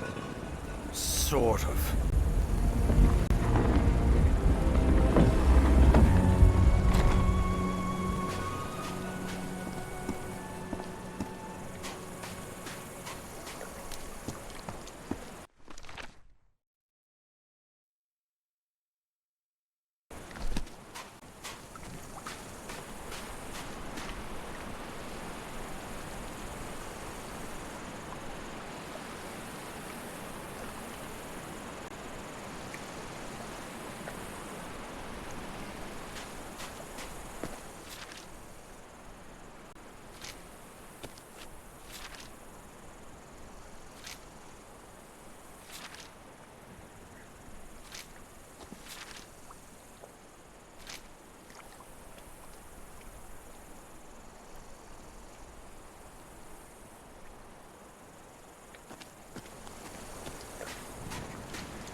It wasn't the first time Harry had stepped onto a stone platform lifted by black ooze, and it still unsettled him.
Another one of those moving patterns. Watch out. Good lord, this place is crawling with those pollen things. I don't think it saw us. We really must be careful.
right. That one was tricky.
Good. I hope this is the last pattern.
Yes, I opened it. The door's opening. Let's move ahead. Any sign of those polyps, Evangeline? Not that I can see. There was no sign of the polyps, true. But there was no sign of Bowen either.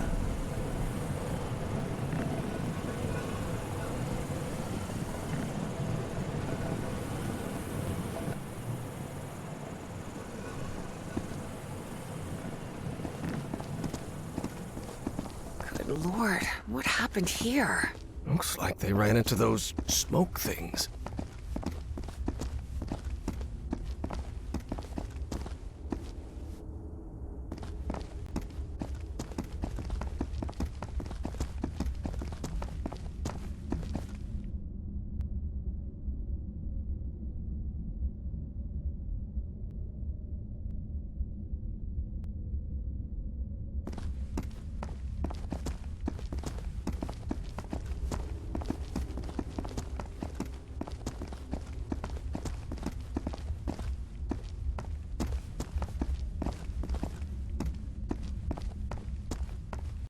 Harry stared at that strange cube that didn't seem to belong to the great race of Yith.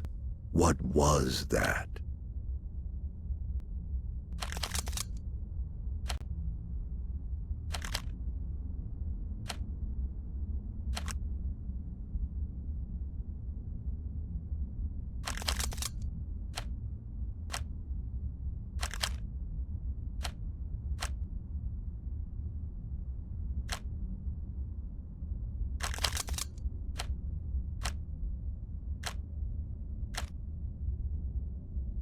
After he solved it, Harry was still puzzled.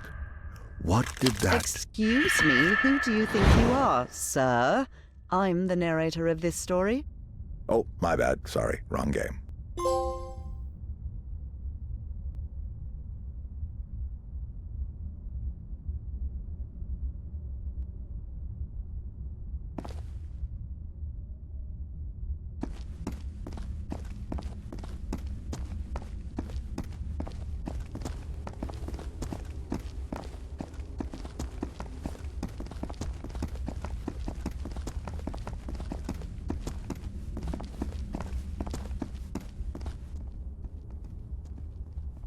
This architecture.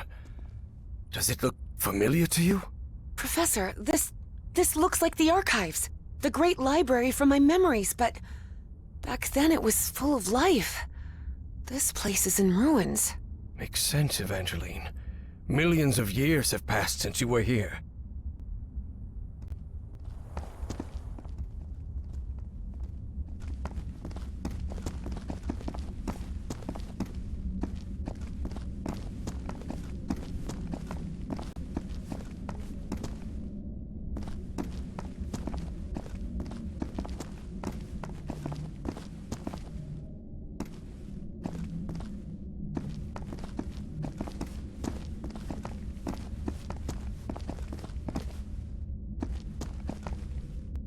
What is this? It's the book. The book Bowen made me translate.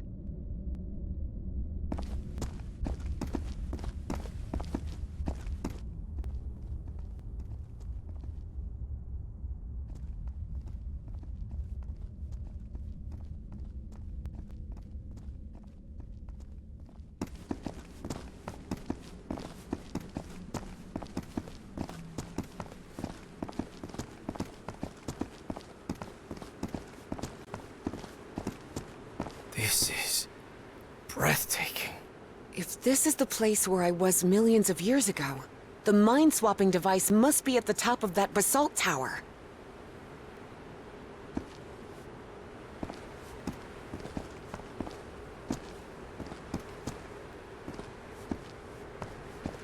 What is this thing?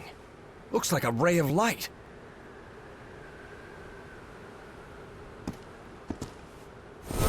Whoa! The polyps are gathering over there. What's going on? What are they trying to do? I don't know what drives those creatures. I don't understand what they do, or why they do it.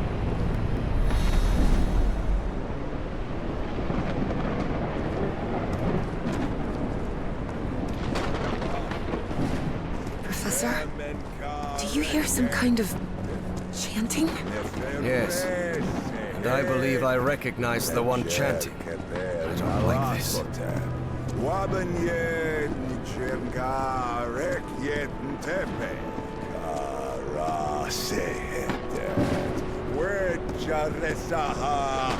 Bowen, stop right there! Everhart, what are you doing here? How did I you... took the number 3 bus to Nakotas. Now get out of there, you idiot! Don't even think about it, Professor. Not when I'm this close. The Bowens have spent generations searching for the knowledge we were promised. Oh, yes. Nalathotep, herald of the almighty Azathoth. Cultist ranting always sounds ridiculous, especially when they spout their nonsense out loud. Enough of this. I'll drag you out of there by your heels if I have to. Do not come any closer. I'm warning you. Of course, things change when cultists are armed. Listen to me, Bowen. I know the great race of Yith. They've spoken to me, and you know it. Look around you. Those black polyps wiped out your entire cult, and you're next. You have nothing to gain, do you hear me? I've convinced him, Evie thought. I actually convinced that stubborn old fool. I can't believe it.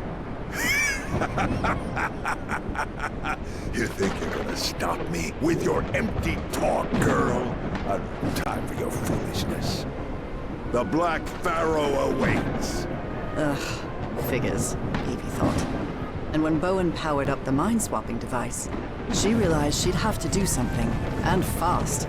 Professor, if he activates the mind-swapping device, we're finished! Harry was out of time. He had to make a decision.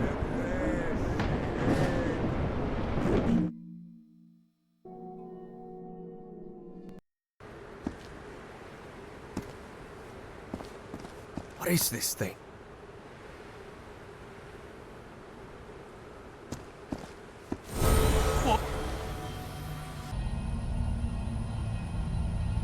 The polyps are What's going on? I don't know what...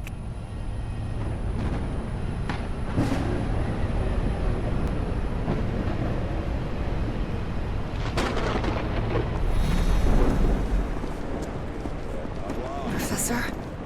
Do you hear some kind of chanting? Yes. And I believe I recognize the one chanting. I don't like this. Bowen,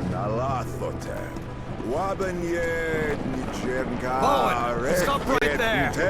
Everhart, what are you doing here? How did you... Shoot the number 3 bus to code us. Now get out of there, you idiot! Don't even think about it, Professor.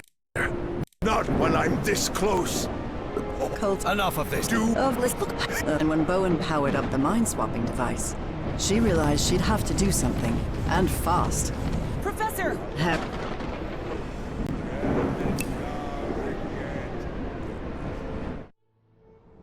Harry remembered Dr. West's words.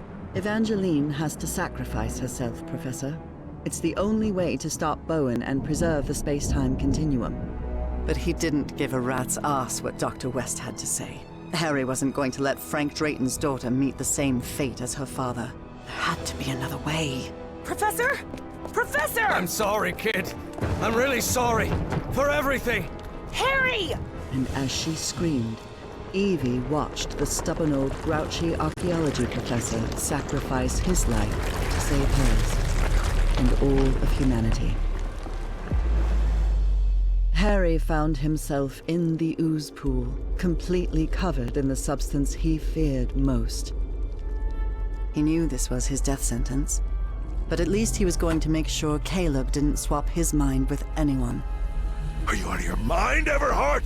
Haven't you seen what that liquid does to humans? I know it better than you do, you kook. No, don't touch that. You'll interrupt the transfer process. No, no, no! Oh no, oh no. Not the ice.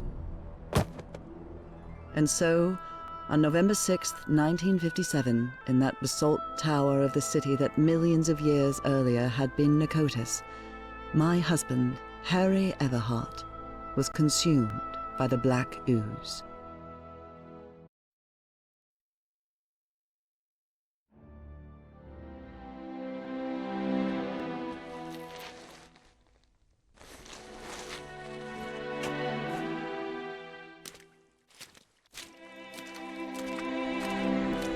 Upon waking in that infinite ocean of blackness, Harry thought that he had died. Well, I hope it was worth something at least, he thought. He was waiting to see the light at the end of the tunnel when a voice surprised him. One he recognized instantly. My voice. Harry? Nora? I'm so glad to see you, my dear old pal. Nora? Nora! Am I dreaming? No, you're not dreaming. Then I'm dead, right? No, you're not dead either.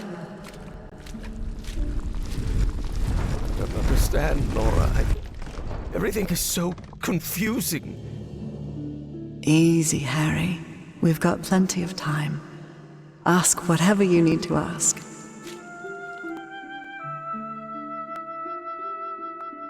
Where am I? This, Harry, is the Ichor. A place, and now you're connected. Connected to whom? To you? To the Elder God. Both of us are. What or who is this Elder God? It's hard to provide a simple answer to such a complicated question, Harry. The Elder God has gone by many names throughout the ages. Amaterasu, Terens, Kor Yithar, Kailamanu. His judgment is inscrutable, at times even incomprehensible. And in some way, those of us who are part of him are connected, beyond time and space. I don't know, Harry. Maybe the Elder God is simply God. What does the Elder... To offer you its gratitude. It's what I've been trying to tell you ever since you and I parted ways. The shadows. That was you? Exactly.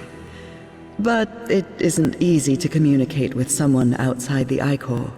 And I'll admit, an oily shadow probably wasn't the sight you were hoping for. And why is the Elder God grateful to me? First, because you reunited him with his lost daughter, Hacha Folgoffen. But besides that, you've helped with something far more important. What? The Yithians sustained their energy by channeling the Black Ichor. The Ichor is the essence of the Elder God. That process caused him immense pain and suffering, but you've put an end to it. You've given the great race another way to transfer their consciousness. And now they live beyond time and space, connected to the Elder God.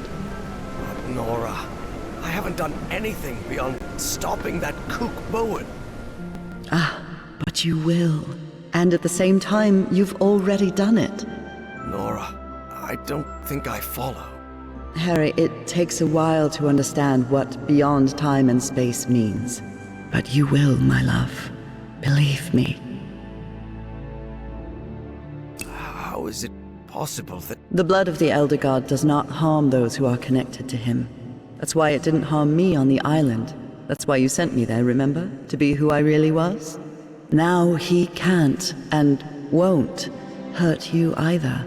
Because connected to him is someone who loves you and protects you. And that's me, Harry. Who is, or was, Dr. West? Is it you? No, Harry. I'm just a humble art, don't worry. Dr. West will be waiting for you when you wake. That means Harry, you're already here with me, my love. We've been together for all eternity. What? But you need to go back to your time now. There's a life waiting for you, and Evie will need your help, and you'll only be able to help her if you live a whole life. Yes. And one more thing. Tell Evie Papa is waiting for her at the Benoit house with the whole family. I'll tell her. Well, I guess this is goodbye, old pal. For now. I love you so much, Nora. I'm going to miss you terribly. Don't be sad, Harry. It's only a matter of time. A matter of time and space. And remember, I love you too, Harry. Harry, can you hear me? Oh no. You did it, Professor. You saved us all. Don't come any closer, Evangeline. I'm covered in... Do not worry. She is also connected to the Ichor, Professor Eberhardt. Harry couldn't believe his eyes. That was Caleb Bowen in that ridiculous Egyptian costume. Bowen? No, Professor, it's not... My race is deeply grateful. Harry understood at once who was now occupied. The loop is in the process of closure. That is optimal. Process of closure? Do not worry. What comes next will be far easier. We only need to follow the plan you and I laid out. Dr. West.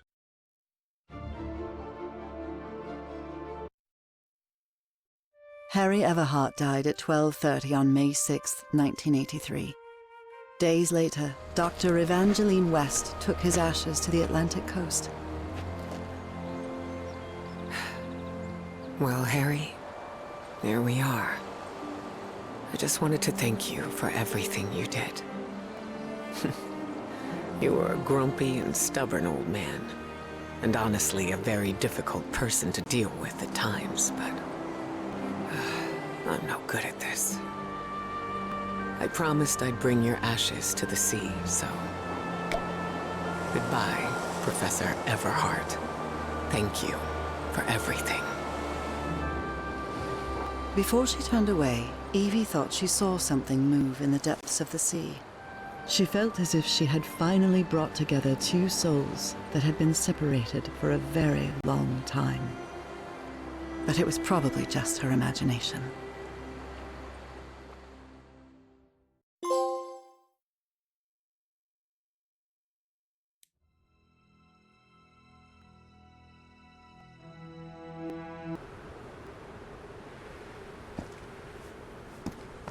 What is this thing? Whoa, whoa! The polyps are gathering over there. What's going on? What are they trying to do? I don't know what drives those creatures. I don't understand what they do, or why they do it. Professor, do you hear some kind of chanting? Yes, and I believe I recognize the one chanting. Like this. Bowen, stop right there! Everhart, what are you doing here? How did I you... took the number 3 bus to Nakotas. Now get out of there, you idiot! Don't even think about it, Professor. Not when I'm this close. And when Bowen powered up the mind-swapping device, she realized she'd have to do something, and fast. Professor, if he activates the mind... Harry was out.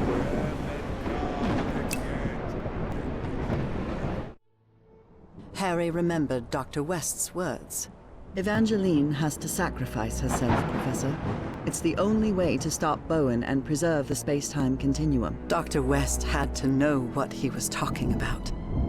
After all, he came from the future. He'd been in touch with the Yithian. He knew what would happen if Harry didn't follow his instructions. Darn it! I have to stop him! You stay here! Harry had learned that sometimes you had to make painful sacrifices. And this was certainly one of them. I'm sorry, kid. I'm really sorry. And without another word, Harry watched the stubborn Miskatonic physics student Evangeline Drayton sacrifice her life to save him and all of humanity. Evie found herself in the ooze pool, completely covered in the substance she feared most. She knew it was her death sentence, but at least she was going to make sure Caleb didn't swap his mind with anyone. Damn brat! What do you think you're doing? Shut your mouth, you weasel! No, don't touch that. You'll interrupt the transfer process. You... No, no, no! Oh no, oh no. Not the ice. And so, on November 6th, 1957, in that basalt tower of the city that millions of years earlier had been Nakotas, Evangeline Claire Drayton was consumed by black ooze.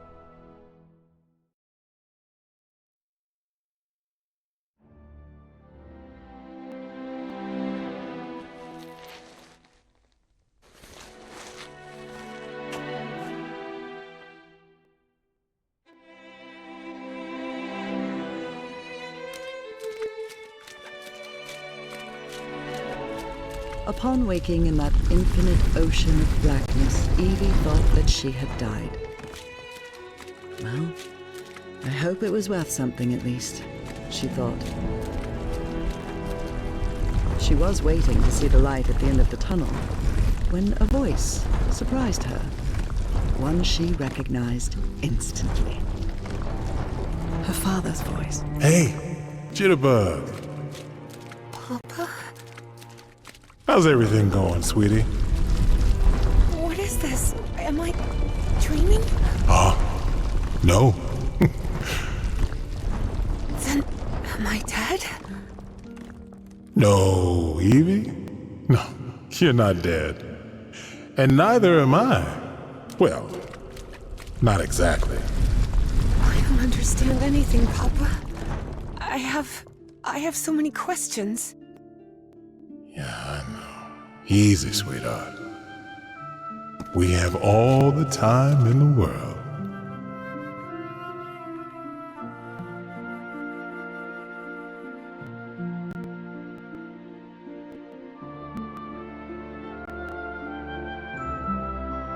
What is this place? Where are we?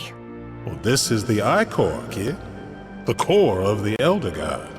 The Elder God? What is that? Let's see, I don't know how to explain it.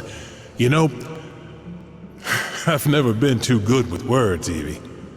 I know he had many names through the ages, but to me, it's simply the Elder God. His acts are hard to understand sometimes, but in his way, he connects us all beyond time and space.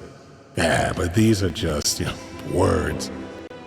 And words do not do him justice. Frank didn't know how to put it into words, but he thought that maybe the Elder God was simply God.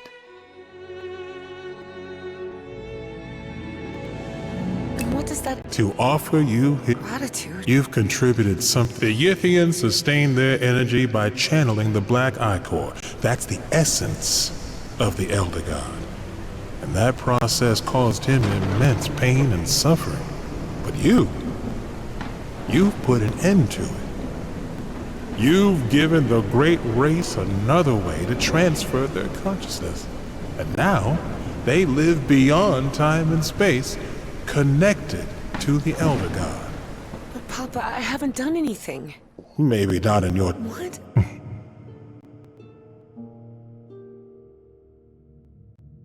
I'm covered. No, his blood doesn't affect those who are connected to him. I died, somehow, on the island, but I came into contact with the Black I-Core, with his blood. That's why I'm here. And that's why he couldn't harm you even if he wanted to, because someone connected to him loves you and protects you. That's me, Jitterbug. Who is Dr. Webb? Me? Oh, you'll have the answer to that with... That means I can't... Oh, Jitterbug. You're... What grandsons? You need to go back. Terry is going to need your help. Yes. Good. Oh, and one more thing. Tell him his wife is... I will. Well... I love you so... Well, it's only him. And remember... Evangeline? Evangeline! Can you hear me?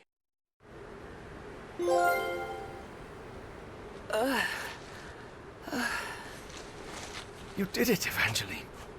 You saved us all. Don't come any closer, Professor. I'm covered in... Do not worry.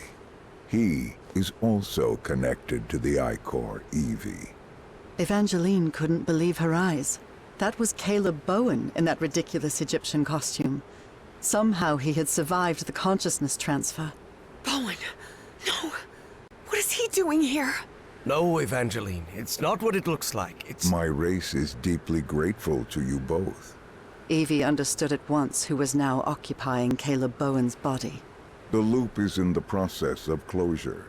That is optimal. But we must continue working. Process of closure? What are you talking about? Do not worry. What comes next will be far easier. We only need to follow the plan you and I laid out the first time you contacted me. Dr. West.